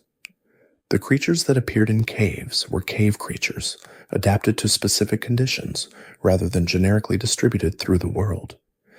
This ecological integration was never fully developed in any game, but it was consistently implied, and the implication was enough to give the world a sense of genuine depth. Players who thought about where specific Pokémon lived and why they lived there, about what they ate and how they interacted with each other and with the humans whose settlements shared their territory, found that the games had planted seeds of ecological thinking that grew into something more interesting than the games themselves fully explored. The Pokédex entries were the primary vehicle for this ecological suggestion, describing behaviors and habitats and relationships that the game's mechanics could not represent, but that the descriptions made imaginatively available. The regional forms introduced in the 7th generation, which depicted familiar Pokémon adapted to the specific conditions of the Alolan environment in ways that changed their types and appearances and behaviors, were the most explicit engagement with ecological adaptation the series had produced. The concept that a Pokémon species could look and function differently in different environments was not new to biology, but was new to the games, and its introduction acknowledged something that the ecological integration of the world had always implied but never stated directly, that the creatures of the Pokémon world were responsive to their environments, that they were genuinely biological in their relationship to the conditions of their existence, rather than simply cosmetically varied. The friendships that developed between characters in the game's story, both the relationships the player character had with other trainers and the relationships those other characters had with each other, created a social texture to the world that made it feel populated by people with their own lives, rather than simply by trainers waiting for encounters. The best games in the series populated the world with characters whose connections to each other were visible through the dialogue and the events of the story, who changed over the course of the adventure in ways that were responsive to the adventure's events rather than to the player's progress alone. The professor's relationship with the player character and with the rival in the first generation was simple but effective, establishing a paternal figure whose authority was gentle and whose belief in the player's capacity for the journey was conveyed more through what he said to others than through what he said directly. The relationships between gym leaders across a region, which later games occasionally made visible through events or dialogue, suggested a community of skilled trainers who knew each other and who existed in relationship rather than in isolation. The Elite Four members who recognized each other and acknowledged the player's journey through those recognitions created the sense of a world where the player's adventure was real and witnessed rather than occurring in isolation. The support characters who appeared throughout the adventure to provide healing, information, items, or simply conversation added to the sense of a populated world by occupying specific roles within it that felt earned rather than arbitrary. The old woman who explained the game's mechanics in exchange for conversation, the collector whose desire for specific items created a trading chain that rewarded patience and attention, the watcher who stood at a specific viewpoint and offered a reflection on the landscape visible from that position. These characters were small individually, but collectively they created the atmosphere of a lived-in world rather than an empty stage. The moments when the game's world and the player's own life intersected, when the simple facts of geography or weather or time of day created a specific experience that could not be reproduced by simply replaying the same sequence of events, were among the most genuinely memorable the series produced, playing a night set event during actual nighttime. Finding a Pokémon whose seasonal appearance corresponded to the actual season outside the window. Walking through a rainy in-game route while rain fell on the other side of the glass. These coincidences between the world on the screen and the world outside it were small and accidental and entirely real in their effect, connecting the adventure to life in the way that the best play always finds ways to do. The games will continue to be played in these moments of intersection, in the quiet hours and the borrowed minutes, and the long, unhurried afternoons of a summer that comes around again every year, without the world changing quite enough to prevent the particular quality of attention that certain kinds of play require. The tall grass will remain as tall as it has always been. The creature in it will remain as patient, and the player who steps into it will find, as players have always found, that the world on the other side of that step is exactly large enough to hold whatever they bring to it. The particular way that each Pokémon game handled its opening sequence, the minutes before the player was handed full control of their character and allowed to begin the journey in earnest, reveals a great deal about what each game understood itself to be and what it believed the player needed before the adventure could properly begin. These openings have varied enormously across generations in their length, their ambition, their degree of guidance, and the specific quality of feeling they were trying to establish.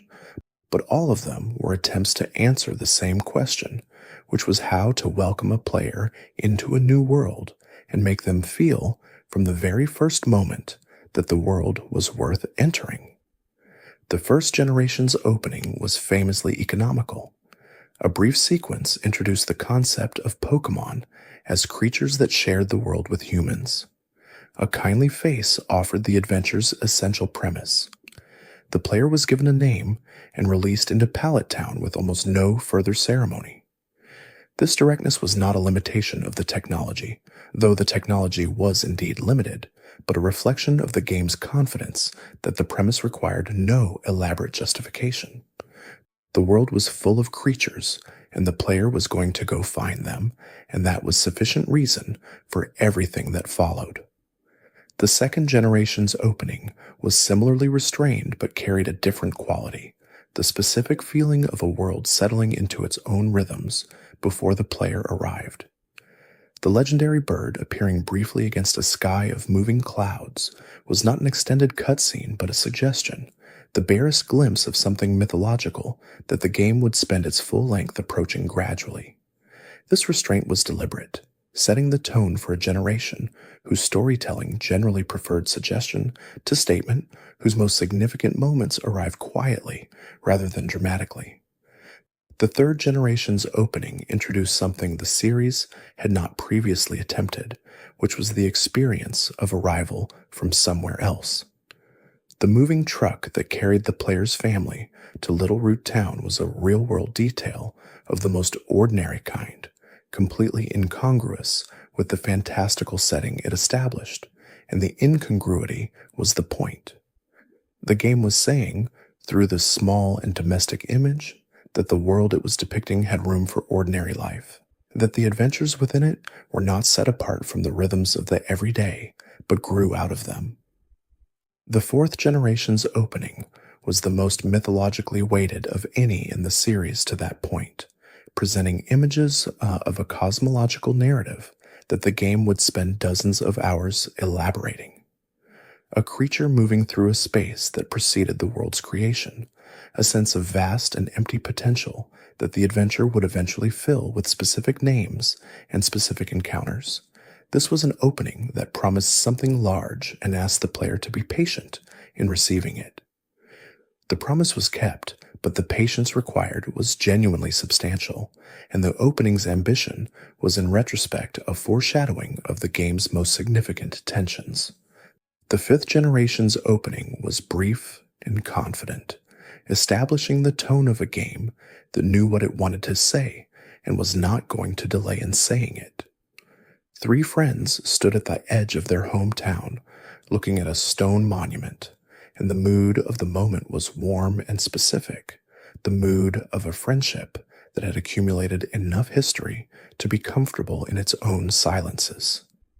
This image anchored the adventure that followed in a way that the more mythologically oriented openings of other games had not quite achieved, grounding the eventual philosophical complexity in something immediately human and immediately felt. The sixth generation's opening was the most technically spectacular the series had yet produced, using the new hardware capabilities to display a world of three-dimensional depth and color that felt genuinely cinematic in a way that previous games had only gestured toward. The beauty of the opening sequence was itself a kind of statement about what the game intended to offer, an adventure that was visually gorgeous as a fundamental quality of its experience, rather than simply as a technical achievement. The Kalos opening promised an aesthetic pleasure that the game delivered throughout, even when other elements of the experience were less consistently successful. The seventh generation's opening was perhaps the most emotionally precise of any in the series, because it established from its very first moments the emotional center of what followed. The young woman holding a small creature, the sense of uncertainty and the sense of care combined in a single image, communicated immediately what the game's story would be fundamentally about. The opening of a Sun and Moon playthrough did not deliver information, but feeling, and the feeling it delivered was the one that the game would spend its full length developing into something complex and affecting.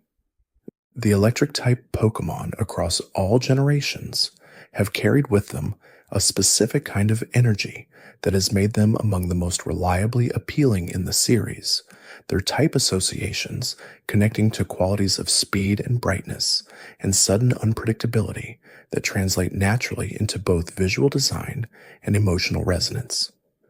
The first generation's electric types established the range of expressions this energy could take, from the compact and cheerful personality of Pikachu to the elegant and powerful presence of Electabuzz to the geometric precision of Magnemite and its evolution line. Each of these was expressing something different about what electricity meant as a living characteristic, and together they created a template that subsequent generations would expand in various directions. The electric mouse line that began with Pikachu and was extended in every subsequent generation with a new small electric rodent became one of the series' most self-referential design traditions, each new edition occupying a position within the regional roster that was partly tribute to the original and partly an expression of something new. Some of these additions were beloved immediately.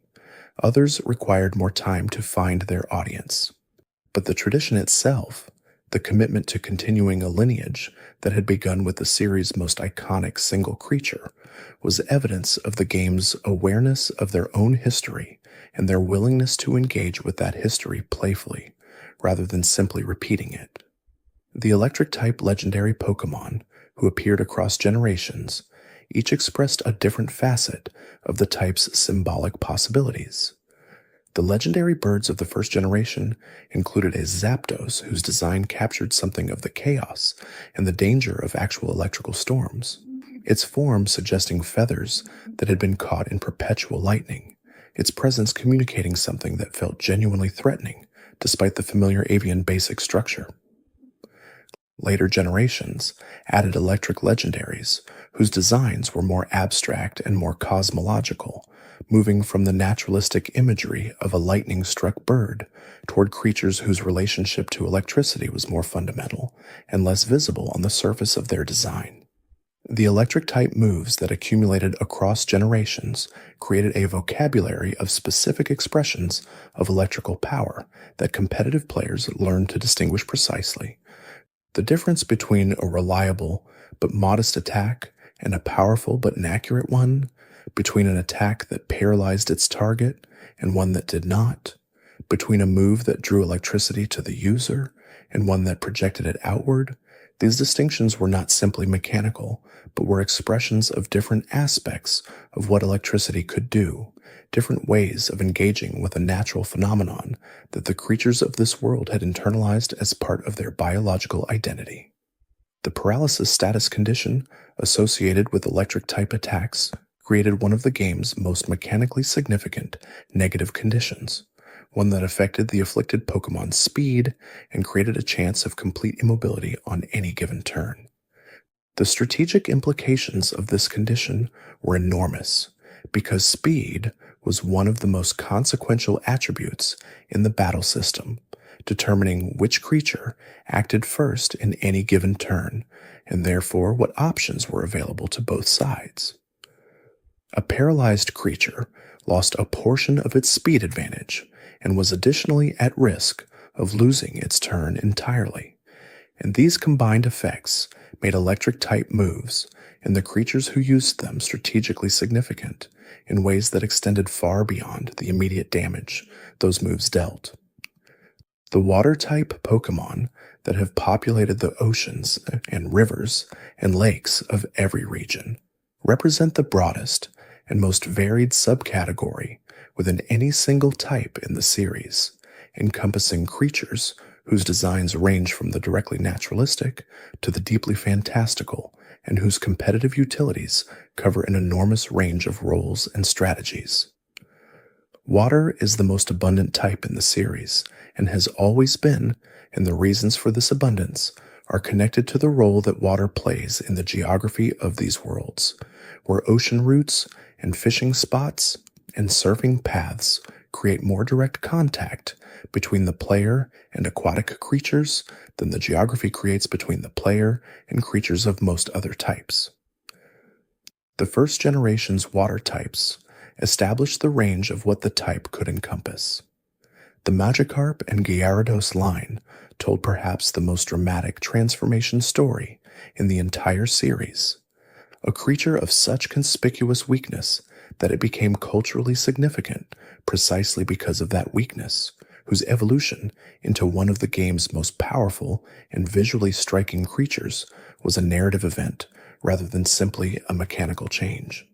The story of Magikarp's evolution was not told through dialogue or cutscene, but through the experience of training a creature that contributed almost nothing to battles for a long time, and then became something that could not be ignored, and this experiential telling made it more affecting than any explicit narrative could have been.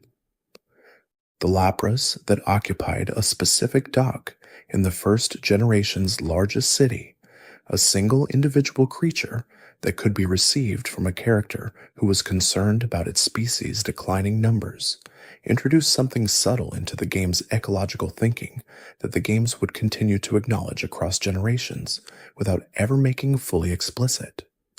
The game was saying, through this single interaction, that the creatures of its world were vulnerable in ways that the game's ordinary mechanics did not represent, that populations could be depleted, that specific individuals could carry the weight of a larger loss. The Lapras you received was not simply a useful Pokémon for surf navigation. It was, in the game's quiet acknowledgement, something rarer than it should have been. The surfing mechanic that required a specific ability to use, and that enabled traversal of the water routes, defining so much of every region's geography, created the most extended and most meditative movement experiences the games offered. Surfing was slower than running, offered no shortcuts, and presented nothing in the immediate foreground to direct attention toward. What it offered instead was the expanse of the water itself, the sense of crossing something genuinely wide, of the destination being visible only as a distant shore or not visible at all. The Pokémon encountered while surfing were different from those encountered in tall grass, and encountering them in the specific context of open water gave them a quality that the same creatures encountered in other contexts would not have had.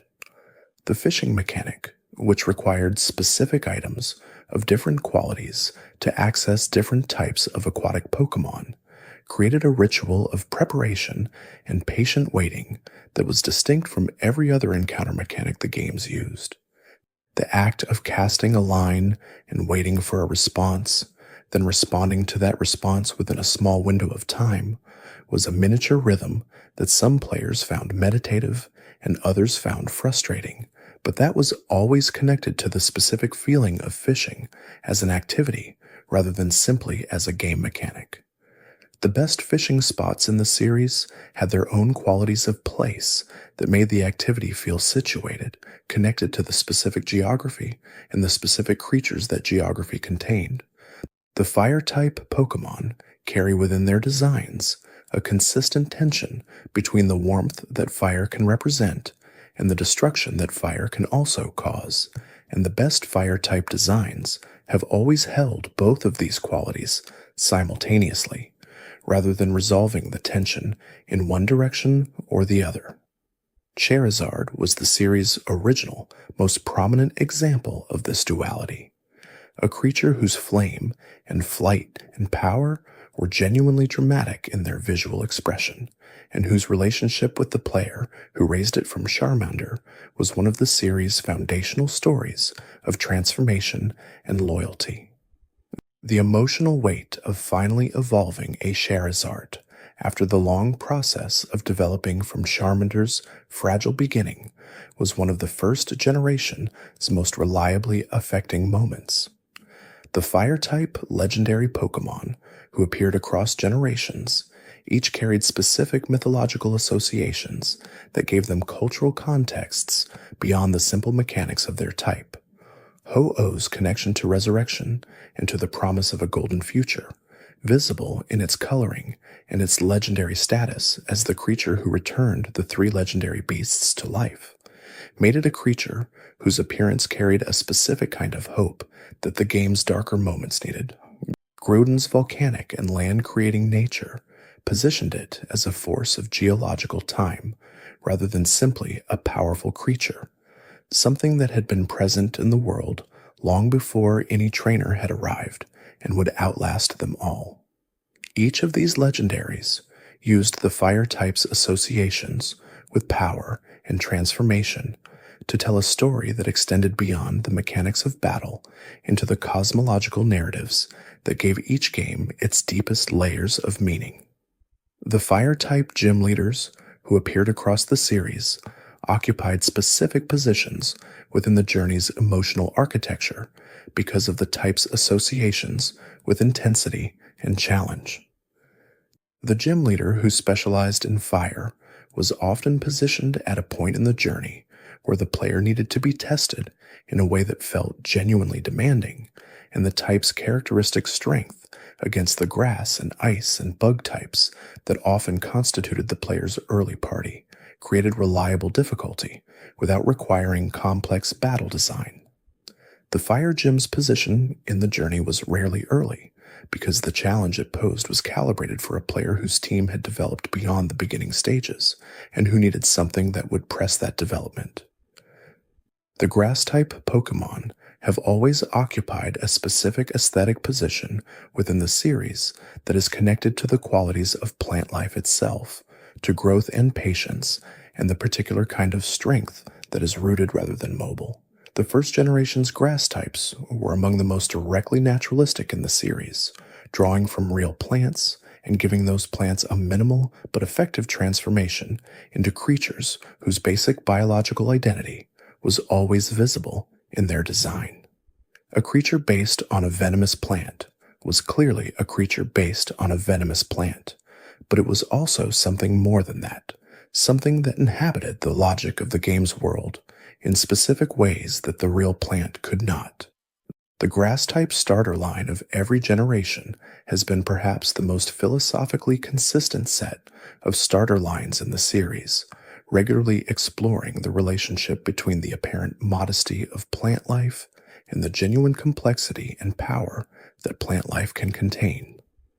The grass starter is often the least immediately appealing of the three choices in any given generation, because the aesthetic qualities of fire and water tend toward the dramatic and the graceful in ways that the aesthetic qualities of grass do not. But players who chose the grass starter regularly found that the complexity of what they had chosen was revealed gradually across the adventure, that the qualities of the type that had seemed modest in the beginning accumulated into something with genuine depth and genuine power by the end.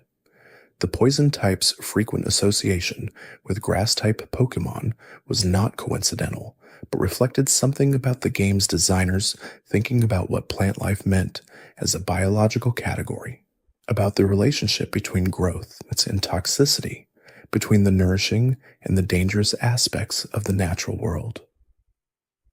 Many of the game's early grass-type Pokémon were also poison-type, occupying a dual category that acknowledged the specific ways that plants defend themselves and the specific dangers that vegetation can pose to the creatures that interact with it. This dual typing was a small piece of ecological thinking embedded in the game's basic classification system. The ancient and mystical qualities that grass-type Pokémon sometimes carried, their connections to cycles of growth and decay, and the deep rhythms of natural systems, gave certain creatures in this type a quality that differed from the elemental directness of fire and water. Shaman, a small creature connected to the gratitude of the land and to the healing of places damaged by pollution, carried a mythological significance that was gentle rather than dramatic, connected to ideas of restoration rather than power. The grass-type legendary creatures more broadly tended toward these associations with the living world rather than the cosmological, with the specific processes of ecological health rather than the abstract principles of time and space and creation. The rock-type and ground-type Pokémon share a geographic association that has made them among the most consistently present in the game's early areas, where the specific terrain of mountain routes and cave systems provided natural habitats for creatures whose designs drew from stone and earth. The first gym leader of the first generation specialized in rock types, and this positioning was deliberate because rock-type creatures were among the most naturally discoverable in the early game, and because defeating them required the player to use specifically effective strategies rather than simply overwhelming them with a stronger version of their own approach.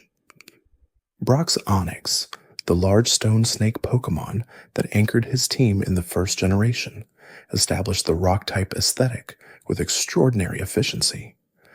A creature made of stone that moved like a living thing, that was enormous and slow and possessed of a specific kind of imposing presence that had nothing to do with speed or cunning and everything to do with scale and solidity, was a perfect expression of what rock could mean as a type. The difficulty of defeating Onyx with the Charmander that many players chose as their starter created one of the first generation's most memorable early challenges, a test that could be failed and that required genuine thought to overcome. The ground type's connection to seismic activity, to the specific power of an impact that traveled through the Earth itself, gave the type a quality of devastating effectiveness that made its representative moves among the most strategically significant in the game.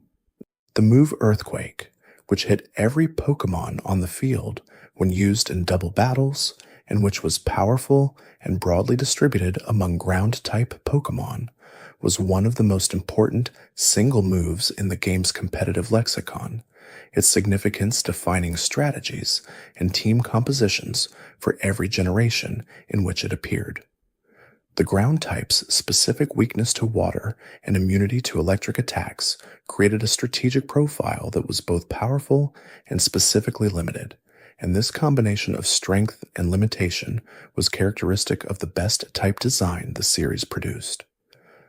The fossil Pokémon that could be obtained through the rock and ground-associated environments of each game, creatures revived from ancient remains, occupied a special aesthetic territory that combined the visual qualities of stone and ancient biology into something genuinely distinctive. Their designs incorporated the structural elements of fossils, the specific visual qualities of creatures whose soft tissue had been replaced by mineral deposits, into something that moved and acted like a living creature, creating an aesthetic that was simultaneously archaic and vital.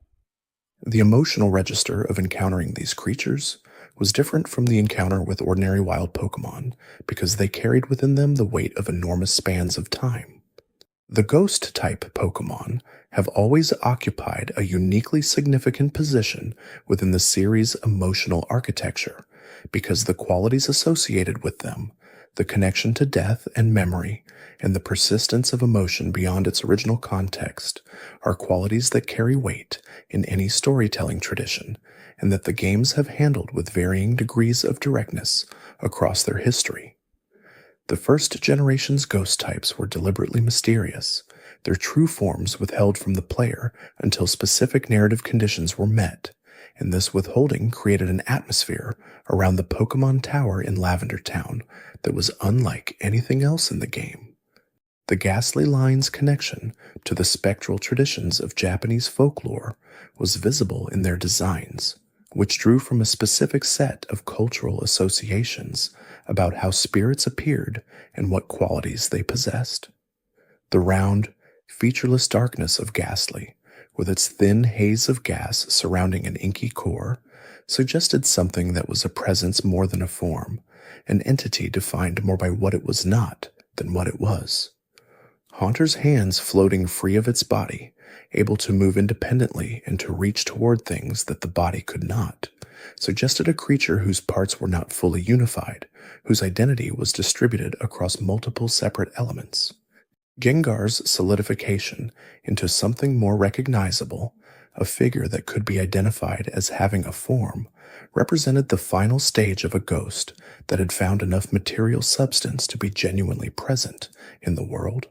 The Gravemarker Pokémon that appeared in later generations, creatures whose designs were directly connected to burial practices and to the specific artifacts of mourning, pushed the ghost type's associations more explicitly toward death as a cultural phenomenon rather than simply as an atmospheric quality. These designs were among the more conceptually daring the series produced, taking subjects that children's entertainment typically avoided and engaging with them through a combination of genuine seriousness and the specific lightness that characterizes the series' approach to difficult material. The result was not disturbing in the way that the same material might be in a different context, but it was not entirely comfortable either, which was precisely the emotional register that ghost-type Pokémon had always been designed to occupy. The haunted spaces that ghost-type Pokémon inhabited in each region, the old towers and the abandoned buildings, and the specific locations where something bad had happened and its echo persisted, were among the most atmospherically distinctive in the series. These spaces were usually optional, not required for the main progression, which gave them a quality of genuine discovery that encounters in required spaces could not have. Players who wandered into these spaces without being directed there encountered something that the game had prepared but had not advertised, something that rewarded the specific choice to explore beyond the edges of the directed path. The dragon-type Pokémon occupied a privileged position within the series' power hierarchy from the very beginning, their rarity and their late-game availability combining with their generally high statistical profiles to make them simultaneously the most coveted and the most challenging creatures to obtain and develop. The first generation's dragon type was represented almost exclusively by the Dratini line, creatures who were so rare and so difficult to find that many players completed their first playthrough without encountering one, and whose final evolution into Dragonite was a transformation of such dramatic scale that the gap between the beginning and end of the line was greater than any other evolutionary sequence in the generation. The dragon type's specific weakness to itself and its near immunity to most other types created a competitive ecosystem where dragon-type Pokémon were both the most powerful attackers and the most reliable targets for other dragon-type attacks, a kind of internal balance that made the type simultaneously dominant and vulnerable in specific ways. This self-referential quality of the type's strengths and weaknesses gave it a mythological coherence that felt appropriate. The idea that the things powerful enough to challenge a dragon were other dragons, that the category of the extraordinary could only be tested by others within the same category. The legendary dragon Pokémon, who appeared across generations, were among the most visually complex and the most narratively significant creatures in the series, because the dragon association carried within it the weight of the entire storytelling tradition of dragons as creatures of power and wisdom and danger. Rayquaza's position at the edge of the atmosphere, above the conflict between the creatures of land and sea, made it a creature of mediation and adjudication rather than simply of power, something that existed at a perspective where the scale of the conflict below was comprehensible.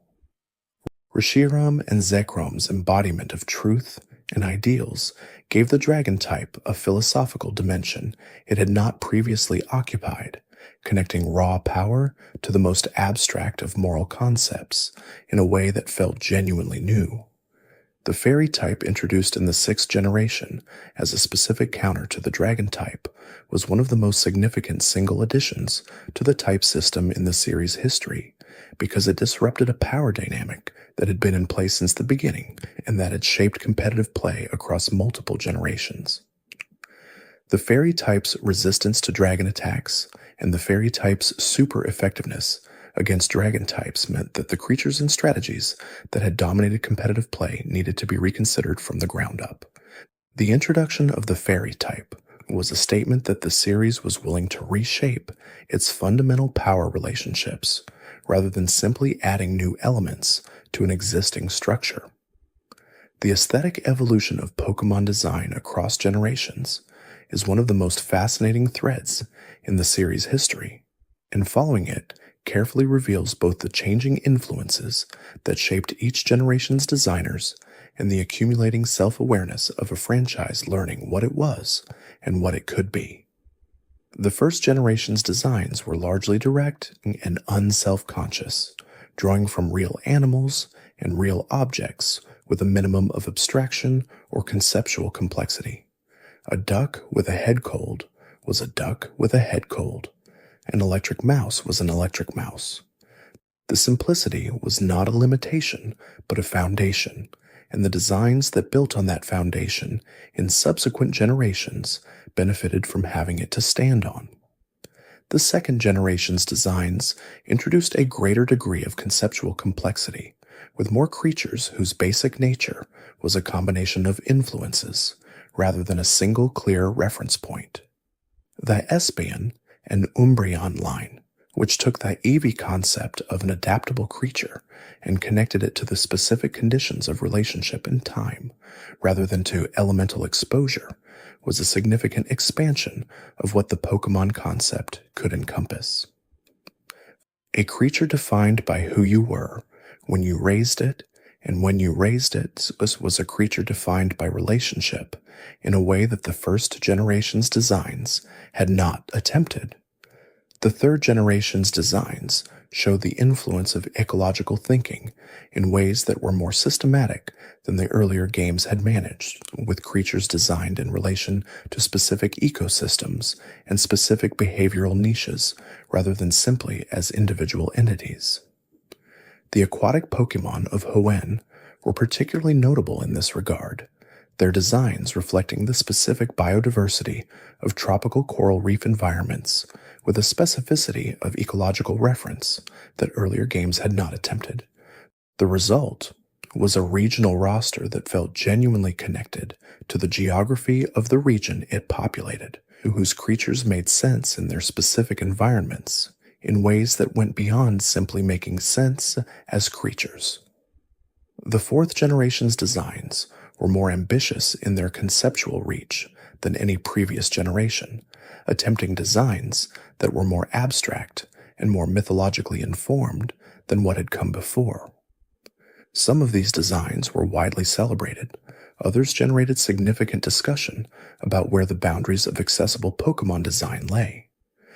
The ghost-type Pokémon of the fourth generation, whose designs engaged directly with cultural practices around death and burial, were among the most striking examples of this expanded ambition, and the reactions to them clarified something about what the series' audience expected and what it was willing to receive.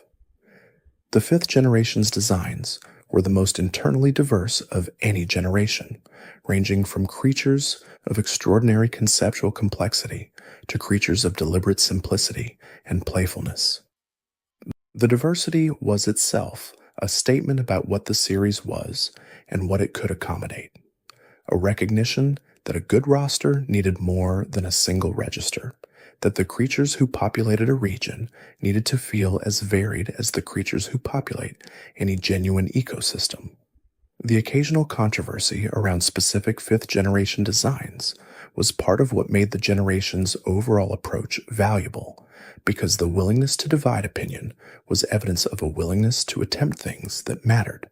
The sixth generation's designs were shaped by the aesthetic possibilities of three-dimensional rendering in ways that were sometimes exciting and sometimes limiting.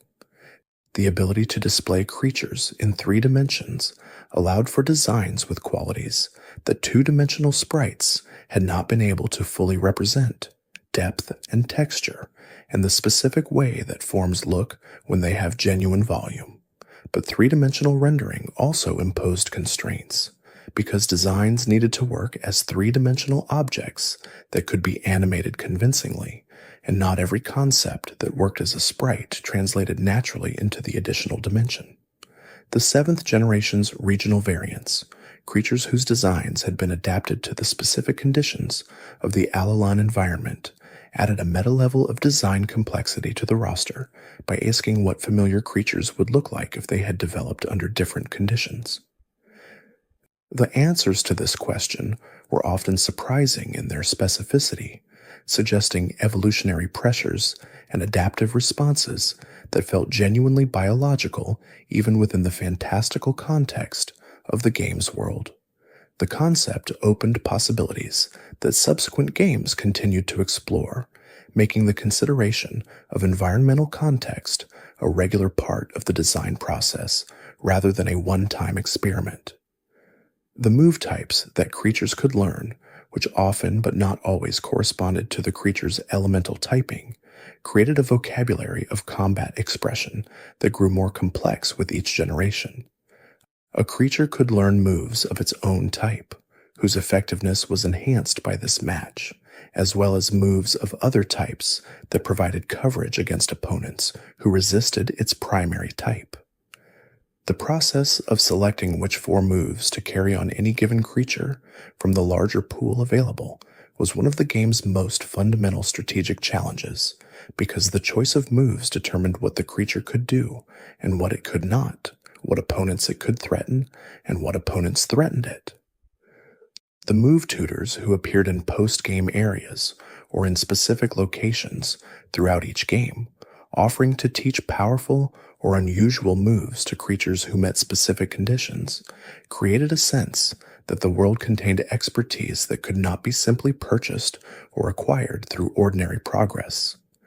The moves these tutors offered were often among the most strategically significant available, and finding them and satisfying the conditions for receiving them was a form of discovery that felt qualitatively different from the ordinary acquisition of moves through leveling. The world offered these tools to players who were curious enough to seek them, patient enough to develop the relationships that earned access to them, and knowledgeable enough to understand what they were receiving. The move metronome, which randomly selected any other move in the game and used it, was a small and whimsical design choice that had enormous conceptual implications. A move that could become any other move was a move that contained within itself the entire vocabulary of battle, all the specific expressions of elemental power and physical force and strategic manipulation that the game had developed. Using metronome was a way of engaging with that entire vocabulary at random, of accepting the possibility that any outcome might occur, of giving up control in exchange for the possibility of something extraordinary. The move was rarely strategically sound, but it was a perfect expression of something playful and genuine about what the games were. The concept of held items, introduced in the second generation and expanded into a central strategic element in subsequent games, transformed the nature of Pokémon customization by adding a layer of equipment to the choices that shaped each creature's capabilities. A creature's held item could be as simple as a berry that provided healing at a specific moment, or as strategically complex as an item that changed the fundamental rules of how the creature's moves functioned. The addition of held items meant that the same creature could be prepared in multiple entirely different ways, each preparation suited to a different strategic purpose, and that the choice of preparation was itself a significant strategic decision. The choice of held item for a competitive Pokémon was often as important as the choice of moves, because the item could fundamentally change the conditions under which the creature was effective. An item that prevented the creature from being surprised by a specific type of move, an item that automatically restored health at specific intervals, an item that doubled the effectiveness of a specific category of moves. These were not refinements of a creature's existing strategy, but alterations of it, changes that could make an otherwise marginal creature suddenly viable or an otherwise excellent creature suddenly essential. The depth of the held item system was one of the things that made competitive Pokémon so rich and so continuously interesting across multiple generations. The berries that served as held items in many situations had their own internal logic that connected to the game's broader ecological thinking. Different berries served different purposes, some providing healing against specific status conditions, others reducing the effectiveness of specific types of attacks before they could deal their full damage. The variety of berries and their specific interactions created a secondary vocabulary within the held item system, a set of tools designed specifically for the moment-to-moment management of battle conditions, rather than for the strategic shaping of a creature's capabilities over the long term. Players who understood the berry system had access to options that purely reactive players did not, because they had prepared for specific situations rather than simply responding to whatever occurred. The champion battles that have concluded each game's main story have always been, as previously noted, the most emotionally weighted moments in the structure of these games, but it is worth examining them more carefully as individual encounters rather than simply as a category of event. Each champion was designed to express something specific about the game that produced them, and the qualities that made each one distinctive were not arbitrary, but connected to the overall themes and emotional intentions of their respective games. Champion Blue of the first generation was defined by his roster rather than his personality, which was consistent with the first generation's general approach to characterization, but which also expressed something specific about what the encounter meant. His team included all three starter types and was built around coverage and capability rather than type specialization, suggesting a trainer who had thought carefully about how to prepare for any possible opponent rather than simply deepening their expertise in a preferred area. This thoroughness made him a genuine final challenge, and the symbolism of facing a rival who had prepared for everything you might bring was appropriate to a game whose journey had been defined by the pressure of his constant presence. Champion Lance of the second generation was built around the dragon type's power and the mythology surrounding it, and his presence at the summit of the world's highest mountain gave the encounter a geographical weight that supported its emotional significance. He had also appeared throughout the game in other contexts, as a member of the Elite Four in the game's previous version, and as an agent who assisted the player against Team Rocket in Johto, and these earlier encounters had established him as someone whose mastery was genuinely earned and genuinely impressive. Facing him as champion meant facing someone whose capabilities had been established through multiple earlier contexts, rather than simply revealed at the end. Champion Wallace of the third generation, who appeared only in the original Sapphire version, while Steven Stone occupied the champion position in Ruby, expressed something specific about the aesthetic priorities that separated the two versions of the game. Wallace's focus on water types and his designer's sensibility about the beauty of his creatures reflected the water-centric themes of Sapphire's version of the game's conflict, and his presence at the top of the league was an extension of those themes into their highest expression. Steven's geological and steel-type focus offered a different set of associations, connecting the champion's identity to the earth and the ancient, rather than to the ocean and the aesthetic. Champion Cynthia of the fourth generation became one of the most remembered champions in the series' history for reasons that went beyond the genuine difficulty of her team. Her recurring presence throughout the Sinnoh adventure, always appearing at specific moments of discovery or transition to offer information or perspective, created a relationship between her and the player that extended beyond a single climactic encounter. By the time the player faced her as champion, they had accumulated a sense of who she was that gave the encounter a texture that purely final bosses could not have. She felt like a person whose respect was worth earning rather than simply an obstacle whose defeat was required.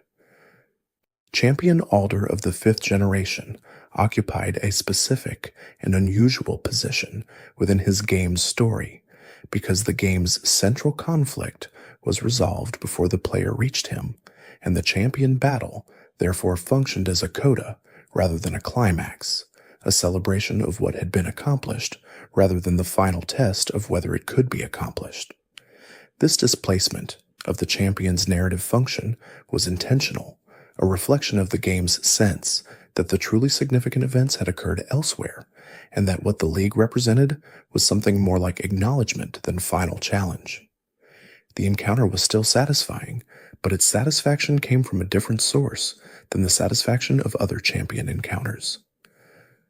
Champion Diantha of the sixth generation was defined by her elegance and her grace, qualities that were connected both to the region's French aesthetic influences and to the game's central themes of beauty and friendship. Her team included the fairy type that had been introduced in her generation, and that was strongly associated with the game's central themes, and her presence as champion made the League feel like a completion of the aesthetic vision that the Kalos region had expressed throughout. She was not the most challenging champion in the series' history, but she was one of the most aesthetically coherent, and in a game where aesthetic coherence was one of the primary values being expressed, this was an appropriate form of success.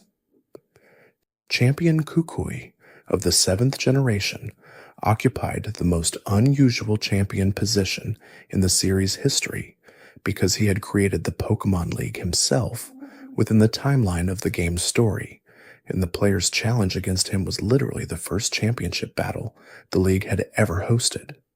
This temporal immediacy gave the encounter a quality of genuine inaugural significance, the sense of something new being established rather than something existing being continued. Kukui's passion for battle and his genuine warmth toward the player, established through his recurring presence as a mentor figure throughout the adventure, made his presence as champion feel like a gift rather than an obstacle, the gift of a final challenge from someone who had genuinely wanted the player to reach this moment. The ending that follows the champion battle in each game has always been one of the most carefully considered moments in the series, because what happens after the credits roll determines how the game will be remembered, not just as an experience that concluded, but as a world that persisted. The games that handled this moment best were the ones that understood the difference between an ending and a conclusion, between the story's completion and the world's continuation. The first generation's post-champion world was defined by what it had always been defined by, which was the possibility of catching the remaining Pokémon that the main story had not required encountering. The game offered this possibility without ceremony, simply allowing the world to continue as it had been, available for whatever the player chose to do within it.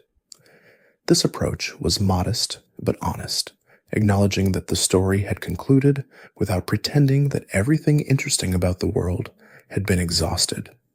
The second generation's expansion of the post-champion world into the entirety of a previous game's region was the most ambitious post-game gesture the series ever made, and it succeeded because it was not simply additional content, but genuinely additional world, a place with its own geography and its own emotional register and its own encounter waiting at its summit that constituted a second and more personal completion than the one the main story had provided. The sense of having earned access to something that could have existed anywhere but had been placed specifically at this moment in the journey when the player's team was strong enough and their knowledge of the world deep enough to appreciate what they were receiving was a form of design generosity that the series has never quite replicated. The third generation's post-game offered the most open-ended continuation of any generation's, with the emphasis on catching and exploring rather than on additional narrative content. The legendary Pokémon who waited in specific locations throughout the world, accessible now that the main story had concluded, created a series of specific goals that the player could pursue at whatever pace felt natural, with no urgency and no direction except whatever the player brought to the activity.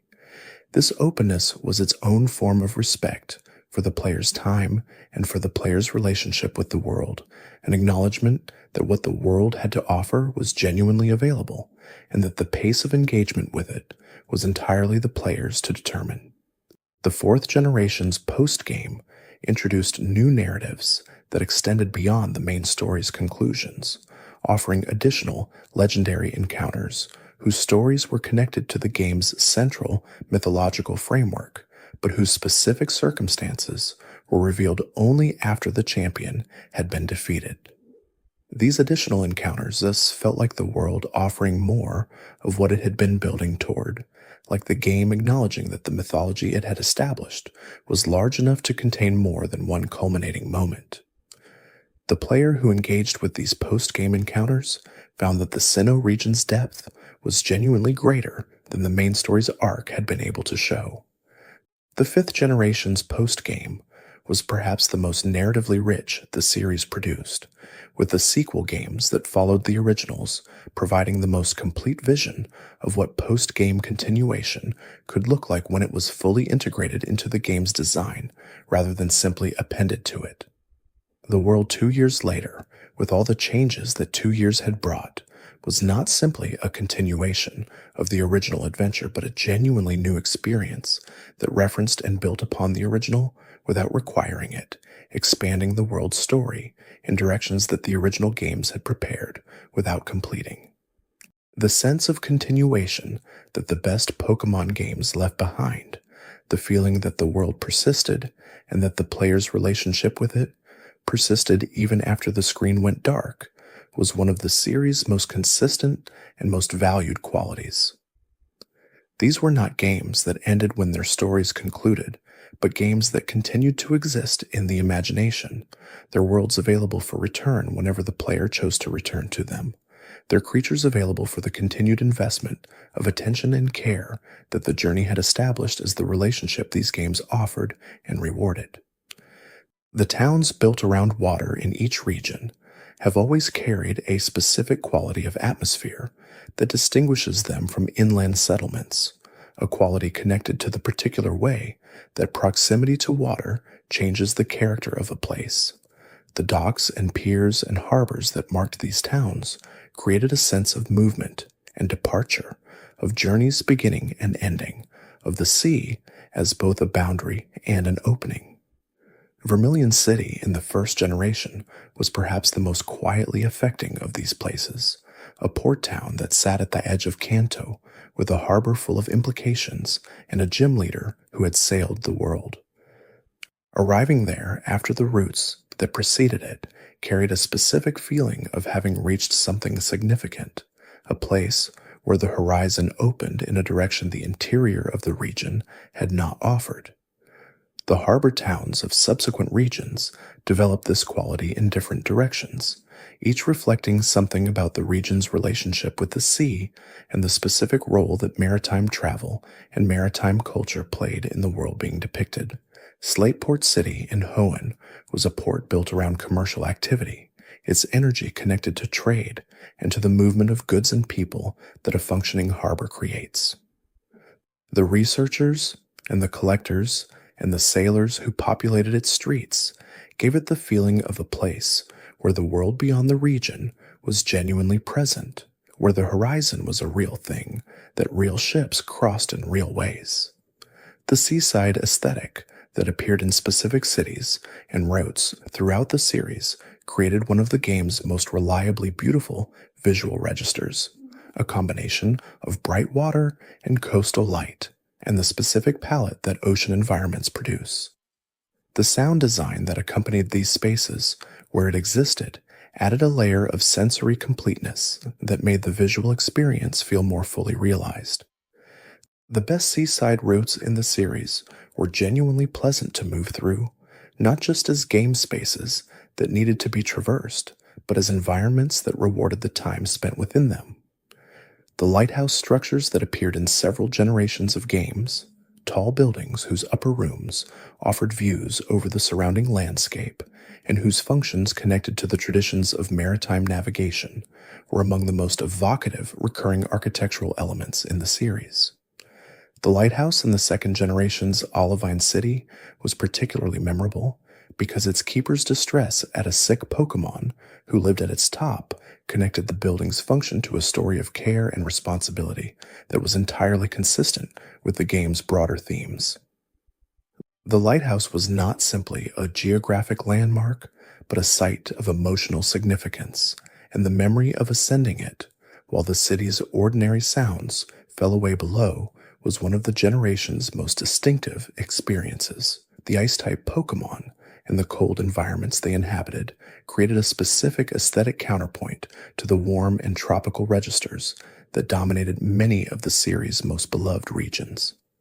The ice types offered something that fire types and grass types could not, which was the quality of stillness and clarity associated with cold, the sense of a world simplified by frost into its essential forms. The best ice-type designs captured this quality of crystalline clarity in their visual presentation, making creatures whose forms were defined by the absence of the complexity that warmth and growth added to other types. The ice routes that wound through the higher elevations of each region's mountain areas created some of the most visually distinctive spaces in the games, places where the ordinary color palette of the game's world was replaced by a more limited and more striking range of whites and blues. Moving through these routes had a specific quality of exposure, of being in a place where the ordinary protections of the landscape had been removed and where the only available warmth was the warmth carried inward. The encounters with Ice-type Pokémon in these environments felt appropriate in a way that encounters in warmer, more varied environments could not, connected to the specific conditions of the place rather than simply distributed throughout it. The legendary Ice-type Pokémon, whose appearances punctuated specific moments in several game stories, occupied a position between the crystalline clarity of the type's aesthetic qualities and the mythological weight that legendary status always imposed. The legendary Ice Bird of the first generation, encountered in a snowy mountain environment that the ordinary course of the game might never lead a player to explore, carried a presence that was defined partly by its visual qualities and partly by the specific difficulty of the location. A creature encountered at the end of a difficult climb in a cold and featureless environment was encountered differently than a creature encountered in a more accessible location, and the difficulty of the approach was part of what gave the encounter its specific emotional texture. The snowflake patterns that adorned many Ice-type Pokemon's designs were not merely decorative, but connected to the specific crystalline mathematics of actual ice formation, the self-similar structures that frost creates when water freezes slowly under specific conditions. This connection to real-world physics, embedded in the visual design of these creatures, was characteristic of the series' broader approach to naturalistic inspiration. Its willingness to find the aesthetically interesting within the scientifically accurate rather than departing from accuracy in pursuit of visual appeal. The psychic-type Pokémon represented something specific in the first generation's design, thinking that subsequent generations would modify and complicate without entirely replacing, which was the association between mental power and a particular kind of aloof intelligence. The creatures of the first generation, who used psychic abilities, tended toward designs that suggested a relationship with the physical world that was more observational than participatory, creatures who existed in a slightly different register than the purely physical creatures around them, and who expressed this difference through floating, through stillness, through the specific visual quality of something whose power was not visibly muscular. Alakazam remained the most direct expression of this aesthetic, a creature whose entire design was organized around the image of concentrated mental capability, whose body was simultaneously too thin to suggest physical power and too precise to be accidental, whose spoons were a cultural reference to specific demonstrations of purported mental ability that connected the creature to a particular moment in the popular culture of the time.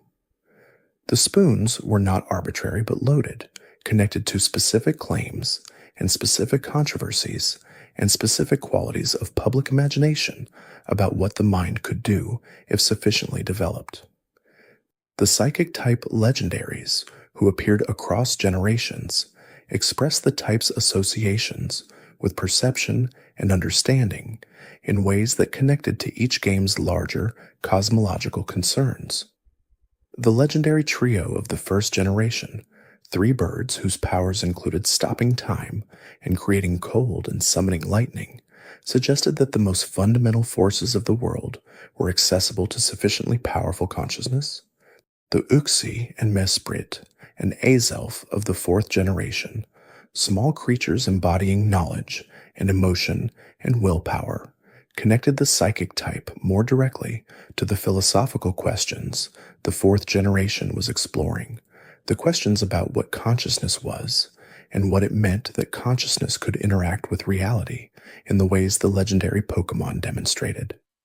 The Dark type's introduction in the second generation as a specific counter to the psychic type acknowledged something about the narrative logic of mental power. The idea that psychic abilities were most effectively countered not by a different kind of power, but by a different kind of mind, one that operated outside the systematic rules that psychic abilities depended on. The Dark type was not powerful in the sense that fighting types were powerful through a straightforward application of greater force, but effective in the sense of operating outside the framework within which psychic power was most fully expressed. This framing gave the dark type a philosophical specificity that was unusual for a game mechanic and that connected to real ideas about the limits of systematic thinking. The fighting type Pokémon occupied a specific position in the series' design, thinking that was connected to both martial traditions and to the specific qualities of physical strength and discipline that those traditions expressed. The fighting type was one of the few types whose creatures tended toward humanoid forms, because the cultural associations of martial arts and physical combat were specifically human associations, and the creatures who embodied them often did so by reflecting human practitioners of those traditions back in a form that was recognizably inspired by them while being genuinely distinct. Masham's 4 arms, which allowed it to deliver many more blows in a given time than any 2-armed creature could manage, expressed the fighting type's essential quality of intensity, of commitment to the physical expression of force in a way that was visually distinctive and conceptually clear. The creature was not simply strong in the way that many Pokémon were strong, but expressed its strength through a design that communicated multiplied effort, the application of more than ordinary physical resources to the act of combat.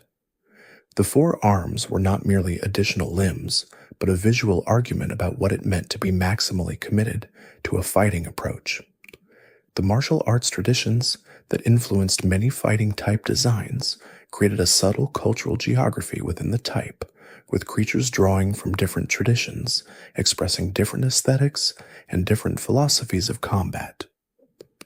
A creature inspired by the standing grappling traditions of wrestling expressed different qualities than one inspired by the striking traditions of boxing, and one inspired by the weapons-based traditions of various Asian martial arts expressed different qualities still.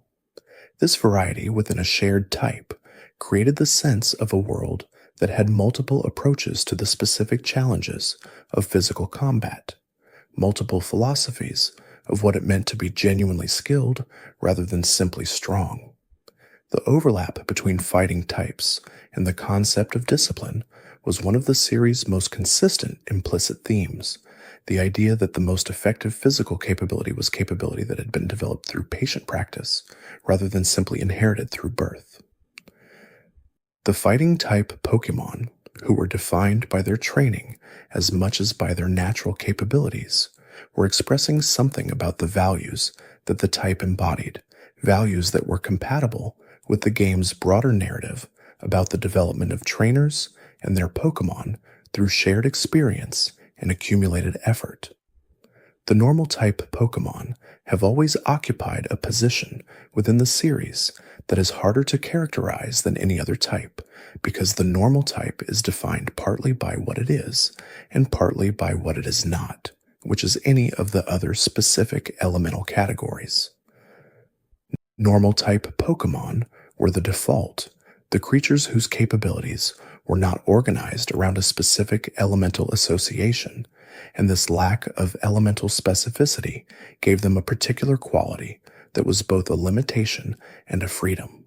They were effective against nothing and resisted by nothing, immune to nothing, and weak against fighting, which created a strategic profile that was simultaneously flexible and specifically vulnerable. The normal type creatures who were most memorable in the series' history tended to be memorable for reasons other than their typing, because the type itself offered nothing visually distinctive or thematically specific to anchor a design. Snorlax was memorable for its extreme expression of a single characteristic, the quality of rest and contentment taken to an absurd and charming extreme. Eevee was memorable for the extraordinary adaptability that its evolutionary possibilities expressed. The normal type is a kind of pure potential that could become any of several more specific things. Chansey and its evolution, Blissey, were memorable for their extraordinary capability in specific statistical dimensions that made them crucial to competitive strategies, despite appearing utterly harmless. The move normal that did not exist, the absence at the center of the type's move vocabulary, was itself interesting, because it meant that the normal type's moves were defined entirely by their function and mechanical characteristics rather than by any elemental association. A normal type attack was not calling on any specific force of the natural world, but simply expressing physical capability in its most unmediated form, and this quality of unmediation was connected to the type's broader aesthetic of ordinariness, of creatures who engaged with the world through direct contact rather than through the mediation of elemental power. The dual normal type Pokémon, who combined the type's flexibility with a second type's specific associations, were often among the most strategically interesting in their categories, because the normal type's immunities and weaknesses combined with the second type's to create profiles that were unexpected and sometimes surprisingly effective. A Pokémon that was both a normal type and flying type, for instance, lost the ground type immunity that pure flying types possessed, but gained the fighting type immunity of the normal type, creating a specific combination of resistances and vulnerabilities that required careful analysis to navigate correctly. The specific experience of battling the Elite Four for the first time, without knowing what to expect from any of the four trainers, was one of the series' most reliably challenging and most reliably memorable experiences. The Elite Four sequence imposed a resource constraint that the rest of the game had not required, because the party that entered could not be healed between the four battles unless specific consumable items were used, and a party depleted by the first three encounters faced the fourth in a weakened state. This design created genuine tension that persisted through every playthrough, because even experienced players who knew what was coming could not entirely avoid the attrition of four consecutive battles. The different type specializations of the four Elite Four members in each game were chosen not just for strategic variety, but for narrative coherence, creating a sequence of encounters whose total effect expressed something about the game's thematic concerns. The order in which players chose to face them, in games that allowed such choice, added a layer of personal strategy to the sequence, because beginning with the member whose type was least threatening to the player's team preserved strength for later encounters, while beginning with the most threatening eliminated the greatest danger, early at potential cost, to the battles that followed. The Elite Four trainers, who recurred across games and remakes, acquired a continuity that simple boss encounters could not have, because players who remembered them from previous versions brought to their new encounters the specific memories of what those trainers had meant before. Lorelei of the first generation's Elite Four, encountered again in the second generation's post-game Kanto at a different position in the world's story, was not simply a repeated challenge, but a continuation of a relationship that the game's shared continuity had established.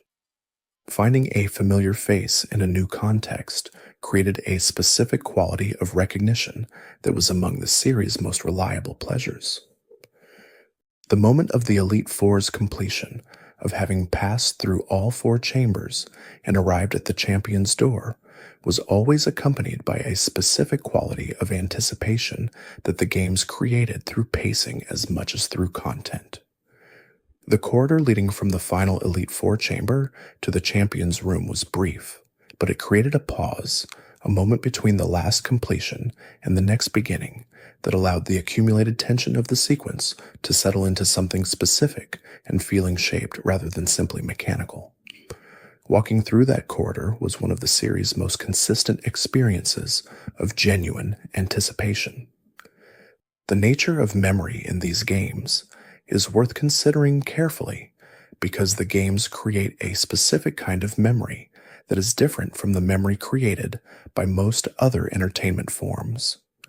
The memories of a Pokémon playthrough are not primarily memories of specific content, but of specific experiences, and those experiences are shaped as much by what the player brought to them as by what the game provided.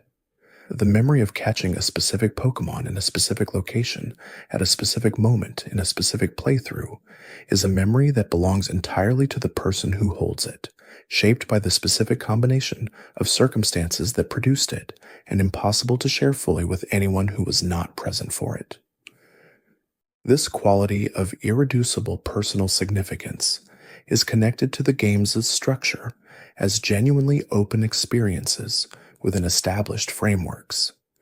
Every journey through a region followed the same general path, but was traversed differently by different players, and differently by the same player on different occasions, and these differences accumulated into experiences that were genuinely distinct in ways that mattered. The specific party you carried, the specific challenges that party struggled with, and the specific opponents it handled easily, the specific moments of discovery and surprise and frustration and triumph that the journey produced. All of these were yours in a way that the contents of most media were not. The nostalgia that these games generate is therefore a specific kind of nostalgia, connected not just to the content of what was experienced, but to the specific quality of who you were when you experienced it, and the specific configuration of circumstances that surrounded that experience. The person who played Pokémon Gold as a child in a specific year, in a specific place, with specific friends and specific rhythms of play, cannot return to that experience no matter how many times they replay the game, because the experience was not the game, but the game plus everything else that surrounded it. What they can do is return to the game itself and find within it echoes of that experience, reminders of what it felt like to be in a world that felt genuinely unlimited in what it offered. The multi-generational quality of the series, the fact that it has now been played by parents who are sharing it with children who were not alive when the series began, creates a specific quality of cultural transmission that is unusual for a video game franchise. The experience of playing Pokémon is being transmitted across generations in the way that other forms of cultural inheritance are transmitted, not just through the direct recommendation of a specific entry, but through the atmospheric qualities of the experience itself, the particular feeling of what it means to begin a Pokémon adventure, being passed from one generation to the next through the games themselves, which retain that feeling even as the technology and the specific content change around it. The act of sharing a Pokémon game with someone who has never played one before, of watching them receive the first partner and step out into the world, carries a specific quality of vicarious pleasure that is connected to the genuine pleasure the activity provides, but is also distinct from it. Watching someone encounter something that has mattered to you for a long time, seeing it through their eyes, allows you to access something of the original experience, while also experiencing something entirely new, the experience of the world being new to someone rather than familiar to you. This quality of vicariously renewed experience is one of the things that gives these games their unusual capacity to continue generating meaning long past the point at which any single playthrough has exhausted what it has to offer directly. The concept of a region as a place that the player comes to know over the course of an adventure that reveals itself gradually through the process of traversal rather than all at once is fundamental to how these games work as experiences. A Pokémon region is not a space that can be understood from a map any more than a city can be understood from a satellite photograph. It is a space that requires inhabitation that reveals its character through the accumulation of specific encounters and specific movements and specific moments of arrival that map reading cannot replicate. The early hours of any Pokémon adventure are hours of disorientation, of encountering named places without yet understanding what they are in relation to each other, of developing a sense of the world's layout from the inside rather than from above. The first gym badge is earned before the region's geography is fully comprehended, and this is appropriate because the badge system was always about forward movement through a world being discovered rather than about the completion of a fully known space. You move toward the next challenge, not because you know where it is, in any absolute sense, but because the world is directing you there, and you follow the direction while the space around the directed path gradually becomes comprehensible. The moment when a player's internal map of a region becomes genuinely coherent, when the relationship between all the towns and routes and landmarks that have been visited becomes clear as a unified geography rather than a series of connected but poorly understood locations, is one of the most satisfying moments the games provide.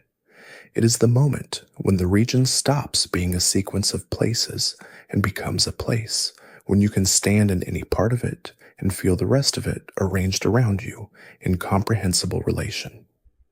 This moment does not arrive at the same point in every playthrough, and its arrival is one of the rewards that the games offer for sustained and attentive engagement with the world they contain. The late game access that the badge system unlocked, the areas that required specific capabilities acquired late in the adventure before they could be entered, created a quality of return to discovery that was different from first discovery. A player who returned to the beginning of the region after acquiring all 8 badges moved through a familiar space with new capabilities, and the new capabilities revealed things that had been inaccessible on the first pass. This return was both a mechanical process, accessing previously blocked areas, and an emotional one, experiencing a familiar space, transformed by the perspective of everything that had been learned and developed since it was first encountered. The end of the main game, when the region had been traversed from one edge to the other, and the champion had been defeated and the credits had rolled, was therefore not the end of the relationship with the region, but a change in that relationship, a transition from discovery to familiarity, from following a directed path to moving freely through a space that was now genuinely known. The post-game relationship with the region was the relationship of someone who lived there rather than someone passing through, and the quality of that relationship was different in ways that some players found more interesting than the discovery phase, and others found less so. The specific textures, the different generations of hardware contributed to the experience of these games have their own significance within the overall history of the series, because the technical qualities of the platform shaped not just the visual presentation, but the emotional register of the experience in ways that were sometimes deliberate and sometimes unavoidable. The Game Boy's limited palette and low resolution created a visual world that was abstract by necessity, its creatures and environments rendered in broad strokes that required the player's imagination to complete. This abstraction was not a weakness, but a productive constraint, because it left room for the player's imagination to participate in the experience in a way that higher resolution could not have accommodated. The transition to the Game Boy Color brought new possibilities for visual differentiation, but preserved the fundamental quality of small-scale abstraction that had defined the original games. The colors that became available with the new hardware were used to enhance distinctiveness rather than to add photographic realism, keeping the visual world in the register of illustration rather than representation, of suggestion rather than documentation. The creatures encountered in this generation's games were visibly different from each other, in ways that the original hardware had sometimes struggled to achieve, but they were still abstractions, still occupying a visual space that required and rewarded the player's imaginative contribution. The Game Boy Advance generation brought the series to a level of visual expressiveness that felt genuinely significant, with creatures that could be rendered in multiple colors simultaneously and with environments that could suggest depth and texture rather than simply flatness and pattern. The third generation's visual world was richer than its predecessors in ways that were immediately visible and that created a stronger sense of inhabiting a genuinely beautiful environment rather than a functionally adequate one. This visual richness supported the emotional ambitions of the game's storytelling in ways that the previous hardware had limited, because the beauty of the world being depicted created a felt reason to care about what happened within it.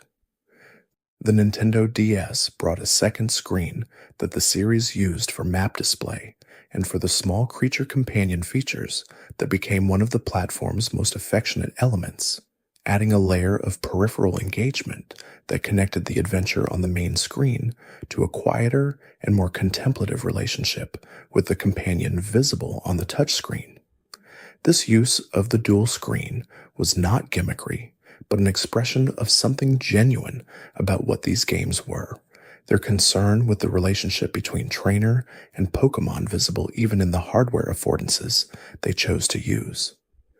The three-dimensional capabilities of the Nintendo 3DS transformed the visual presentation of the games in ways that were significant and ways that took time to fully assess. The creatures that moved through fully modeled environments carried a presence and a weight that the previous generation's sprites had not possessed, and the battles that displayed them from dynamic camera angles felt more cinematic and more dramatic than the fixed perspectives of earlier games. But something was also changed by the transition, something connected to the particular qualities of sprite art that three-dimensional modeling could not replicate, and players who had grown up with the earlier games sometimes found themselves missing those qualities in ways that were difficult to articulate. The ongoing conversation about what these games look like and what they could look like, about the relationship between the series' visual history and its visual future, is a genuine and important conversation about what the series values and what it is willing to sacrifice in pursuit of specific goals. Every visual evolution involves trade-offs, and the trade-offs made by the Pokémon series across its history are part of its story, part of what makes the series what it is, and what makes each generation's specific visual quality a genuine expression of a specific moment, rather than simply a technical level that was surpassed by what came after.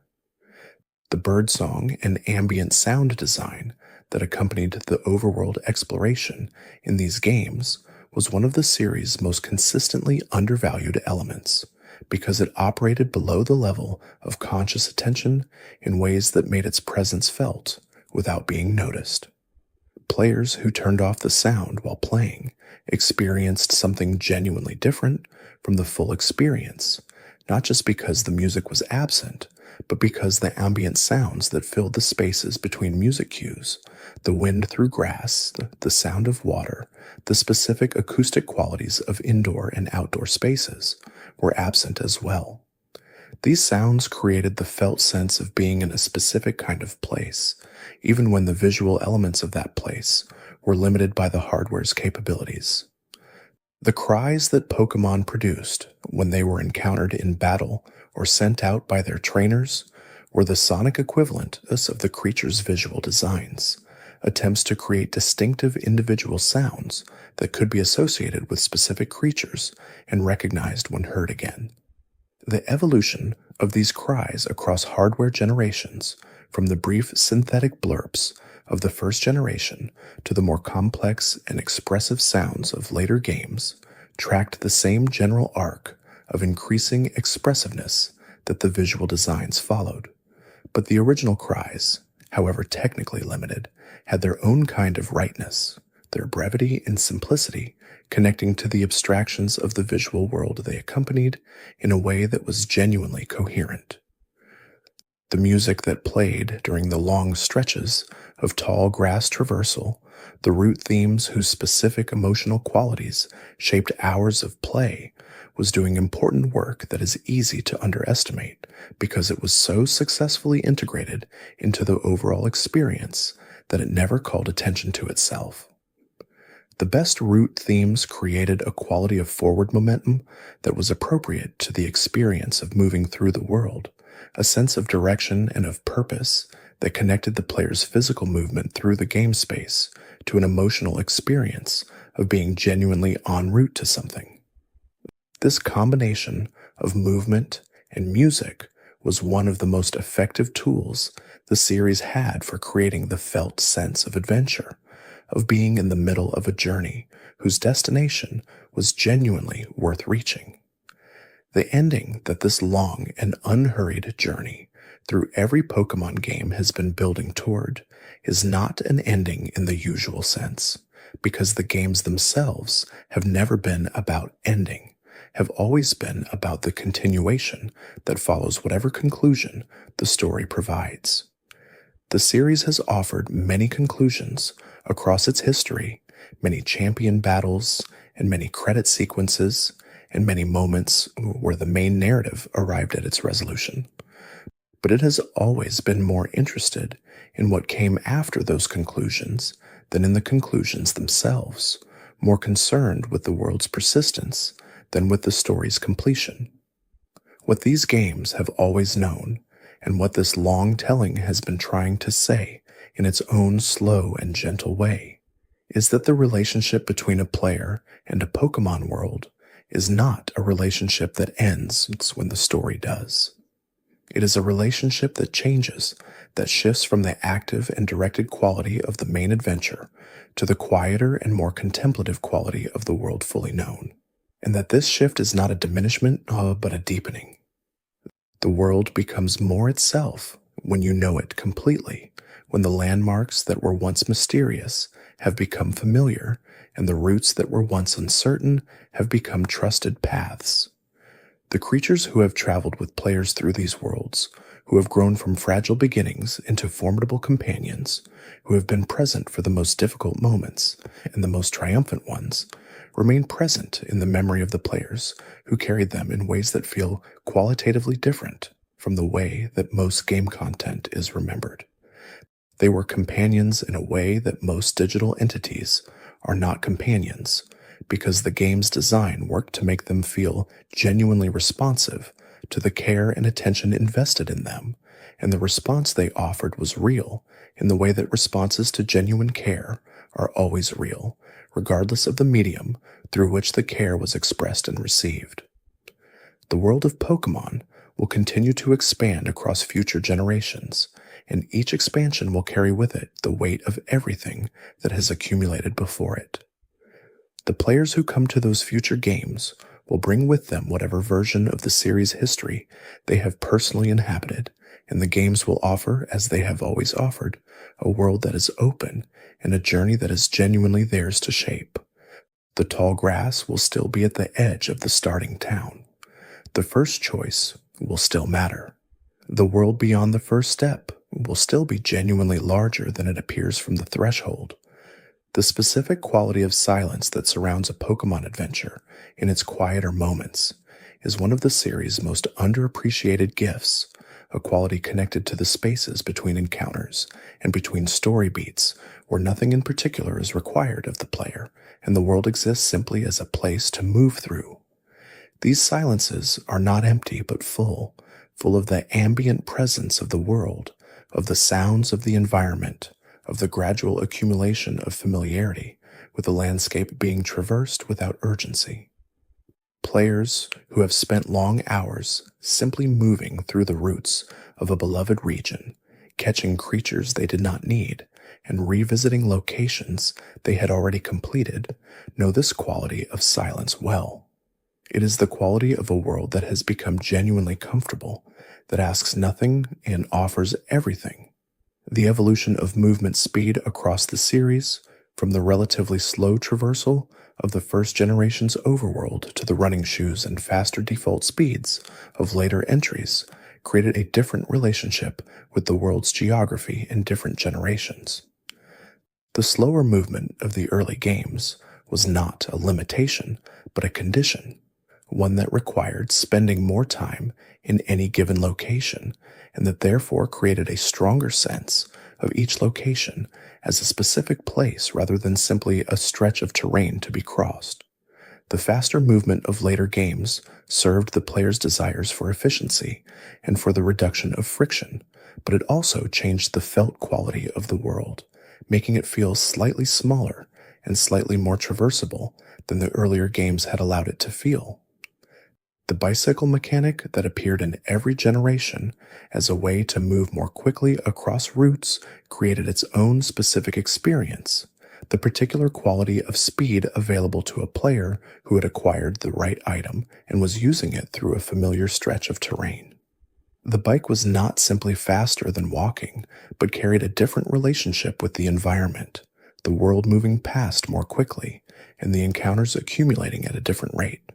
Players who found their favored relationship with the world to be a walking one sometimes found the bike to be a disruption of that relationship rather than an improvement, its speed removing the quality of attention that slower movement allowed.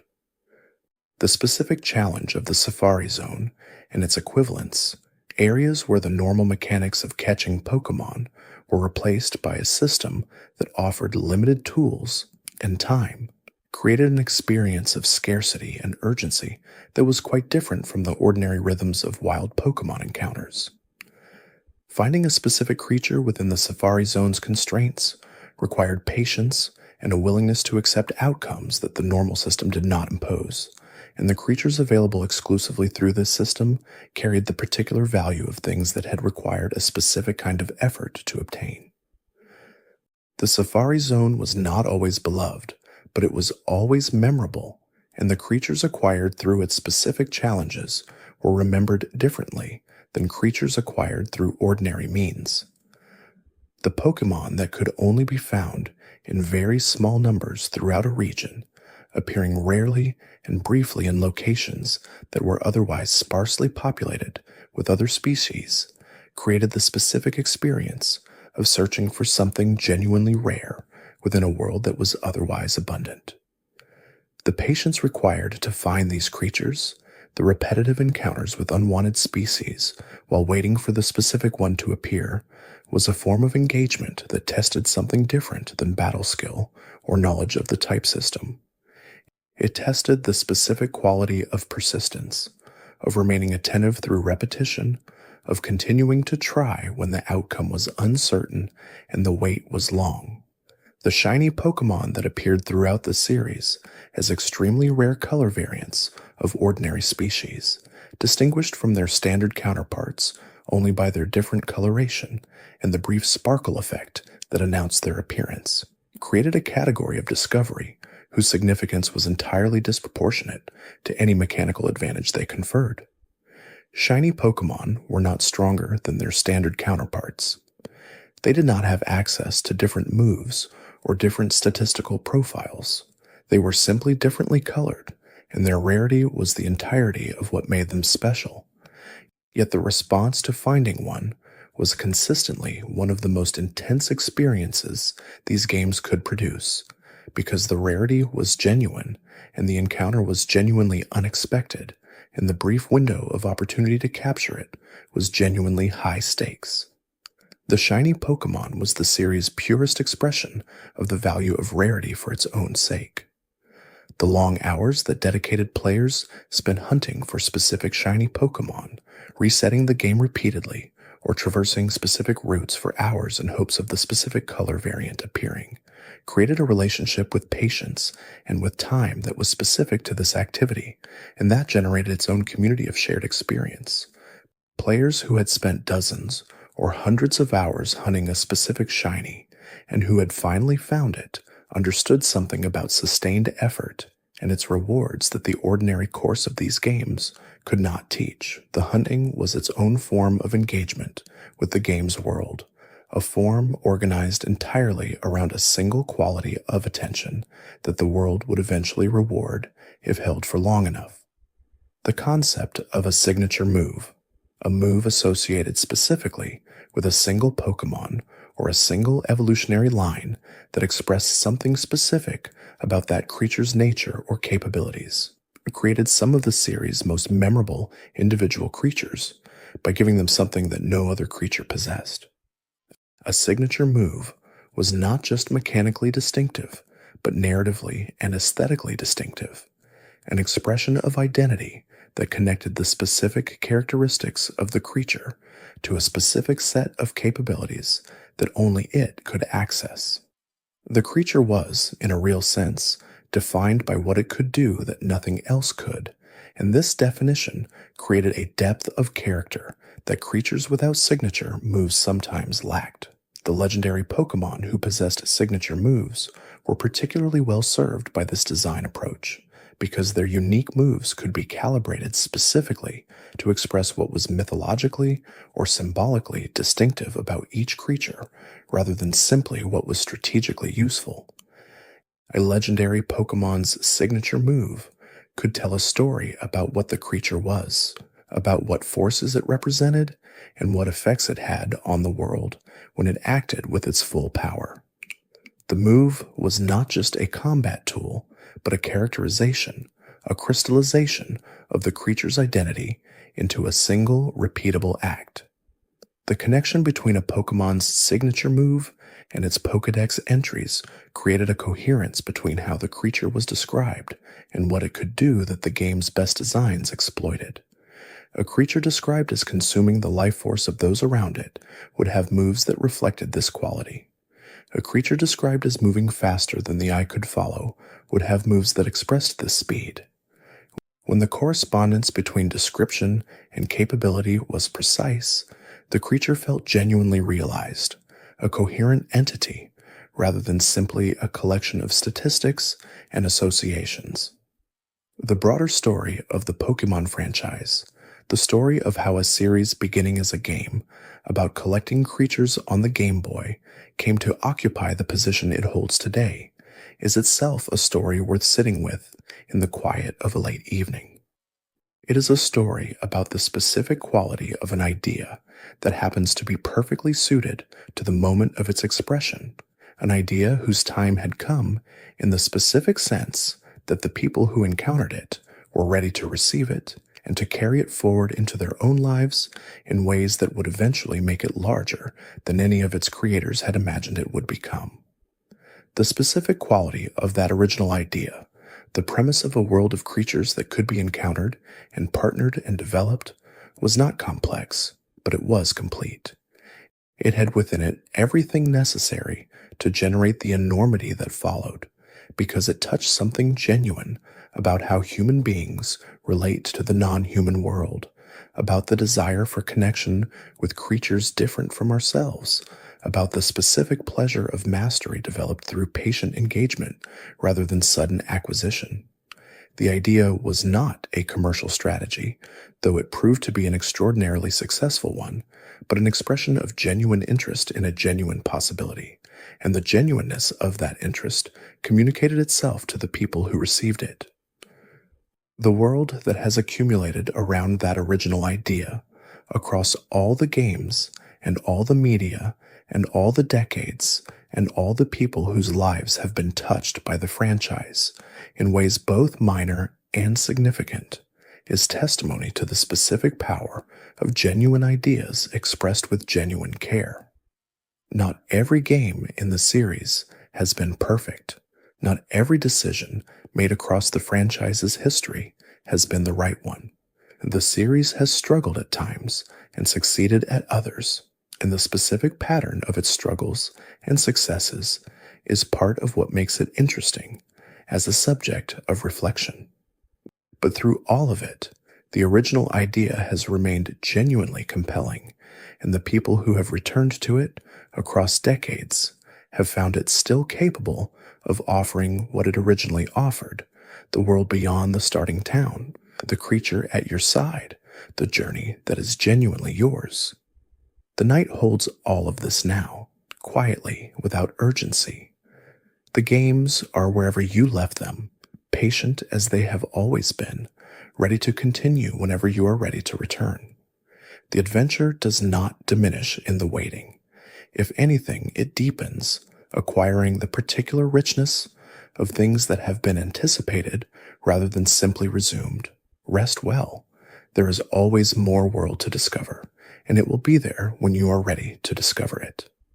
The design of Pokémon villains across the series has traced an arc that is worth following carefully, because each new villain organization represented not just a different threat for the player to overcome, but a different vision of what was wrong with the world and what an adequate response to that wrongness might look like. The earliest villains were defined almost entirely by their actions rather than their philosophies, their motivations sketched in the broadest possible terms, and their complexity limited to whatever could be communicated through brief dialogue exchanges. This sparseness was appropriate to the first generation's storytelling register, where everything was broad strokes, and the player's imagination was expected to supply the details. But it also meant that the villains were the aspect of the game that aged most visibly, their cartoonish quality becoming more apparent with each subsequent generation that demonstrated what a more seriously realized villain could achieve. Team Aqua and Team Magma in the third generation were the first villains in the series to be given coherent philosophies that were connected to specific views about the natural world and its optimal state. The members of these organizations genuinely believed in the goals they were pursuing, genuinely saw themselves as acting in the world's best interest, and the game's presentation of their conflict acknowledged this sincerity without endorsing it. The tragedy of two groups, each convinced of their own rightness, each pursuing goals that would be catastrophic if achieved, and each unable to see the problem with their own certainty, was not fully developed in the third generation storytelling, but it was present as a genuine theme in a way that earlier generations' villain plots had not managed. The expansion of villain complexity in the fifth generation created the most fully realized antagonist in the series' history, and in doing so, raised the bar for everything that followed.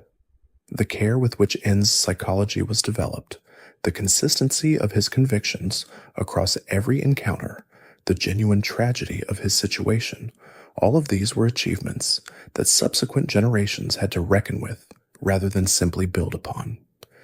The question of what came after N, of how the series could continue to develop its villain characters, without simply attempting and failing to replicate what the fifth generation had accomplished, was one that different subsequent games answered in different ways and with different degrees of success.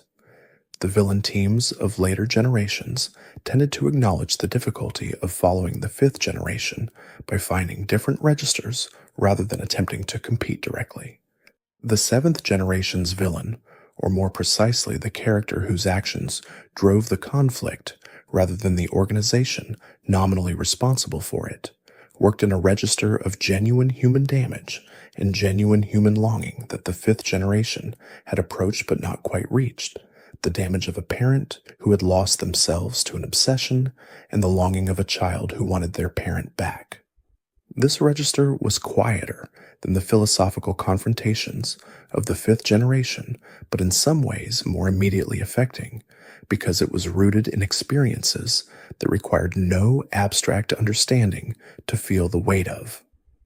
The Pokémon Professor characters who bookended each game's narrative, standing at the beginning as the authority who set the journey in motion and sometimes appearing at the end to acknowledge its completion, formed a lineage of scholarly figures whose specific characteristics reflected each generation's sense of what the study of Pokémon meant and what the proper relationship between human knowledge and the natural world looked like. Professor Oak's generosity in offering his research tools to a child was the archetype from which all subsequent professors departed, and the qualities he expressed, the openness, the genuine interest, the willingness to send someone else into the world to do the work his age or circumstance prevented him from doing himself, were qualities that subsequent professors shared in varying degrees. Professor Elm in the second generation was defined by a more specific and more anxious intelligence than Oak's, a scientist so absorbed in his specific research that the world beyond his laboratory sometimes surprised him. His genuine care for the player and his genuine excitement about the discoveries the journey was producing were expressed through the specific filter of his researcher's personality, which made them feel more particular and therefore more real than a less differentiated characterization might have achieved. Elm was the first professor who felt like a specific person rather than an archetype, and this specificity was part of what made him memorable. The subsequent professors continued this movement toward specific and distinctive characterization, each one expressing a different aspect of what it meant to be a person who had dedicated their life to the study of Pokémon.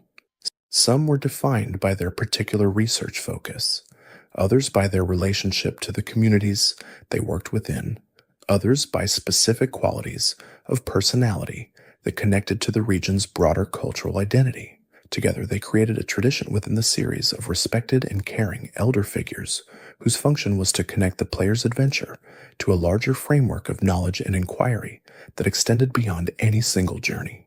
The deep nights of a Pokémon adventure, the sessions that extended past the point where ordinary timekeeping had been abandoned and the world outside the screen had grown completely quiet, created a quality of immersive absorption that was specific to these games and to the specific kind of engagement they offered. Other games could create absorption through urgency, through the pressure of immediate consequences that demanded constant attention. The Pokémon games created absorption through interest, through the gentle accumulation of things worth knowing, and places worth visiting, and creatures worth finding, a quality that did not demand attention, but made attention feel like its own reward. The memory of those long nights of play, of emerging from them into an early morning that felt both surprising and perfectly natural, of carrying the world of the game into waking life for a few transitional minutes, was one of the experiences that the generation who grew up with these games remembered most vividly and most affectionately.